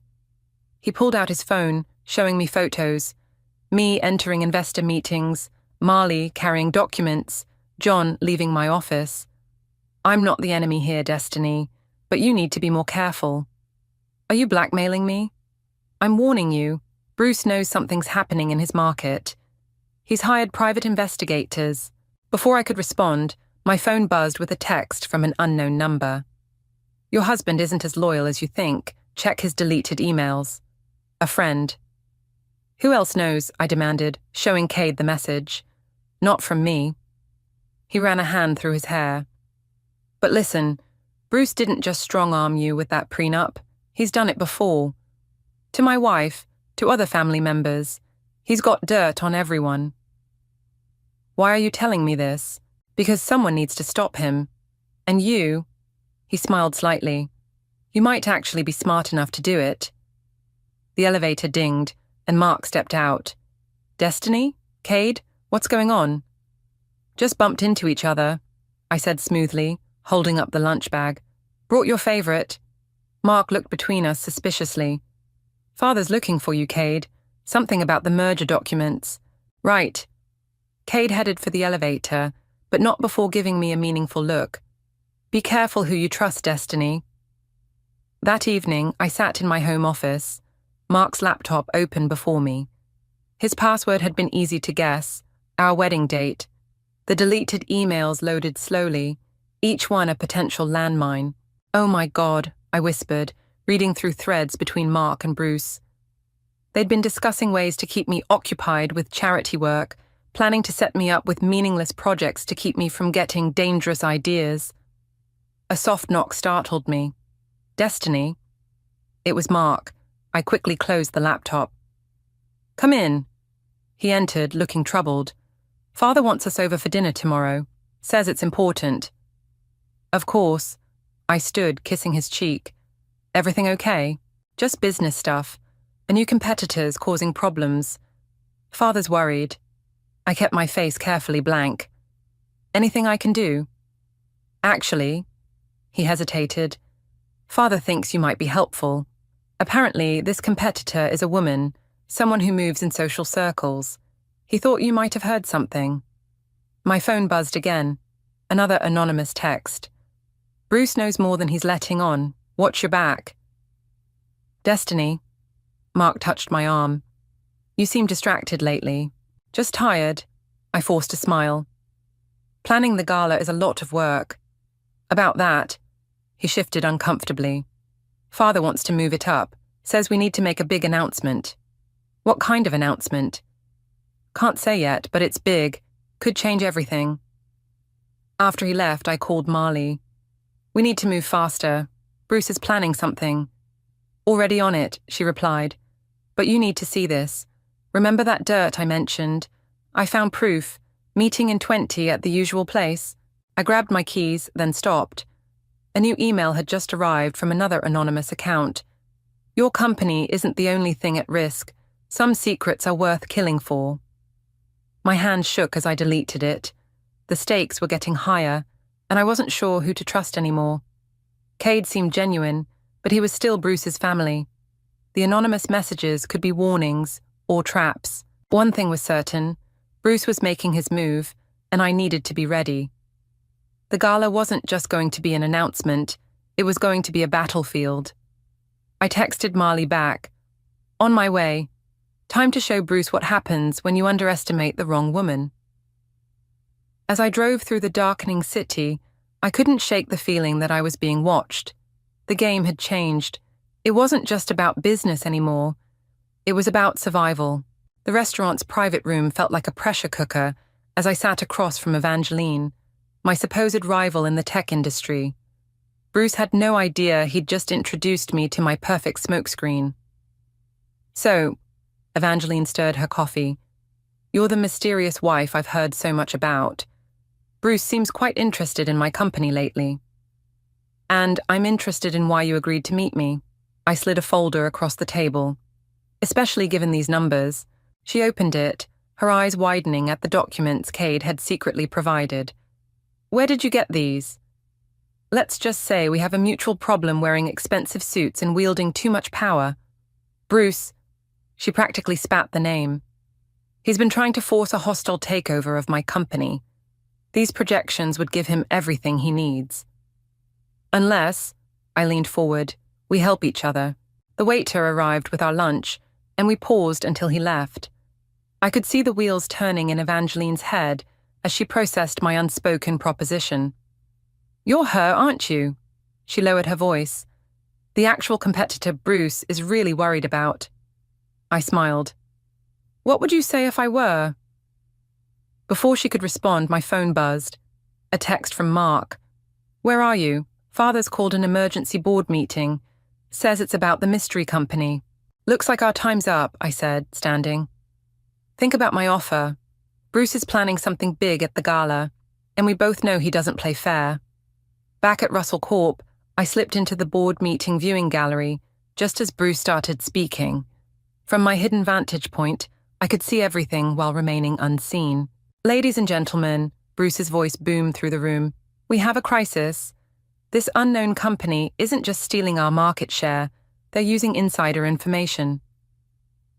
My heart raced as he pulled up familiar-looking projections. Not mine, Evangeline's. I propose an immediate acquisition of Stone Technologies, Bruce continued. We eliminate one threat while sending a message to anyone else thinking of challenging us. I texted Evangeline. Bruce took the bait. You know what to do. Seconds later, her reply came. Press release going out now. Let the games begin. On cue, phones around the boardroom started buzzing. Bruce's presentation froze as notifications poured in. Sir, his assistant burst in. Stone Technologies just announced a merger with Pacific Digital. They're out of our reach now. Bruce's face turned red. That's impossible. The numbers showed. The numbers were wrong. John spoke up, his voice steady. Maybe we should focus on our own company's vulnerabilities instead of chasing competitors. I smiled in my hidden spot. John had played his part perfectly, feeding Bruce exactly the information we wanted him to see. Later that evening, I was in my home office when Mark stormed in. "Did you know about this? Father's furious." "Know about what, honey?" I looked up innocently from my gala planning notes. "Evangeline Stone. She played us. Father's convinced there's a leak in the company." He ran his hands through his hair. "He wants me to start investigating everyone, even family members." "That sounds stressful." I stood, straightening his tie. "Maybe you should distance yourself from it. Let your father handle his own battles." "What's that supposed to mean?"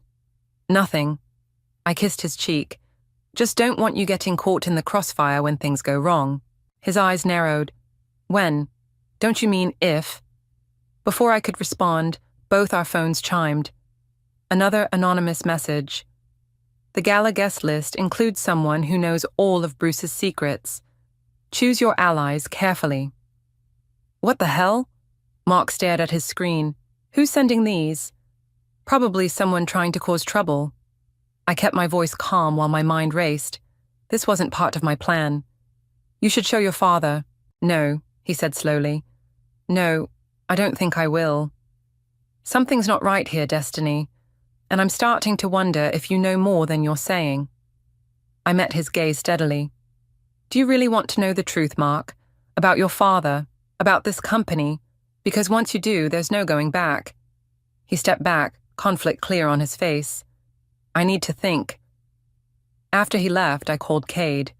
"Mark's wavering. We need to move faster." "Already done," he replied. "Just got word. Bruce's biggest client is pulling out tomorrow. He doesn't know yet." I looked at my calendar, where the gala date was circled in red. 2 weeks. 2 weeks to either secure my victory or lose everything. "One more thing," Cade added. "Watch out for Evangeline. She might be playing both sides." I hung up, staring at my reflection in the window. The perfect wife was cracking, revealing the CEO beneath. Soon, everyone would see exactly who I really was. And Bruce? Bruce would see it last of all. The Russell Corp lobby erupted in chaos as reporters swarmed the entrance. I stood in the background, watching Bruce try to manage the fallout from losing his biggest client. "This is a temporary setback," he announced, his usual confidence cracking slightly. "Russell Corp remains stronger than ever." "Is it true the client cited ethical concerns?" a reporter shouted. "No comment," Bruce snapped, retreating toward the elevators. I followed at a distance, slipping into the same elevator just before the doors closed. We were alone. "Rough morning?" I asked innocently. Bruce's eyes narrowed. "Don't get smug, Destiny. This doesn't concern you." "Actually," I pulled out my phone, showing him an email. "It does. The country club board wants to know if we should postpone the gala, given the circumstances. The gala proceeds as planned." His voice turned to steel. "In fact, move it up to next week. I have a special announcement to make." The elevator stopped at his floor. Before exiting, he turned to me. "Oh, and Destiny, tell your friend Evangeline that playing both sides is a dangerous game." My blood ran cold. As soon as he left, I texted Marley. "He knows something. Meet me at the cafe." 20 minutes later, Marley slid into the booth across from me.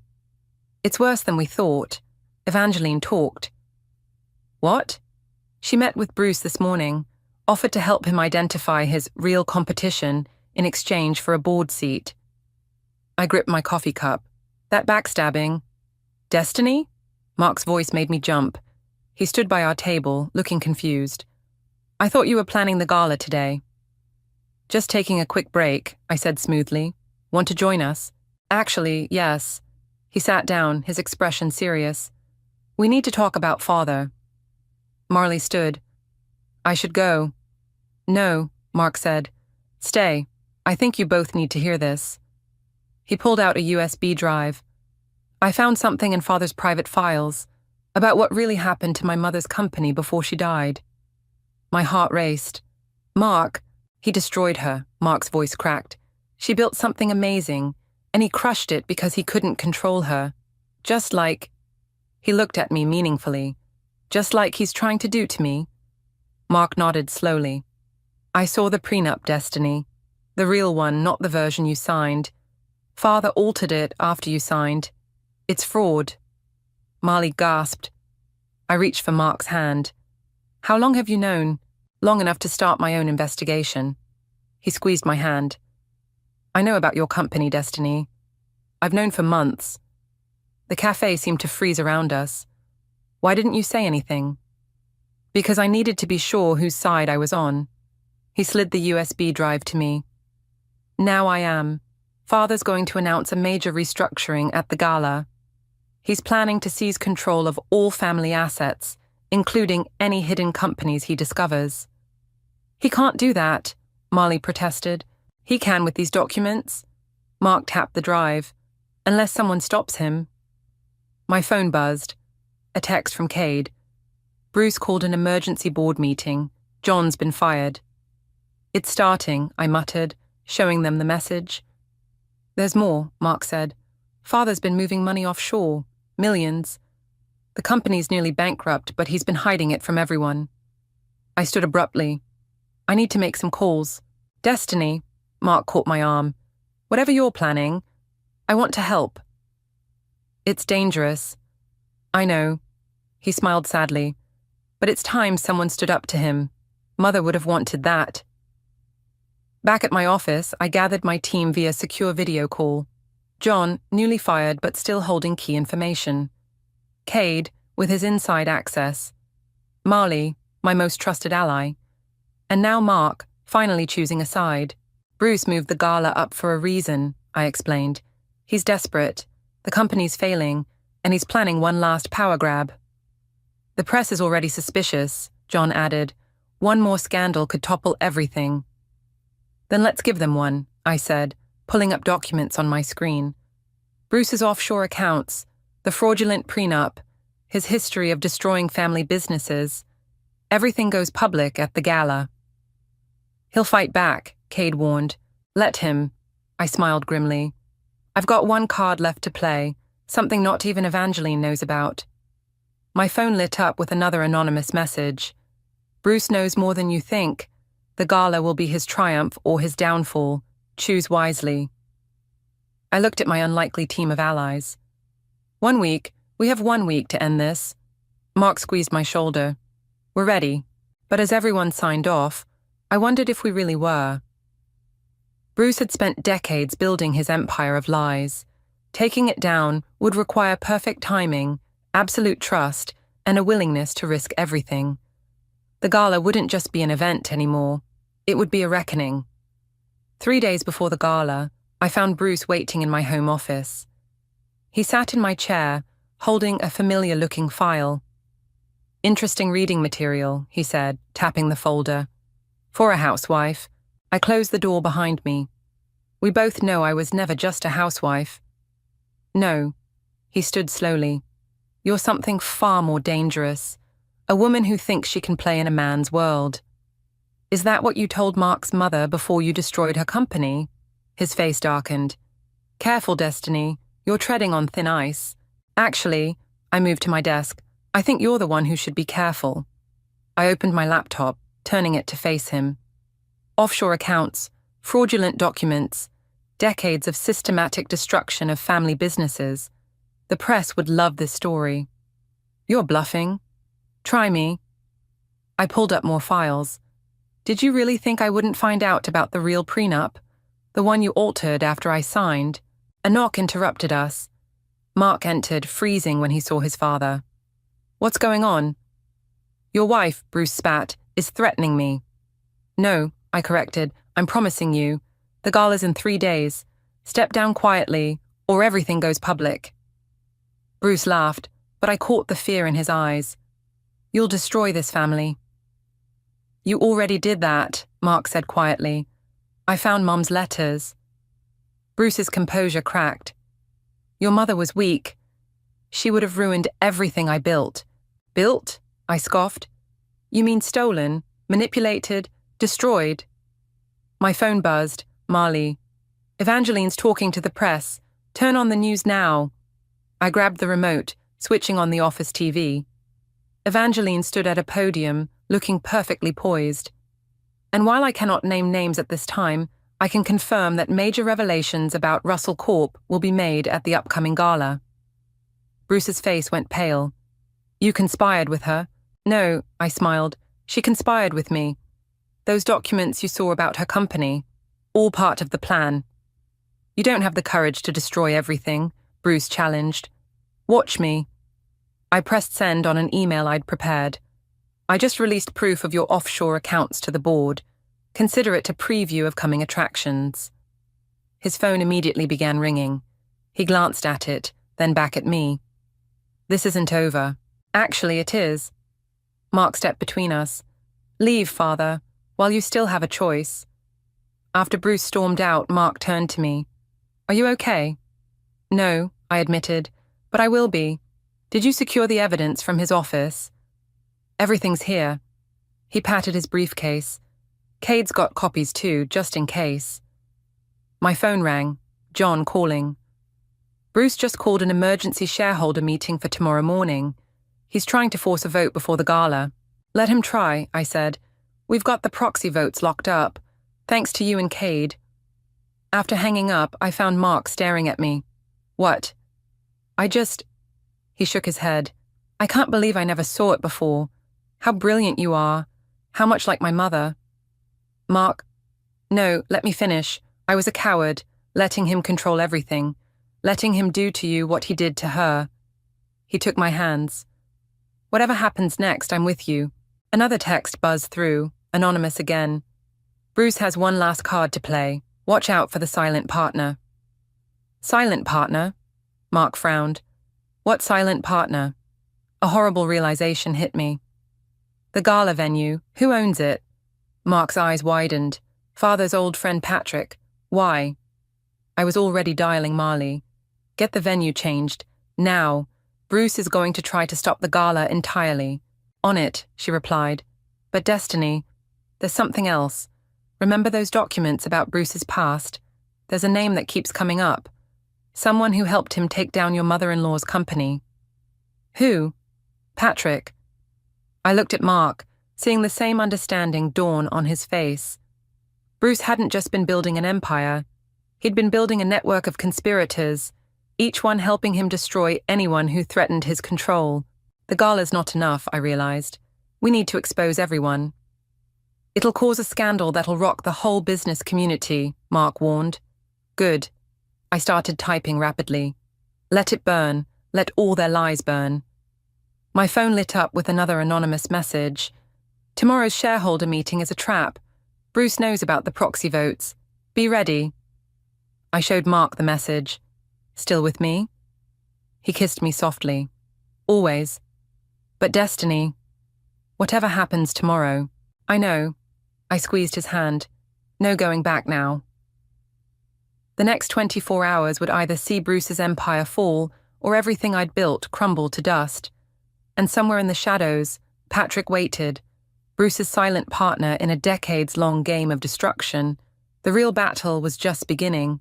The gala ballroom hummed with tension as I adjusted my midnight blue gown. Reporters lined the entrance, their cameras flashing like lightning before a storm. Bruce stood at the podium, looking confident despite everything. Too confident. Something's wrong, Marley whispered, appearing beside me. Patrick's men are at every exit. Doesn't matter. I checked my phone one last time. Everything's in place. Bruce tapped the microphone. Ladies and gentlemen, thank you for coming. Tonight marks a new chapter for Russell Corp. I caught Mark's eye across the room. He nodded slightly, phone ready. Before we begin, Bruce continued, I'd like to address the recent rumors about our company.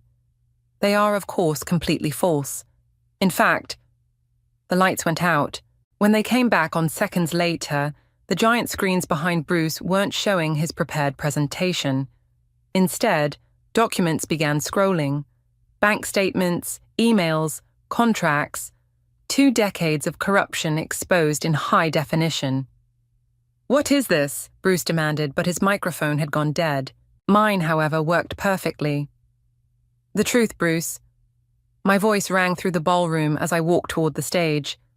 Every dirty deal, every destroyed company, every life you've ruined, all of it, documented and verified.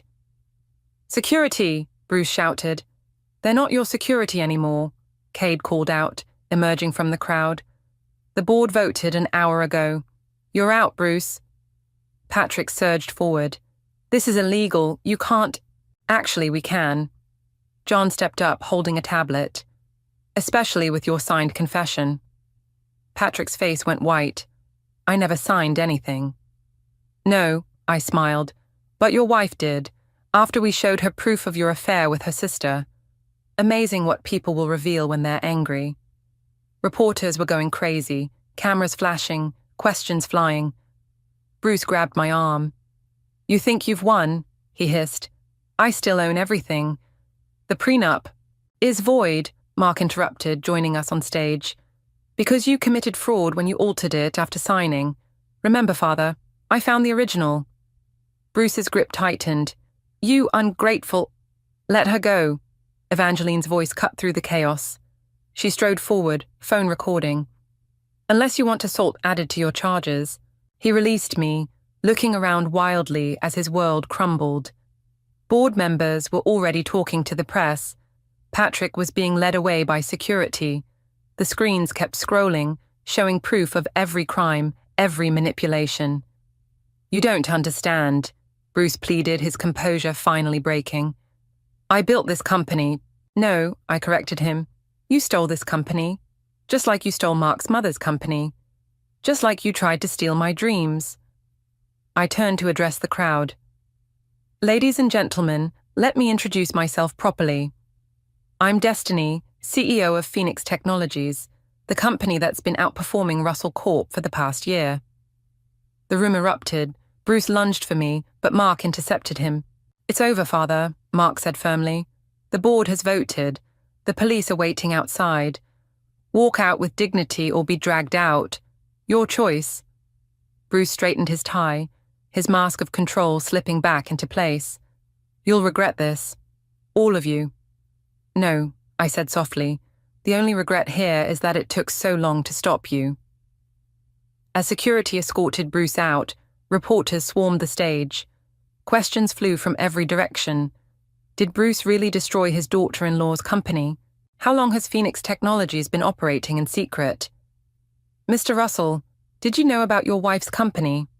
Mark took my hand, facing the cameras. "My wife built something amazing while fighting against systematic oppression and manipulation. She's not just a CEO, she's a revolution." Marley appeared with champagne. "The board wants to talk to you both. They're voting on new leadership in 10 minutes. I turned to Mark. "Are you ready for this?" "Together," he smiled, "we can rebuild everything.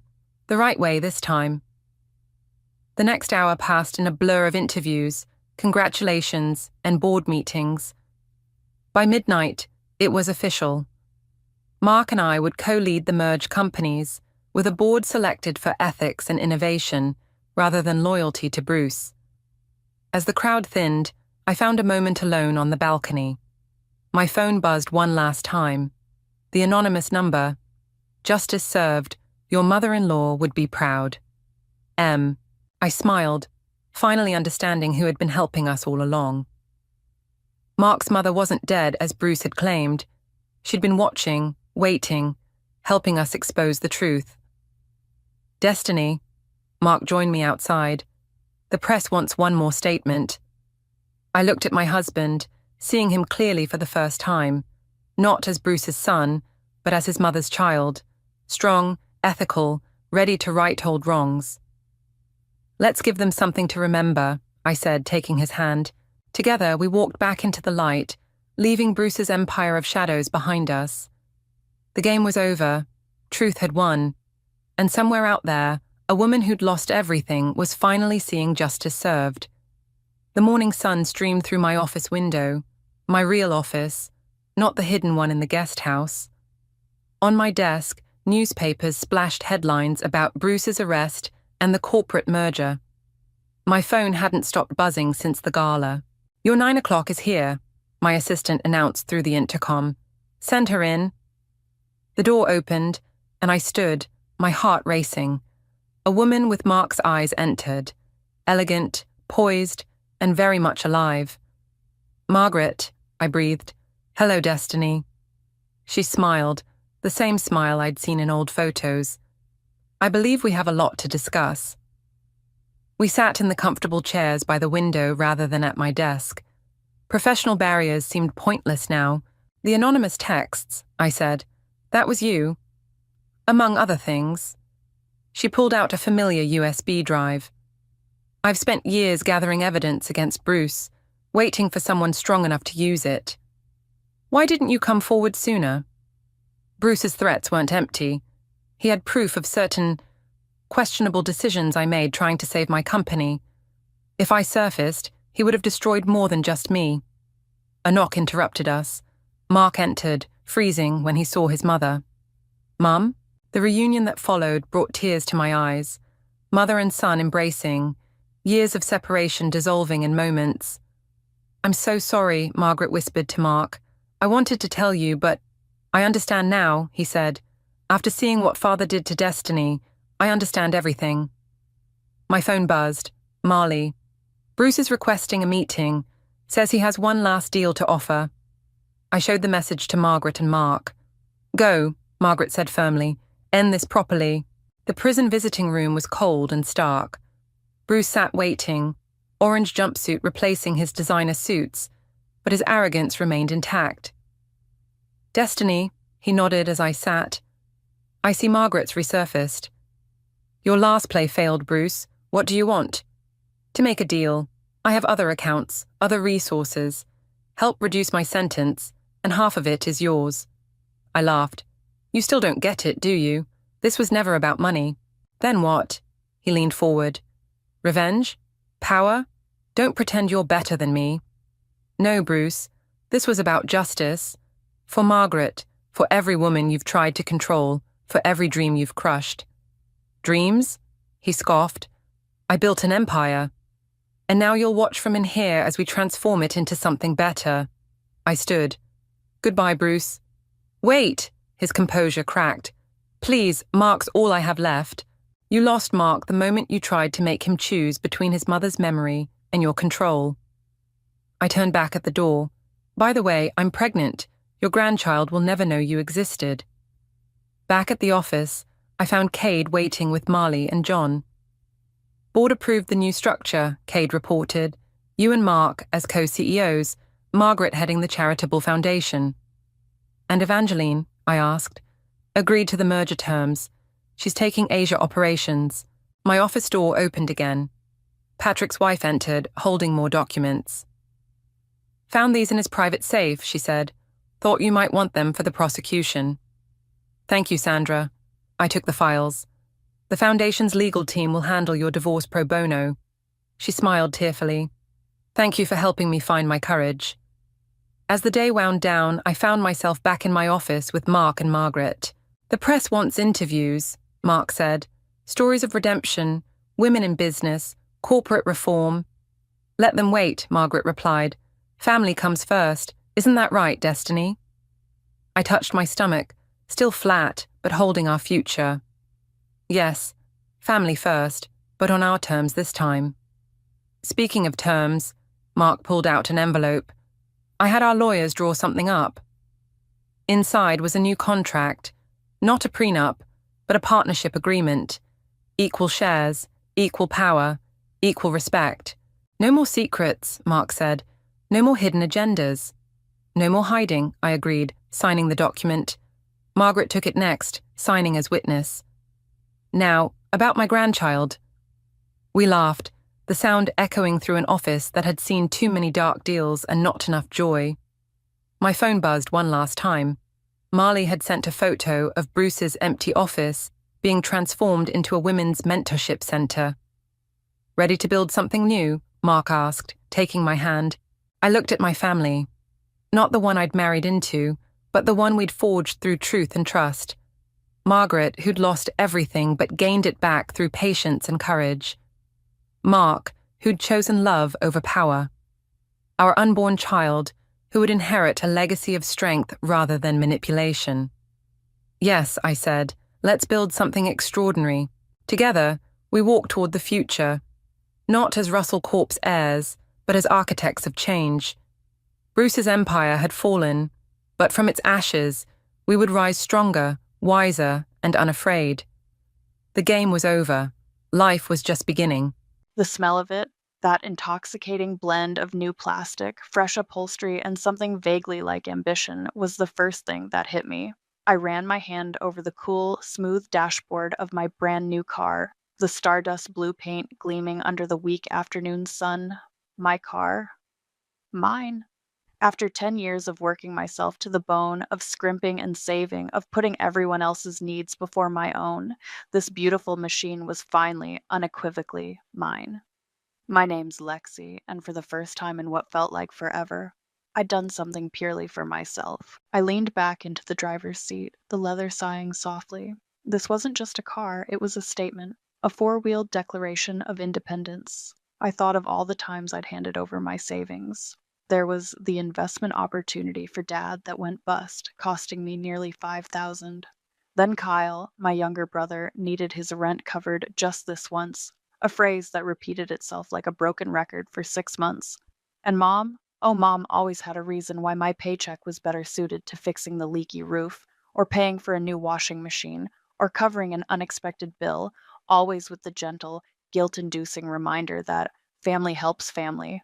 I was the family ATM, the reliable safety net, always there to catch them. But this car, this was different. This was for Lexi. My phone buzzed in my pocket, and I glanced at the caller ID. Mom. A tiny knot formed in my stomach, an old, familiar tightening. I almost let it go to voicemail, wanting to bask in my new car glow a little longer, but the second call came immediately after. That usually meant urgent. Hi, Mom, I answered, trying to keep the joy in my voice. Lexi, thank goodness. We need you to come over, right now. It's an emergency. Her voice was tight with a forced panic I knew all too well. An emergency? What's wrong? Is everyone okay? Just come, Lexi, now, and bring your father with you if he's home from work yet. He wasn't. I knew his schedule. Dad's not back for another hour. What's happened? It's Kyle, she said, her voice cracking. Please, just hurry. The knot in my stomach tightened into a full-blown fist. Kyle. It was always Kyle. I drove my beautiful new car, the one I'd owned for precisely 7 hours, to my parents' house, a growing sense of dread eclipsing the earlier euphoria. They were all there when I walked in. Mom, Dad, who must have been called home early, and Kyle. Mom was dabbing her eyes with a tissue, her face a mask of theatrical sorrow. Dad stood by the fireplace, looking grim and avoiding my gaze, his usual passive stance when Mom was on a mission.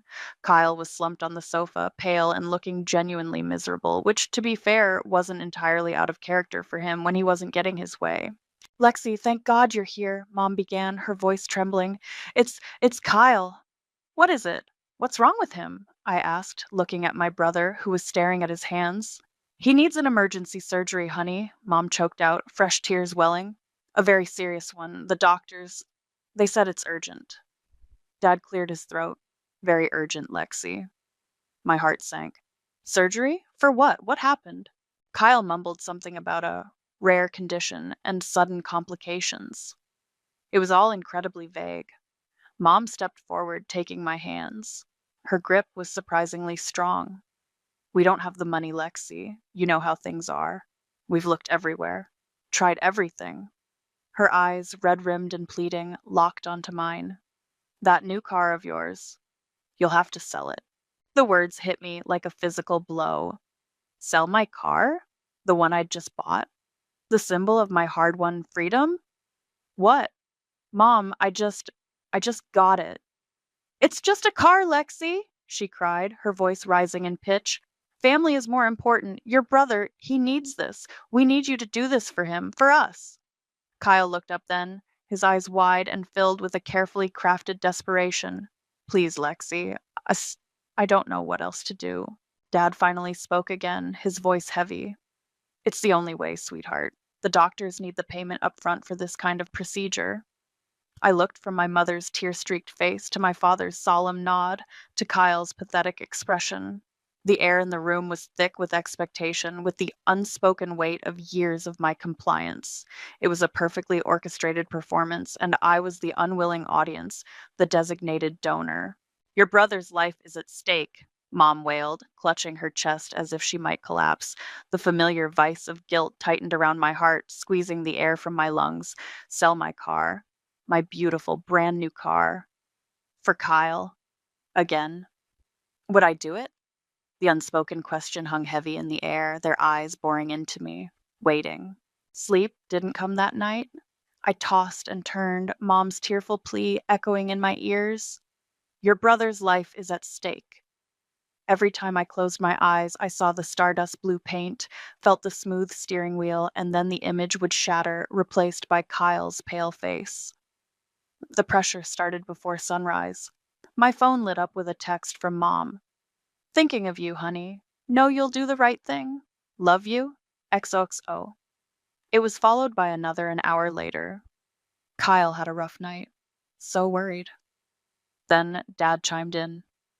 Lexi, your mother is beside herself. We need to sort this quickly. I finally texted back a generic. I need some time to think. This is a lot. Mom called instantly. Time? Lexi, what is there to think about? This is Kyle, your brother. I know, Mom. It's a big decision. Selling my car, I just bought it. A car can be replaced, your brother cannot, she snapped, the desperation in her voice now laced with an edge of impatience. We're counting on you. Later that morning, I went over to their house, ostensibly to discuss things. Kyle was in the living room, flicking through channels, a bowl of cereal in his lap. He looked surprisingly normal. Hey, I said, my voice flat. Oh, hey, Lexi, he mumbled, not looking up from the TV. Mom said you were coming. How are you feeling? I asked, trying to sound concerned, trying to push down the resentment that was already starting to bubble. Not great, he said, finally glancing at me. This whole thing, it's a nightmare. He winced, a little too dramatically, as he shifted on the couch. So, what exactly is this condition? Mom was pretty upset, didn't get all the details. He waved a vague hand. Oh, it's complicated. Some rare internal thing. Dr. Peterson said it's aggressive. Dr. Peterson? Is he a specialist? Yeah, top guy. Mom found him. He took a large bite of cereal. For a man facing emergency surgery for an aggressive, rare condition, his appetite seemed pretty robust. As he turned back to the TV, I caught it, just for a split second, when he thought I wasn't looking directly at him, a tiny, almost imperceptible smirk.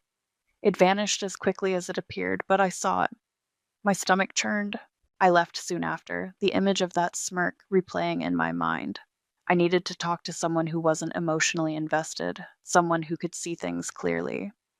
I called Serenity, my best friend. Serenity? You free to talk? For you, Lexi. Always. What's up? You sound off. I spilled everything, the new car, the sudden family meeting, the demand to sell it for Kyle's emergency surgery. There was a long pause on the other end. Wow, Serenity finally said. Just wow. An emergency surgery that conveniently costs exactly one new car? I know, it sounds bad when I say it like that, but Mom was so upset and Kyle looked. Lexi, Serenity interrupted gently. When has Kyle not needed bailing out? And when has your mom not been able to cry on cue to get what she wants from you? I'm sorry, but this stinks. What kind of surgery is it? At what hospital? Which doctor? Specifically, did they show you any paperwork, any diagnostic reports? Well, no, I admitted. It all happened so fast. Kyle said it was some rare condition, Dr. Peterson. Mom found him. Dr. Peterson? Serenity echoed. Lexi, you need to ask more questions. Specific questions. Don't just roll over again. This is your car, your money, your life you put on hold for them countless times. If it's real, fine. But if it's not, her words resonated, validating the tiny, niggling doubt that Kyle's smirk had planted. You're right, I said, a new resolve hardening in my voice. I need to know more. I decided to head back to my parents' house, armed with Serenity's advice. I'd ask for the doctor's full name, the hospital, details about the condition. As I walked up the driveway, I could hear Mom's voice through the slightly open living room window. She was on the phone, her tone hushed but urgent. Yes, everything's going according to plan, she was saying. I froze, my hand halfway to the doorbell. She's wavering a bit, but she'll come round. She always does. A pause, then, no, don't you worry about that. Just stick to the story, Kyle. It's almost in the bag. My blood ran cold. Kyle? She was talking to Kyle? She must have heard my footsteps on the porch because her voice changed abruptly. Oh, gotta go, dear. Talk later. Click. I pushed the door open slowly. Mom was standing there, phone in hand, a flustered look on her face. Lexi, I didn't hear you come in. Who were you talking to, Mom? I asked, my voice surprisingly steady. Oh, just an old friend, she said, a little too quickly, avoiding my eyes. Catching up. But I'd heard her. Stick to the story, Kyle. The seed of doubt didn't just sprout, it shot up like a weed, its roots twisting around my heart. Stick to the story, Kyle. The words replayed in my head, a sickening loop. An old friend? No. My mother was a terrible liar when caught off guard. That hushed conspiratorial tone was reserved for family schemes, usually involving how to get Kyle out of his latest mess. This time, I was the mess they were trying to fix with my car money. I didn't confront her then. What was the point? She'd just deny it, cry, and turn it back on me, making me the villain for doubting her, for not trusting my own family. Instead, a cold sort of clarity settled over me. If they had a story, I needed to find the truth. That evening, I sat at my laptop, the glow of the screen illuminating my determined face. Dr. Peterson, Kyle had said, top guy. I started searching online. Dr. Peterson, rare internal conditions. Dr. Peterson, surgical specialist, our city. Pages and pages of doctors named Peterson appeared, but none specializing in anything remotely like Kyle's vague description. I tried variations, adding aggressive conditions, emergency, internal surgery. Nothing. It was like searching for a ghost. Frustration gnawed at me. If this Dr. Peterson was so renowned, why was he impossible to find? Unless he didn't exist. Or at least not in the context Kyle and Mom were selling. I leaned back, thinking. What else did I know? Kyle. He was always into something, some new get-rich-quick scheme, some fleeting obsession. Recently, he'd been unusually quiet about his activities, which, in hindsight, was a red flag. Then I remembered something. A few weeks ago, during a rare family dinner I actually attended, he'd been glued to his phone, scrolling endlessly. I'd caught a glimpse of turquoise waters and white sandy beaches. What are you looking at, Kyle? I'd asked. Oh, nothing. Just some travel stuff, he'd mumbled, quickly pocketing his phone. Travel stuff? It was a long shot, but I was running out of ideas. I opened his rarely used public social media profile. He wasn't an avid poster, mostly just old pictures from high school and a few shared memes, but under his liked pages, one caught my eye. It was recent. Bali Dreams luxury villas. My heart gave a little thump. Bali? That was a long way from an emergency surgery in our city. Curiosity, now a burning fire, pushed me further. I looked at his friends list. He hadn't added anyone new in ages, but there was one recent addition, Marco, the jet-setter Diaz. I clicked on Marco's profile. It was plastered with pictures of exotic locations, testimonials from happy clients, and advertisements for bespoke travel experiences. Marco was a travel agent specializing in high-end luxury packages. My breath hitched. This couldn't be a coincidence. Bali, a luxury travel agent. I scrolled through Marco's public posts, my eyes scanning for any connection to Kyle. It was mostly generic travel promotions. Then I saw it. A post from about a week ago showcasing a stunning villa in Seminyak, Bali. Who's ready for paradise? Limited spots available for our exclusive Bali Bliss package. And there, in the comments section, almost buried under a dozen inquiries, was a comment from Kyle. My blood turned to ice. It was a deleted comment, but the platform had that annoying feature where you could sometimes see cached versions if you were quick or lucky. And I was. Clear as day. Counting down the days. This is going to be epic. Can't wait, Marco. The timestamp on the comment was from 5 days ago. 5 days. Just 2 days before Mom called me about Kyle's emergency surgery. I stared at the screen, the words blurring, counting down the days.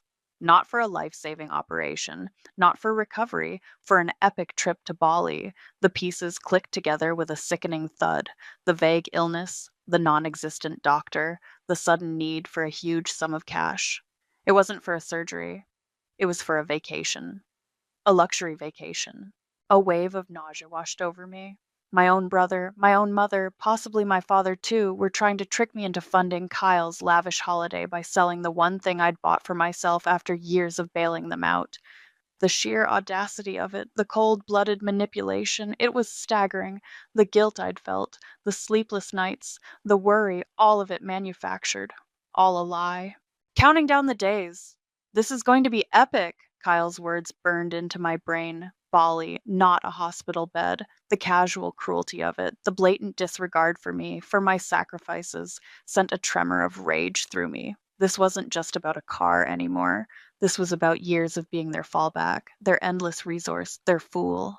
The Bali comment was damning, but I needed more. I needed to understand the why. Why this elaborate charade? Kyle was irresponsible, yes, but this level of deceit, involving Mom so deeply, felt bigger. I thought about all the loans I'd given Kyle over the years. Car trouble, rent shortfall, unexpected bill. Each time, a vague excuse, a desperate plea. Each time, I'd coughed up the cash, telling myself it was the last time. How much had I given him in total? The thought made me sick. My mind raced. Where would Kyle keep financial information? He was notoriously disorganized, careless.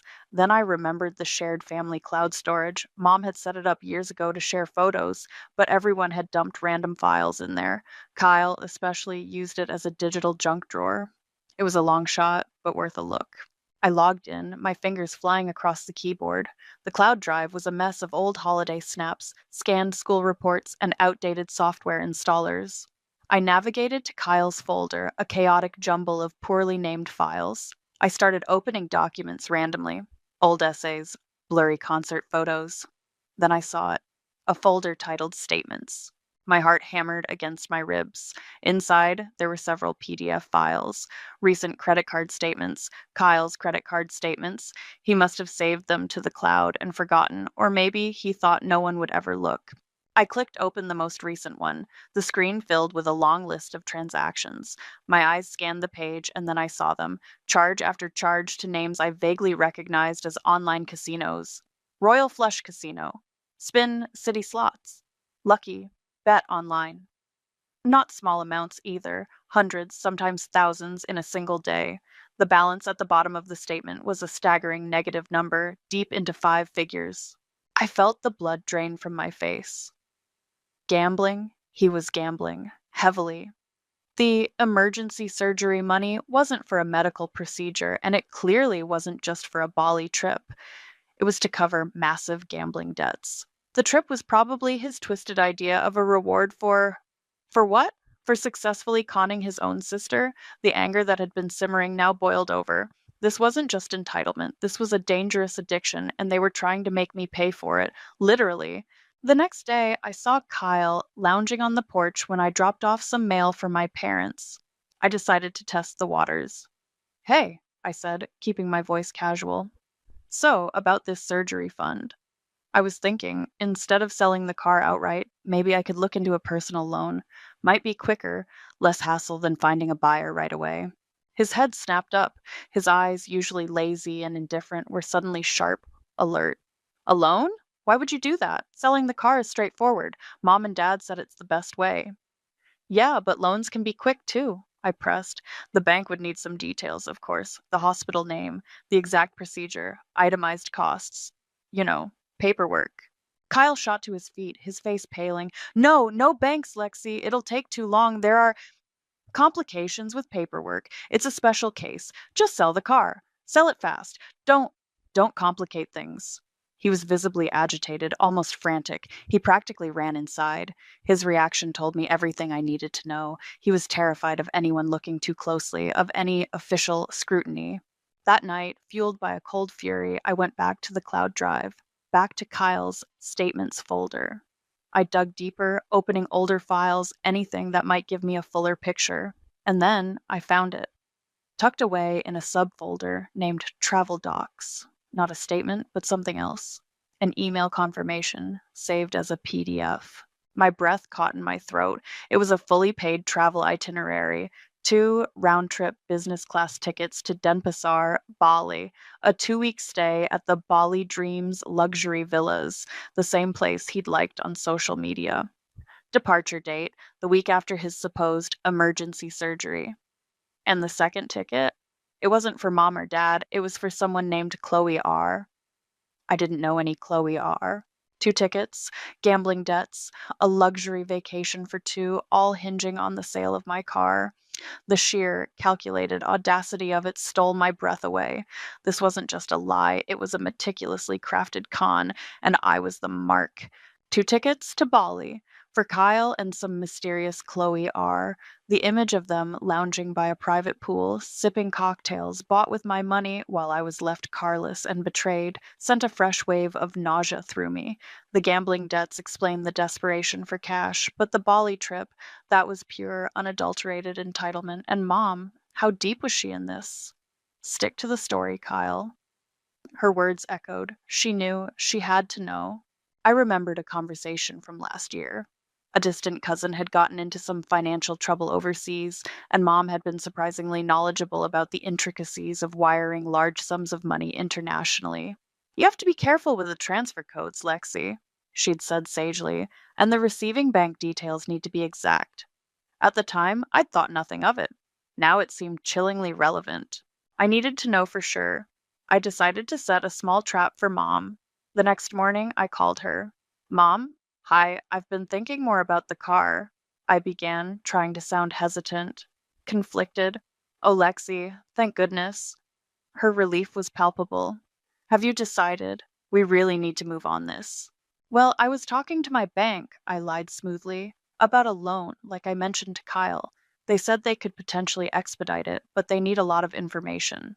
The specific surgical codes, the hospital's international billing department, a letter from this Dr. Peterson. Silence on the other end. Then Mom's voice, tight and strained. Alone, Lexi? I told you that's not a good idea. It's too complicated. There are privacy issues with sharing that kind of medical data with banks. Privacy issues?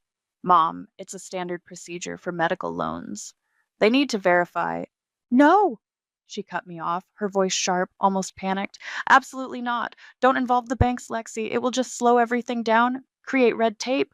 We will handle all the details with the clinic. You just need to get the money from the car sale. We'll take care of the rest. It's better that way, cleaner. Cleaner? I echoed, a cold knot forming in my stomach. What do you mean, cleaner? Just simpler, darling. Trust me on this. We know what we're doing. Her panic was practically screaming through the phone. She was desperate to keep banks and any official oversight far away from this surgery.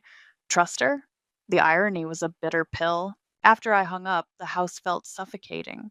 I needed air and I needed more answers. Mom was clearly in on the Bali trip, at least to some extent. But how involved? I remembered she sometimes used Dad's old tablet for browsing recipes or playing games. Dad rarely used it anymore, and Kyle sometimes borrowed it, being notoriously careless with his own devices. Maybe, just maybe, Mom had used it for something related to this. I found the tablet on the kitchen counter under a pile of mail. I powered it on. It went straight to the home screen. No password. I opened the email app. Dad's account was logged in, but there was another icon for Mom's email. I clicked it. My heart pounded. Her inbox was mostly newsletters and store promotions. I typed Bali into the search bar, and there it was. A chain of emails between Julia Davis, my mother, and Marco, the jet-setter Diaz. My hands trembled as I opened the first one. It was from Marco, dated 3 weeks ago. Bali Bliss package inquiry. Mom's reply. Thank you, Marco. The package sounds wonderful. My son is very excited. Can we discuss payment options? A deposit now and the balance in, say, 4 weeks? Marco's response outlined installment plans. Mom had replied, confirming she would arrange the deposit. There were further emails discussing flight preferences, villa upgrades. He'd like the one with the private infinity pool, if possible, and dietary restrictions for Mr. Kyle Davis and his guest. I scrolled through the messages, each word a fresh stab of betrayal. She wasn't just aware, she was actively facilitating it, booking his luxury vacation, discussing payment plans, ensuring he got the infinity pool, all while preparing to emotionally blackmail me into funding it with a fabricated medical emergency. The cold fury I'd felt before now had a sharp edge of grief. This was my mother. I felt like I was going to be sick. I closed the email app, my mind reeling. How could she? How could they both do this to me? Dad, was he just passively going along, or was he in on it too? His silence, his grave nods. Were they part of the act? I almost missed it. As I was about to put the tablet down, a notification pinged. A text message, not to Mom's number, but to Dad's, which was still linked to the tablet's messaging app. Kyle often used Dad's tablet to text if his own phone was dead or out of credit. I tapped it open. It was from Dad, sent to Kyle just 2 days ago, the day after the family meeting. Your mother and I have smoothed things over with Henderson. The car money should cover the rest and your trip. Don't mess this up. Henderson. I vaguely remembered Kyle mentioning that name in connection with some misunderstanding a few months back. A creditor. A bookie, most likely. Smoothed things over. The car money should cover the rest in your trip. My father. Not just a silent, passive enabler. He was an active participant. He knew about the gambling debts. He knew about the trip. He knew the entire emergency surgery was a lie. He and Mom were in this together, orchestrating the whole damn thing. The blanket of silent agreement wasn't just complicity, it was a cover for active, calculated scheming. The family I thought I had, the parents I thought, despite everything, loved me. They were gone, replaced by these cold, manipulative strangers. Don't mess this up. Dad's words to Kyle, the final, brutal piece of the puzzle, slammed into place. It wasn't just Mom and Kyle. It was all three of them, a united front of deceit, with me as their target, their piggy bank. The casualness of his message, the smoothed things over with Henderson, as if discussing a minor household repair, was what broke me. The grief I'd felt at Mom's betrayal now encompassed my father too, a hollow ache where respect and affection used to be. But underneath the pain, something else was stirring. A chilling calm, the kind of calm that comes when you've hit rock bottom and realize the only way out is up, and over anyone who tries to stop you. They thought they could play me, manipulate me with crocodile tears and fabricated emergencies one last time. They were wrong. I spent the next 2 days meticulously gathering my ammunition. My apartment transformed into a war room. I took screenshots of Kyle's boastful comment on Marco the Jetsetter's page, the Bali Dreams Luxury Villas website, and the cached version of his deleted post. I printed the credit card statements from the shared cloud, highlighting the casino charges. I carefully photographed the email exchange between Mom and Marco on Dad's tablet, ensuring the dates and sender details were crystal clear. And Dad's text message to Kyle? I took multiple pictures of that from different angles just to be sure. Each piece of evidence was a nail in the coffin of their lies. Serenity came over, her eyes wide as I laid out the damning proof on my coffee table. Lexi, I don't even have words, she breathed, picking up the printout of Mom's email about the infinity pool. They're unbelievable. Tell me about it, I said, my voice devoid of emotion. They've called another family meeting for Saturday, at their house. Aunt Olive and Uncle Pierce are going to be there. Serenity raised an eyebrow. Reinforcements? Trying to publicly shame you into compliance? Exactly. They think they can corner me, use the extended family to pressure me into selling the car and handing over the cash. No more questions asked. So what are you going to do? Serenity asked, though her eyes already held a spark of anticipation. She knew me. A small, cold smile touched my lips. I'm going to attend, and I'm going to give them my final answer. Serenity grinned. Oh, this is going to be good. You need a presentation. Something undeniable. Together, we organized the evidence. We scanned the printouts and photos, creating a digital folder. Serenity, who was much more tech-savvy than me, helped me set up a small portable projector I'd forgotten I even owned, a relic from a college presentation. We tested it against my living room wall, the damning emails and texts appearing large and undeniable. "Perfect," Serenity said, nodding with satisfaction. "No way they can wriggle out of this." As the week progressed, Mom kept up the pressure with saccharine texts. "Counting on you, sweetie. Kyle's not doing well." Dad remained silent, probably thinking his part was done.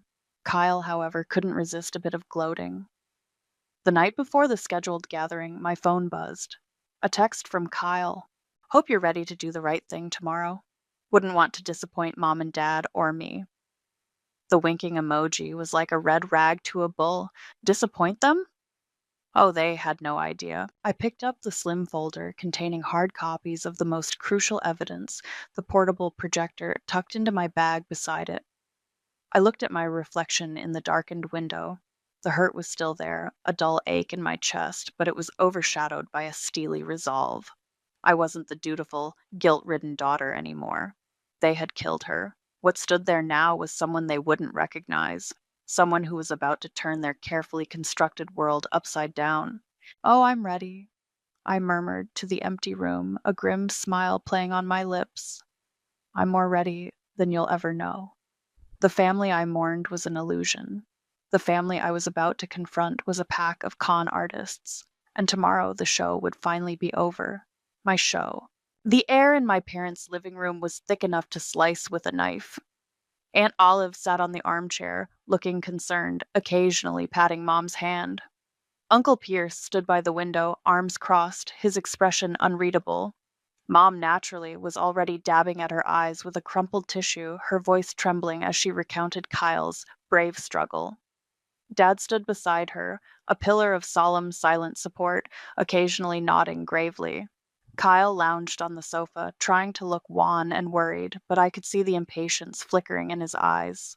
He just wanted this over with, so he could get his money. My money. They went through the motions, Mom delivering a heartfelt monologue about family loyalty, sacrifice, and how blood is thicker than water. It was a performance worthy of an award if awards were given for emotional manipulation. Finally, after what felt like an eternity of carefully crafted guilt-tripping, Mom turned to me, her eyes glistening with unshed tears. "So, Lexi, darling," she said, her voice soft and pleading, "have you thought about it? About Kyle? About your family? Will you do this one thing for us? Will you sell the car?" All eyes in the room turned to me. The expectation was a physical weight. This was it. Showtime. I took a slow breath, letting the silence stretch for a beat. Then I met Mom's gaze, my own expression calm, almost serene. "Yes, Mom," I said. "I have given this a lot of thought. A whole lot of thought. And in the process, I've discovered some things." A flicker of unease crossed Mom's face. Kyle sat up a little straighter. "Discovered things?" Dad asked, his brow furrowing. "What do you mean, Lexi?" "Well," I said, reaching into my bag and pulling out the small projector, "instead of just telling you, why don't I show you?" I placed the projector on the coffee table, aimed it at the large, blank wall opposite the sofa, and switched it on. The room lights were already dim, creating the perfect canvas. The first image that flashed onto the wall was a screenshot of Kyle's social media page, his comment, "Counting down the days, this is going to be epic," highlighted in red under Marco, the jet setter's Bali post. A confused murmur went through the room. Aunt Olive leaned forward, squinting. "What's this, Lexi?" Mom asked, her voice suddenly less tearful, more wary. "That," I said, my voice clear and steady, "is Kyle, expressing his excitement for his upcoming luxury vacation to Bali, posted just days before his emergency surgery was announced." Kyle jumped to his feet. "What the hell, Lexi? That's out of context. That's old. Is it, Kyle?" I clicked to the next image, the fully paid itinerary for 2 business class tickets to Bali, names Kyle Davis and Chloe R., clearly visible, along with the dates for the 2-week stay at Bali Dreams luxury villas, departing the week after his supposed surgery. Gasps rippled through the room. Aunt Olive's hand flew to her mouth. Uncle Pierce uncrossed his arms, his expression hardening. "Bali," Aunt Olive whispered, looking from the screen to Mom, then to Kyle. Mom's face was rapidly losing color. Lexi, I don't understand what you're trying to do. Oh, I think you do, Mom, I said, clicking again. The next image was one of Kyle's credit card statements, the charges to Royal Flush Casino and Spin City Slots circled, the massive negative balance highlighted. This is where the money for the surgery is really needed, isn't it? To cover Kyle's gambling debts. Kyle's face contorted with rage. You went through my stuff? You left it on a shared family drive, Kyle, I replied coolly. Careless. Then I showed the emails.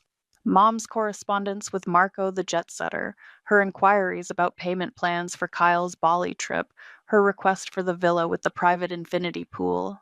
Mom stared at the wall, her mouth opening and closing like a fish. She looked ashen. Dad looked like he'd seen a ghost, his face pale and slack-jawed. Julia?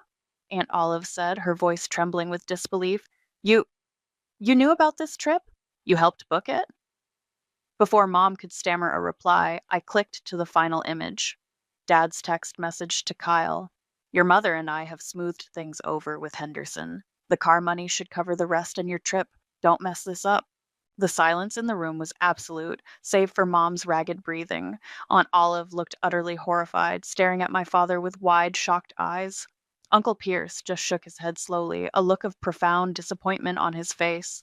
Kyle's smugness had completely dissolved, replaced first by panic, then by pure, unadulterated fury. He lunged towards me, his face a mask of rage. You little bitch! He screamed. You ruined everything! Uncle Pierce moved surprisingly fast for a man his size, grabbing Kyle's arm and yanking him back. That's enough, Kyle! Mom finally found her voice, a pathetic, broken stammer. Lexi, how could you... We're your families. I looked her dead in the eye of the years of resentment, of being used and manipulated, hardening my gaze. No, I said, my voice cold and final. You're not. Not anymore. I bent down, picked up my car keys from the coffee table where I'd placed them earlier, and straightened up. The jingle of the keys was the loudest sound in the stunned room. This, I said, holding up the keys, is my final answer. I didn't wait for a response. I turned on my heel and walked out of that suffocating living room, out of that house filled with lies and shattered illusions. Each step felt lighter than the last. Behind me, I could hear the eruption, Kyle's continued yelling, Mom's hysterical sobs, Aunt Olive's shocked exclamations. But it all sounded distant, like a badly tuned radio station I was finally leaving behind. The click of my car door unlocking was the sweetest sound I'd ever heard. I slid into the driver's seat, the new car smell a balm to my frayed nerves. As I started the engine, the smooth hum felt like a promise of peace. I pulled away from the curb, not once looking back in the rearview mirror. There was nothing there I wanted to see. An overwhelming wave of relief washed over me, so potent it almost made me dizzy. It was done. The truth was out. I hadn't just saved my car. I'd saved myself. This lightness was quickly followed by a sharp pang of sorrow, not for the people I'd left behind in that room, but for the family I'd always wished I had, the one that existed only in my naive hopes. But there was no regret, not a single ounce. The drive back to my apartment was quiet. I opened the windows, letting the cool evening air whip through my hair, carrying away the last vestiges of their toxicity. When I got home, I made myself a cup of tea and just sat, letting the silence of my own space envelop me. It felt good. Safe. The next day, my phone rang. It was Aunt Olive. Lexi, dear, she began, her voice subdued.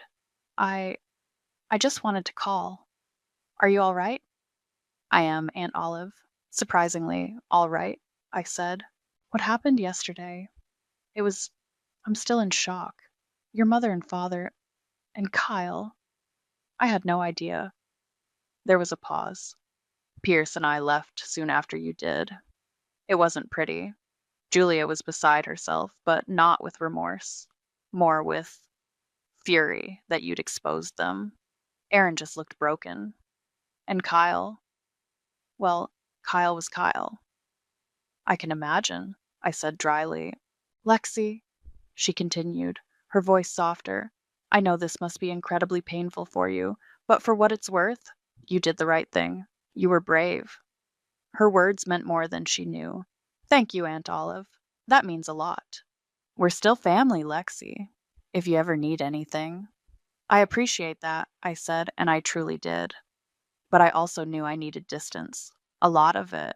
Over the next few weeks, snippets of information trickled back to me, mostly through Serenity, who had a knack for hearing things on the family grapevine that Aunt Olive was too polite to share directly. Kyle's gambling debts, no longer a secret, had apparently attracted the attention of some rather unpleasant people. Henderson, it turned out, wasn't the only one he owed. Without my car money to bail him out, he was in serious trouble. Creditors were apparently hounding him, and the Bali trip with Chloe R. was definitely off the table. Good. Mom and Dad were facing their own kind of music. The public exposure at the family gathering had been humiliating. They'd lost face with everyone, especially with Aunt Olive and Uncle Pierce, whose good opinion they'd always valued. The social shame was apparently immense. Financially, without my contributions, they were struggling to cover Kyle's ever-expanding mess and their own lifestyle, which I now realized I'd been subsidizing for years. Karma, I thought, could be a beautiful thing. I didn't hear from them directly. No tearful apologies, no angry recriminations. Just silence. And honestly, the silence was a gift. I focused on myself. I drove my car, windows down, music playing, just because I could. I reconnected with friends I'd neglected because family emergencies always took precedence. I started a new hobby. I poured my energy into my work, and for the first time, my paycheck felt entirely my own. The revenge of exposing them had been undeniably satisfying, but the true victory was this: my freedom, my self-respect, my life reclaimed. Looking back, I don't think I'll ever truly forgive them, not in the way people expect. Forgiveness, in this case, felt like an invitation for them to hurt me again. But I found peace in the distance, in the firm boundaries I'd finally erected. Sometimes severing ties isn't a failure, it's an act of profound self-love. The consequences of their deceit had finally caught up with them, and I was no longer there to cushion the blow. My rearview mirror was clear now, and the road ahead, my road, looked bright. I stood frozen in my kitchen, staring at my phone as if it had just burst into flames. 3 missed calls from Mom, 2 from Dad, and a single text from my sister Valeria that would shatter my world. He proposed. I said yes. Can't wait to tell you everything.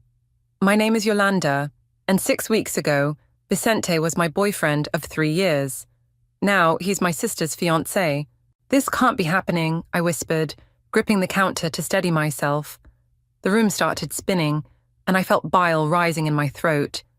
The fancy coffee maker Vicente had bought me for Christmas caught my eye, mocking me with memories of lazy Sunday mornings and whispered promises. My phone buzzed again. Mom. Honey, did you hear the wonderful news? Her voice was pitched high with excitement. Just now, I managed, trying to keep my voice steady. Val texted me. Isn't it wonderful?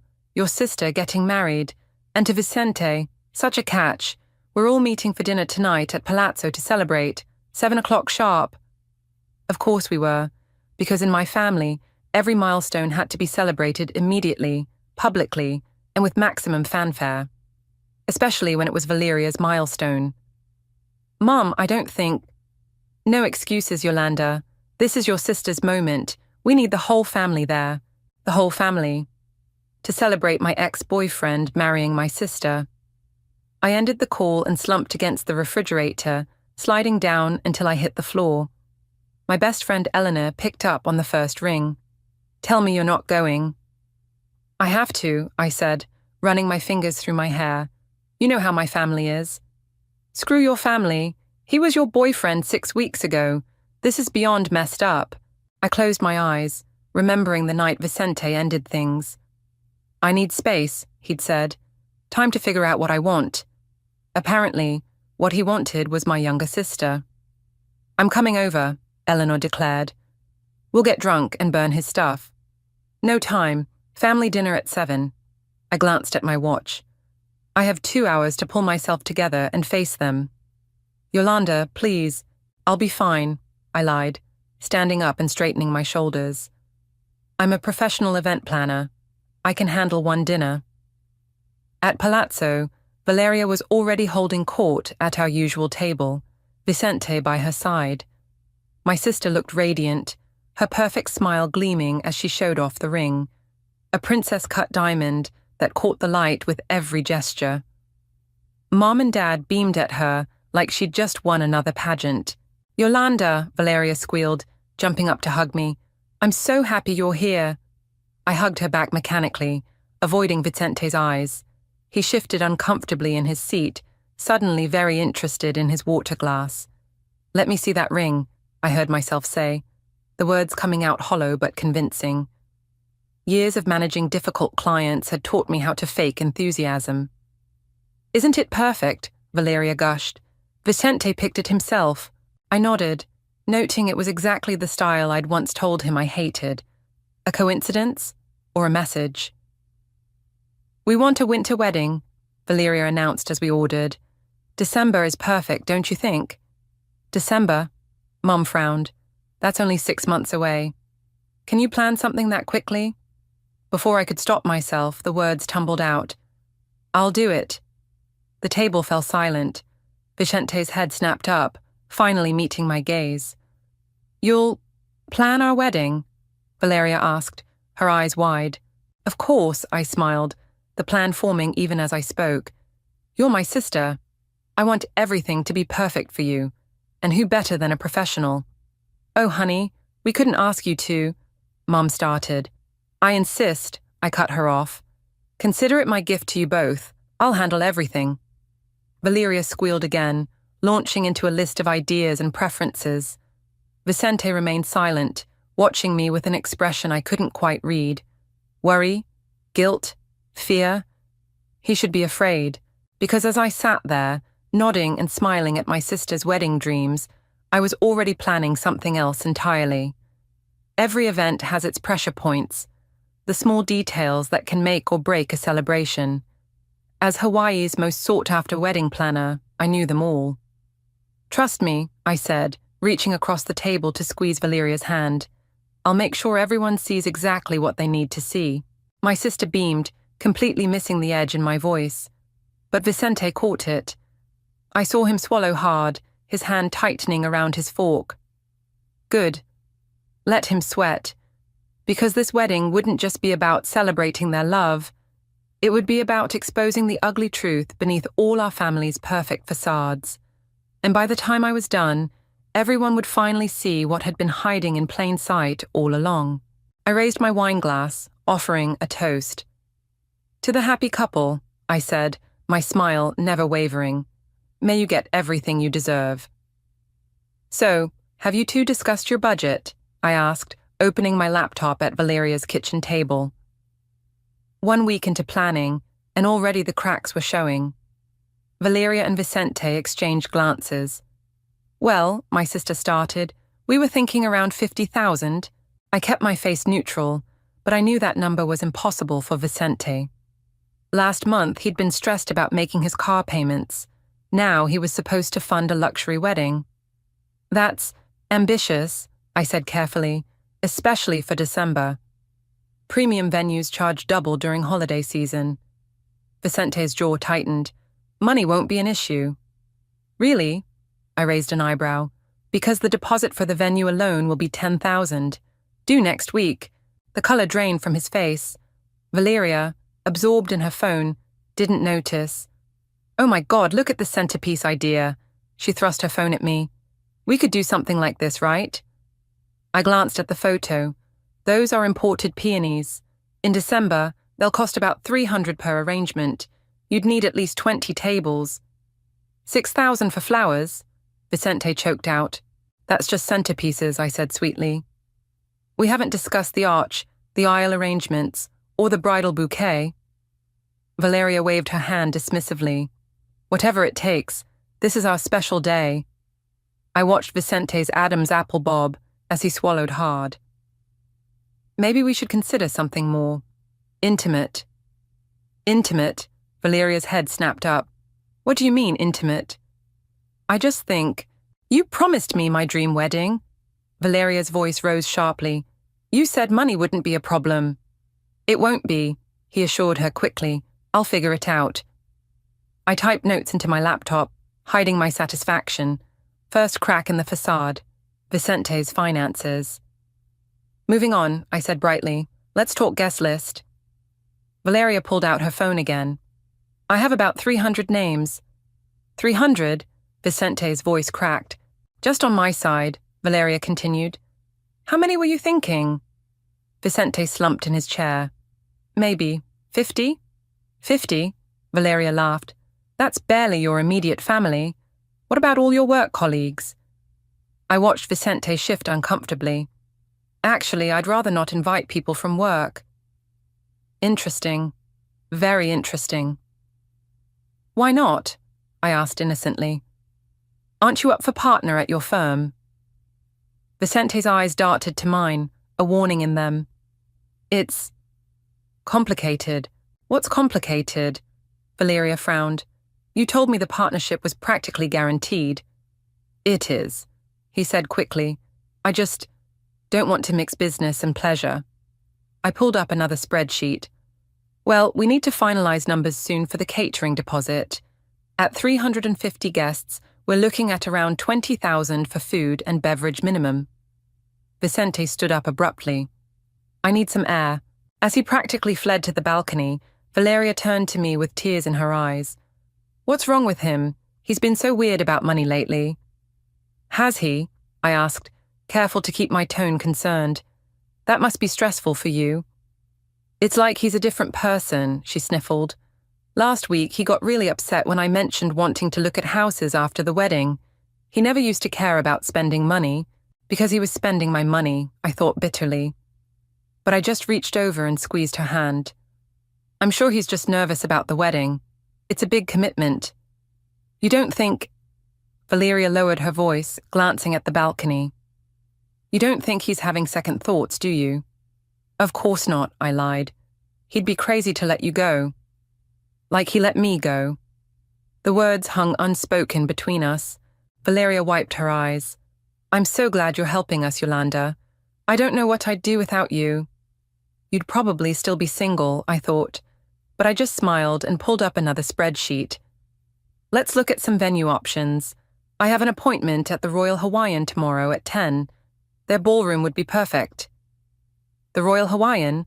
Vicente had returned, looking slightly green. Isn't that the most expensive hotel on the island? Only the best for my sister, I said firmly. Unless, is there a reason we shouldn't look there? Our eyes met, and I saw the panic in his. He knew I knew, about the mounting debt, about the partnership that wasn't happening, about all the lies he'd told Valeria. No, he said finally, no reason at all. Perfect. I closed my laptop with a snap. I'll see you both there tomorrow at 10. Oh, and Vicente, don't forget about that venue deposit. We wouldn't want to lose our date. As I walked to my car, I could feel Vicente's eyes boring into my back. He was beginning to realize what I was doing, but he was powerless to stop it. After all, how could he object to me giving his bride-to-be exactly what she wanted? By the time this wedding rolled around, everyone would know exactly who Vicente really was. And more importantly, they'd know what Valeria had done to get him. I smiled as I started my car. The truth was going to cost them way more than $50,000. You're playing with fire, Eleanor warned, watching me sort through old family photos. This isn't like you, Yolanda. You don't know what it was like growing up with her, I said, pulling out a particularly telling picture. Valeria's high school graduation. She's center stage, beaming, while I'm barely visible in the background, holding her purse. Tell me then. The front door opened before I could answer. Mom breezed in, carrying garment bags. Girls, I'm so glad you're both here. Wait until you see what Valeria picked for the bridesmaids. Eleanor shot me a concerned look as Mom unzipped the bags with flourish, revealing identical seafoam green dresses. Aren't they gorgeous? Mum gushed. They're the exact color of the dress I wore to my senior prom, I said quietly. The one Valeria borrowed and accidentally ruined the night before. Mom's smile faltered. Oh, honey, that was years ago. You can't still be upset about that. Of course not, I said, standing up. Just like I'm not upset about her taking my spot in the dance recital when I broke my ankle. Or dating my prom date 2 weeks after he broke up with me. Or, "That's enough," Mum snapped. "Your sister is getting married. Can't you just be happy for her? I'm planning her entire wedding for free." "What more do you want?" The silence stretched between us until Eleanor cleared her throat. "Mrs. Hamilton, would you like some coffee?" Mum's phone buzzed. "No time. I'm meeting Valeria at the florist." She headed for the door, then paused. "Yolanda, please don't ruin this for your sister." After she left, Eleanor turned to me. "Okay, spill. What really happened with Vicente?" I pulled out my phone, scrolling to a saved text thread. 3 days before he broke up with me, I found this on his phone. Eleanor read the messages between Vicente and Valeria, her eyes widening. "Holy shit, they were seeing each other behind your back." "For months," I confirmed. "And the best part? She knew exactly what she was doing. Look at the timestamp on this one." The message read, "She'll get over it just like she gets over everything. You're meant to be with me, not her." That manipulative little... "It gets better," I interrupted, pulling up my laptop. "Remember how Vicente kept dodging questions about work? Well, I did some digging." I showed her the law firm's website. "See that press release? The one announcing new partners. Notice who's not on the list." But he told everyone he was getting promoted. He's not just not getting promoted, he's being investigated for ethical violations. Apparently, he's been padding his billable hours for months. That's why he doesn't want work people at the wedding. Eleanor whistled low. "Does Valeria know?" "Please, she's too busy planning her perfect wedding to notice he can barely afford dinner." My phone buzzed, a text from the florist. "Speaking of which..." I smiled, reading the message. "Remember those imported peonies Valeria had to have? Looks like there's been a mix-up with the order. They'll have to use local flowers instead." "You didn't. I just mentioned to the supplier that payment might be delayed. Amazing how quickly exotic flowers become unavailable when there are doubts about money." Eleanor grabbed my arm. "Yolanda, stop. This isn't going to make you feel better." "You don't understand," I said, pulling away. "This isn't about feeling better.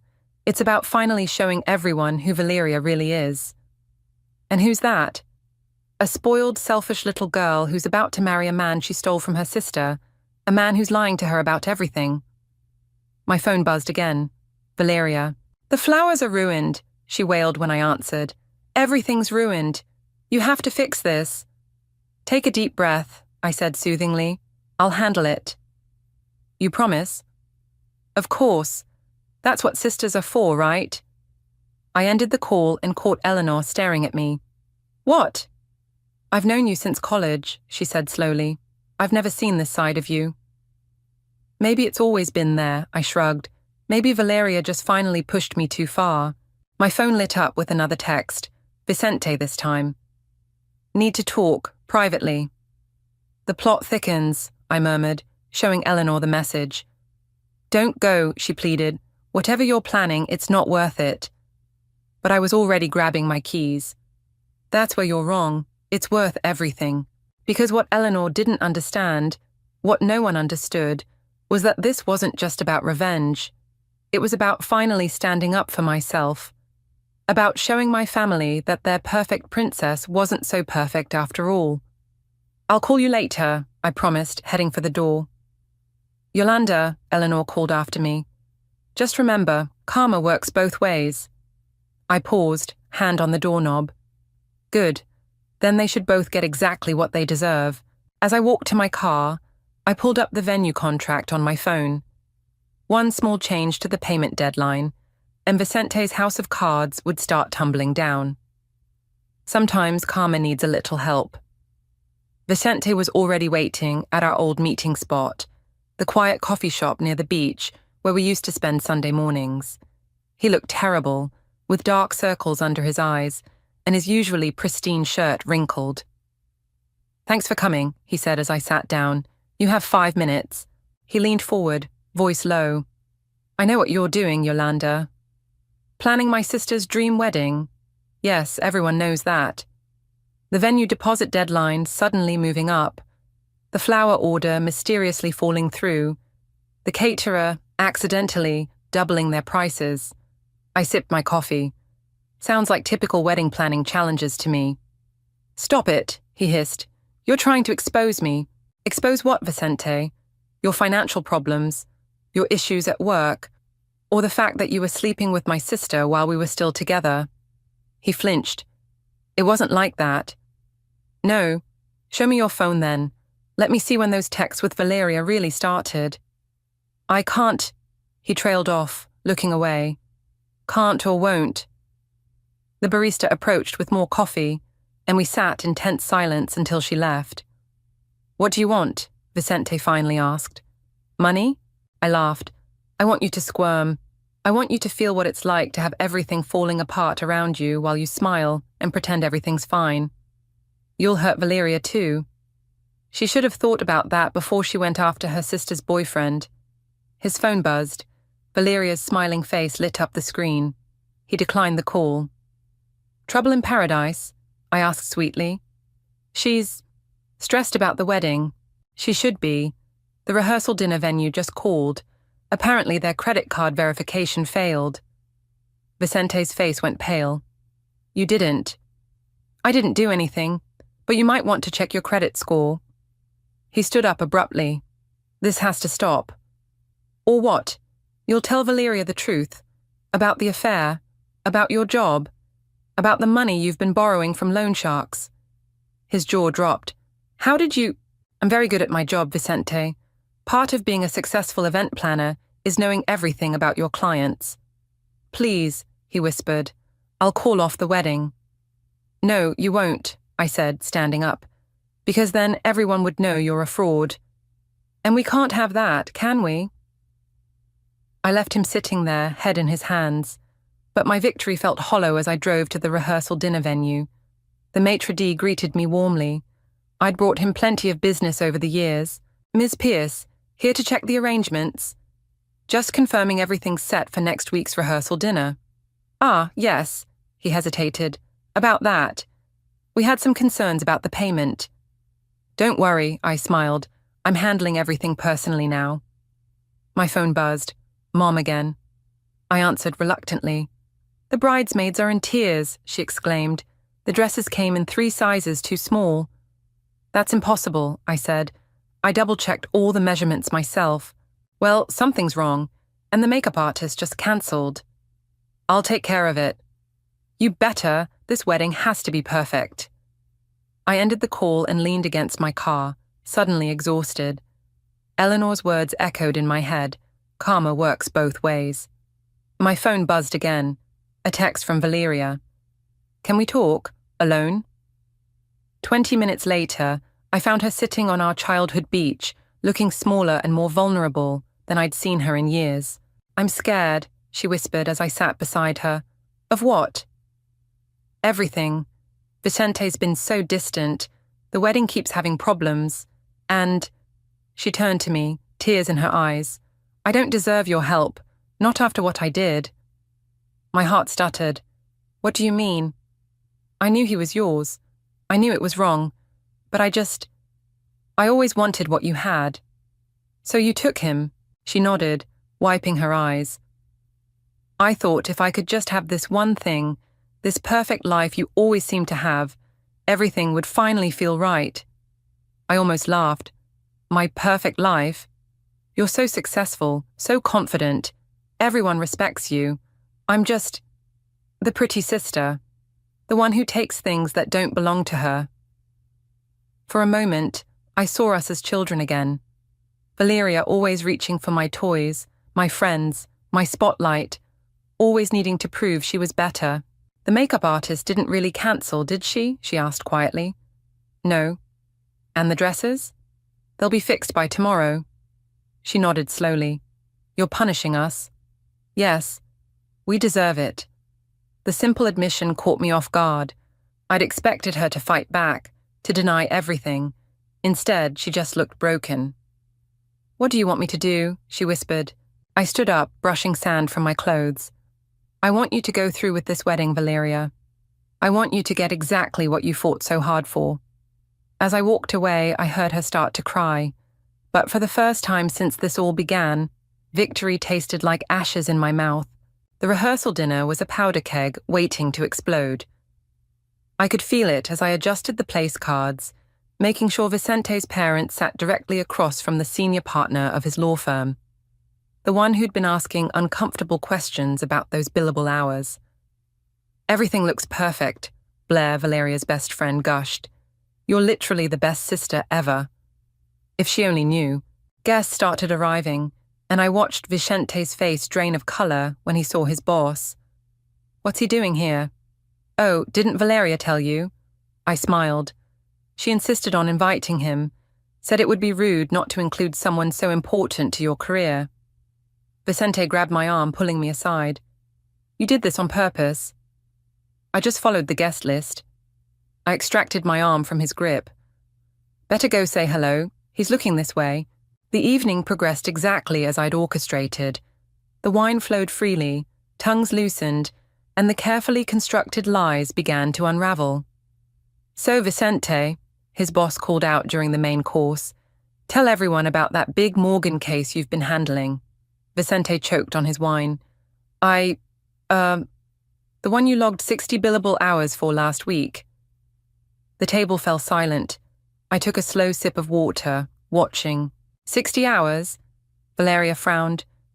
"But you were with me most of last week." "I worked from home," Vicente said quickly. "Funny," his boss continued, "because the client called yesterday. Said they hadn't heard from you in 3 weeks. More silence.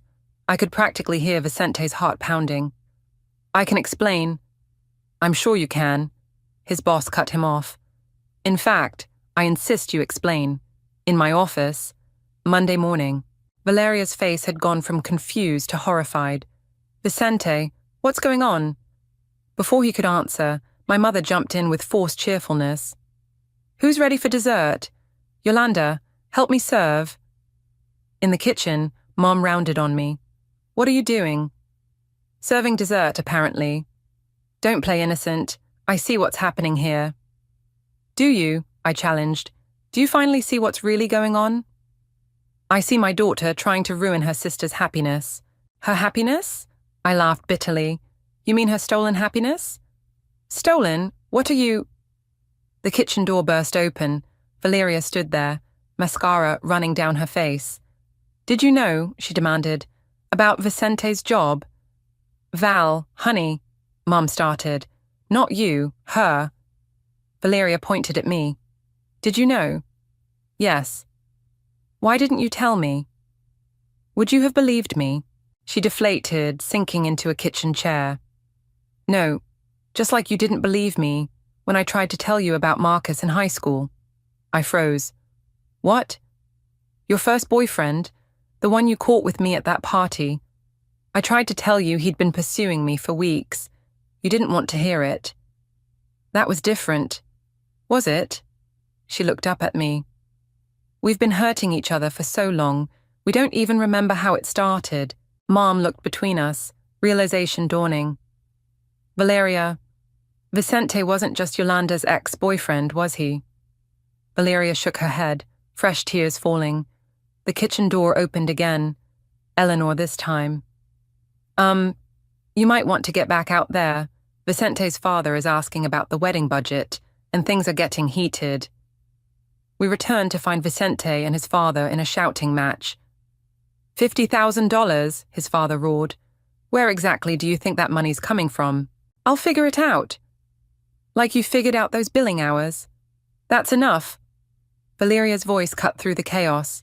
She stood, hands shaking. "The wedding's off." The room erupted. Vicente lunged forward. "Baby, no! Don't touch me." She stepped back. "You lied to me about everything." "I did it for us." "No," she said quietly. "You did it for you, just like I pursued you for me. We're both selfish, terrible people." She turned to me. "I'm sorry, Yolanda, for everything. Not just Vicente, for all of it." The room fell silent again, all eyes moving between us. I should have felt triumphant. This was what I'd wanted, the truth exposed, their perfect facade shattered. But watching my little sister's world crumble, I felt nothing but hollow. "Valeria," I started. "No," she cut me off. "Don't try to fix this.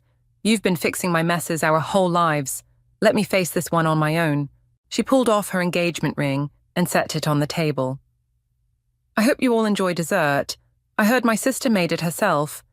Everything she does is perfect after all." As she walked out, I caught a glimpse of our reflection in the window. Two sisters, standing amid the wreckage of years of competition and resentment. I barely recognized either of us. Mum touched my arm. "Are you happy now?" I watched Vicente slump in his chair, his father still raging, his boss making notes on his phone. I watched Blair comfort Valeria's college friends, all of them shooting accusing glances my way. "No," I whispered. "I'm not happy at all."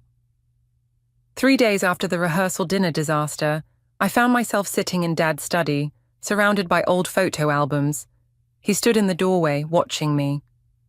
"Your mother's not speaking to you," he said finally. I noticed. "Valeria's moved back home. I heard." He sighed, settling into his leather chair. "Remember when you girls were little? You used to be inseparable." I picked up a photo, Valeria and me building sandcastles, maybe age 6 and 10. "What happened to us, Dad?" "We did," Mum's voice came from behind us. She looked tired, older somehow. "Your father and I happened to you." "What do you mean?" She sat down heavily. "We always made everything a competition. Grades, looks, achievements. We thought we were motivating you both to excel. Instead, you taught us to tear each other down," I finished. "Yes." She picked up another photo, Valeria's high school graduation. "Look at this. I always focused on Valeria in the center, but now I see you in the background. The way you're looking at her." "With hatred," I admitted. "With hurt," Dad corrected. "We did that. We made you feel less than." My phone buzzed. Eleanor. "They're cancelling all the wedding vendors," her text read. "Vicente's apparently filing for bankruptcy." "Good," I muttered. "Is it?"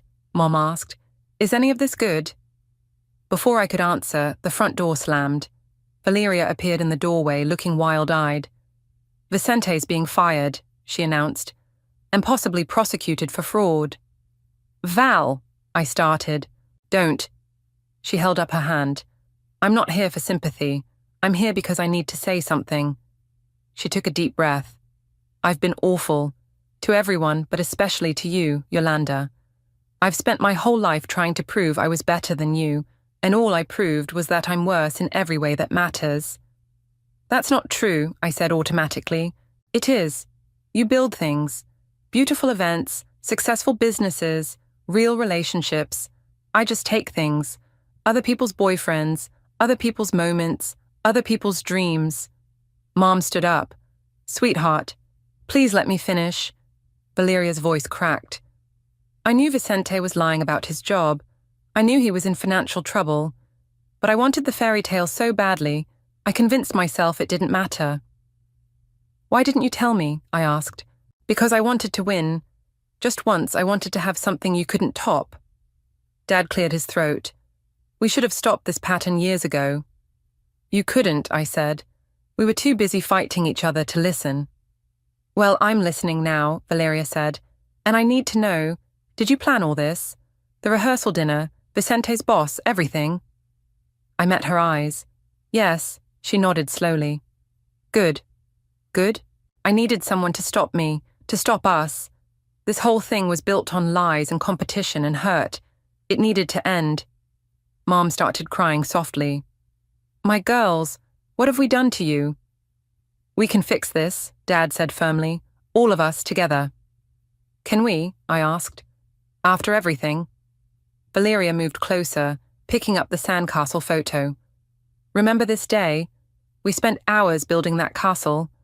Then the tide came in. And we built another one," I remembered. "Higher up the beach. Better than the first," she added, "because we learned from our mistakes." My phone buzzed again, Vicente calling. I declined it.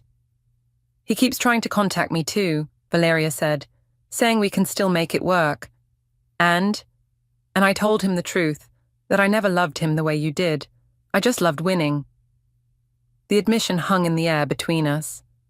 "I did love him," I said quietly, "but I think I hated you more." "I know." She reached for my hand. "Can we start over? Not as competitors, but as sisters?" Mum wiped her eyes. "It won't be easy." "Nothing worth having ever is," Dad said. I looked at Valeria, really looked at her. Behind the perfect makeup and designer clothes, I saw something I'd missed before. A scared little girl who'd spent her whole life trying to measure up to an impossible standard. Just like me. "Okay," I said finally, "but no more lies, no more competition. We deal with things honestly from now on." "Deal." Valeria squeezed my hand, starting with cancelling everything for this wedding. "Will you help me?" "Of course, that's what sisters are for." "And maybe," she added hesitantly, "after that, you could help me figure out who I am without all the drama." I think I forgot somewhere along the way. Mum stood up, pulling us both into a hug. "We'll all help. No more picking favourites, no more comparing, just family." "Just family," Dad echoed, joining the embrace. Standing there, surrounded by old photos and new promises, I felt something shift. The anger that had driven me for so long began to fade, replaced by something that felt suspiciously like hope. Maybe Eleanor was right about karma, but maybe she was also right about something else. Sometimes the best revenge is letting go and moving forward. Together. "You're sure about this?" I asked Valeria as we stood outside the Royal Hawaiian. "We can send an email instead." "No," she squared her shoulders. "I need to do this in person." We found the wedding coordinator, Maria, in her office. Her smile faltered when she saw us both. "Is everything all right? We just received the final deposit from Mr. Lawson this morning." Valeria's head snapped toward me. "What?" "He must have borrowed more money," I said quietly. "That's exactly why we need to stop this now." Valeria turned to Maria. "I'm calling off the wedding." Maria's professional mask didn't slip. "I see. Well, as per the contract, the deposit is non-refundable." "We know," I interrupted, "but maybe we can work something out." "Like what?" "Like using the deposit and venue for something else." I pulled out my tablet. "What if, instead of a wedding, we host a charity gala? All proceeds going to financial literacy education for young adults." Maria raised an eyebrow. "That's unusual." "Think about it," Valeria jumped in. "A story about turning personal tragedy into community benefit. The press would love it." I smiled, watching my sister pitch the idea with genuine enthusiasm. This was a side of her I'd never seen before.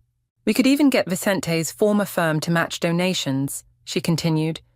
"They'd jump at the chance for some positive PR right now." Maria looked between us. "Give me an hour to make some calls." In the hotel lobby, Valeria collapsed onto a plush sofa. "That was terrifying." "You were amazing." "Really?" She looked surprised. I felt like I was going to throw up. "Welcome to my world. Every event planning meeting ever." She laughed, then suddenly stopped. "Vicente's here." I turned to see him striding across the lobby, looking desperate. "Val, baby, we need to talk." "No." She stood up. "We don't." "I got the money. I can make this work." "From where?" I asked. "More loan sharks?" He flinched. "That's none of your business." "Actually, it is," Valeria said firmly, "because you're still trying to hurt my sister." "What? I'm trying to marry you." "Exactly. You're using me to punish her, just like I used you to compete with her. We're toxic, Vicente. But I love you." "No, you don't. You love what I represent, a chance to prove you're better than Yolanda. But you're not, and neither am I." Security was approaching, drawn by Vicente's rising voice. "Sir, we're going to have to ask you to leave." "This isn't over," he warned as they led him away. "Actually, it is," Valeria called after him. "I choose my sister." We watched him disappear through the revolving doors. "You okay?" I asked. "No," she admitted, "but I will be." Maria reappeared. "Ladies, the hotel management loves your gala idea. They're willing to transfer the deposit and give us a discount on catering if we can get 3 local news stations to cover it. Done, I said. I know just who to call. Perfect. Maria handed us revised contracts. Now, about the theme. Actually, Valeria interrupted, I think Yolanda should handle that. She's the expert. You sure? Positive. I'm done trying to control everything. She smiled. Besides, I have something else to focus on. What's that? Remember how you always said I'd be good in sales? Well, there's an opening at your friend Eleanor's company. Val, you don't have to. I want to. I want to build something of my own, not just take things from others. Maria cleared her throat. Should I give you 2 a moment? No, I said, pulling out my planning notebook. We're good. Let's talk themes. As we worked through the details, I watched Valeria taking notes, asking smart questions, genuinely engaging without trying to dominate. It felt like meeting my sister for the first time. My phone buzzed, a text from Mom. Everything okay? I snapped a photo of Valeria and me, heads bent over the planning table, and sent it back. Better than okay, I wrote. We're building something new. Later, walking along the beach behind the hotel, Valeria stopped suddenly. Remember when we used to dream about having our weddings here? You mean when you used to announce you'd have the bigger, better wedding? She winced. I was awful, wasn't I? We both were, but maybe that's what happens when you're raised to see your sister as competition instead of an ally. Well, I like being allies better. She linked her arm through mine, even if it means giving up the perfect beach wedding. Who needs a perfect wedding when you can have a kick-ass charity gala? She laughed. True, though I have to ask, did you really orchestrate everything to fall apart, or did karma just take over? I watched the sunset paint the waves gold. Maybe a bit of both. Sometimes the universe knows what we need better than we do. And what do we need? Each other, I said simply. No competition, no rivalry, just sisters. She squeezed my arm. I like the sound of that. The Royal Hawaiian's ballroom sparkled with golden light as I adjusted the last centerpiece. Not peonies. We'd gone with local plumerias instead, their sweet scent filling the air. Everything's perfect, Eleanor said, joining me. You've outdone yourself. We've outdone ourselves, I corrected, watching Valeria direct the catering staff with newfound confidence. I couldn't have done this without her. The Building Better Futures charity gala had sold out weeks ago. Local news crews were already setting up their cameras, eager to cover the story of 2 sisters who turned a cancelled wedding into a community benefit. Have you seen the guest list? Eleanor asked. Half the business community in Hawaii is here. Including Vicente's former boss, I nodded, who, by the way, pledged to match all donations tonight. Karma's funny that way. Mom and Dad arrived early, both looking nervous but proud. Girls, Mom called out, come here a moment. We gathered in a quiet corner. Dad cleared his throat. Your mother and I have been doing some thinking, and some therapy. Dad, Valeria laughed, you hate therapy. I do, but I hate what we did to you both more. He pulled out an envelope. This was supposed to be your wedding gift, Val. Instead, we'd like it to be something else. Inside was a check, a substantial one. We're funding a scholarship, Mom explained, the Pierce Sisters Foundation, for young women entrepreneurs. Starting with the proceeds from tonight, Dad added. If you want. Valeria and I exchanged looks. Only if we can run it together, I said. As equals, Valeria added. Mom started crying. Dad just smiled. The ballroom filled quickly. I spotted Vicente's parents slipping in quietly, heads down. They'd called Valeria yesterday, apologizing for their son's behavior and asking to support the cause. Let them, Valeria had said. Healing works better than hatred. Now she approached the podium, hands steady as she adjusted the microphone. Welcome, everyone. I'm Valeria Pierce, and this was supposed to be my wedding day. The room fell silent. Instead, it's become something far more meaningful. Tonight isn't about one couple's failed relationship. It's about building bridges instead of burning them. about turning competition into cooperation. She gestured to me. My sister Yolanda taught me that. Not through lectures or criticism, but by showing me there's more power in lifting each other up than in tearing each other down. I felt tears threatening, but held them back. This was her moment. The money raised tonight will fund education programs, teaching financial literacy and entrepreneurship, because everyone deserves a chance to build their own success story. Applause filled the room. I saw Eleanor wiping her eyes, Mum and Dad holding hands, even Vicente's parents looking moved. And now, Valeria continued, I'd like to introduce our first success story. Starting Monday, I'll be joining Elite Marketing as their new sales director, under the mentorship of Eleanor Foster. More applause. Eleanor had been skeptical about hiring Valeria at first, but my sister's natural charm and newfound work ethic had won her over during the interviews. But before we begin the fundraising, I have one more announcement. Valeria's voice softened. Yolanda, could you join me up here? Confused, I walked to the podium. My sister is Hawaii's premier event planner. Everyone knows this. What they don't know is that she's also the strongest person I've ever met. Strong enough to forgive me. Strong enough to help me become better. She turned to face me directly, which is why I'm announcing tonight that I'm investing my savings into becoming your business partner, if you'll have me. The room gasped. I stared at her. What? Pierce and Pierce events, she said. You handle the planning, I handle the client relations. Together. I looked out at the crowd, at all these people who'd come to support our transformation from rivals to partners, at our parents who were learning to celebrate our differences instead of comparing them, at Eleanor, who'd believed in both of us. Together, I agreed, hugging my sister as the room erupted in cheers. Later, as the gala wound down and the donation total exceeded our wildest expectations, Valeria and I slipped out to the beach. The same beach where we'd once built sandcastles, where we'd later fought over boys and dreams and our parents' attention. Think we'll ever fully heal? She asked. I think we already are, I said, watching the waves. Every day we choose to support each other, instead of compete, we heal a little more. Even with Vicente. He made his choices. We made ours. She nodded, then laughed suddenly. Remember how you used to say I'd never make it on my own? Remember how you used to say I was boring and uptight? We were both wrong. We were both hurt. She took my hand. Not anymore. The night air filled with the sound of waves and distant music from the gala. Tomorrow would bring new challenges.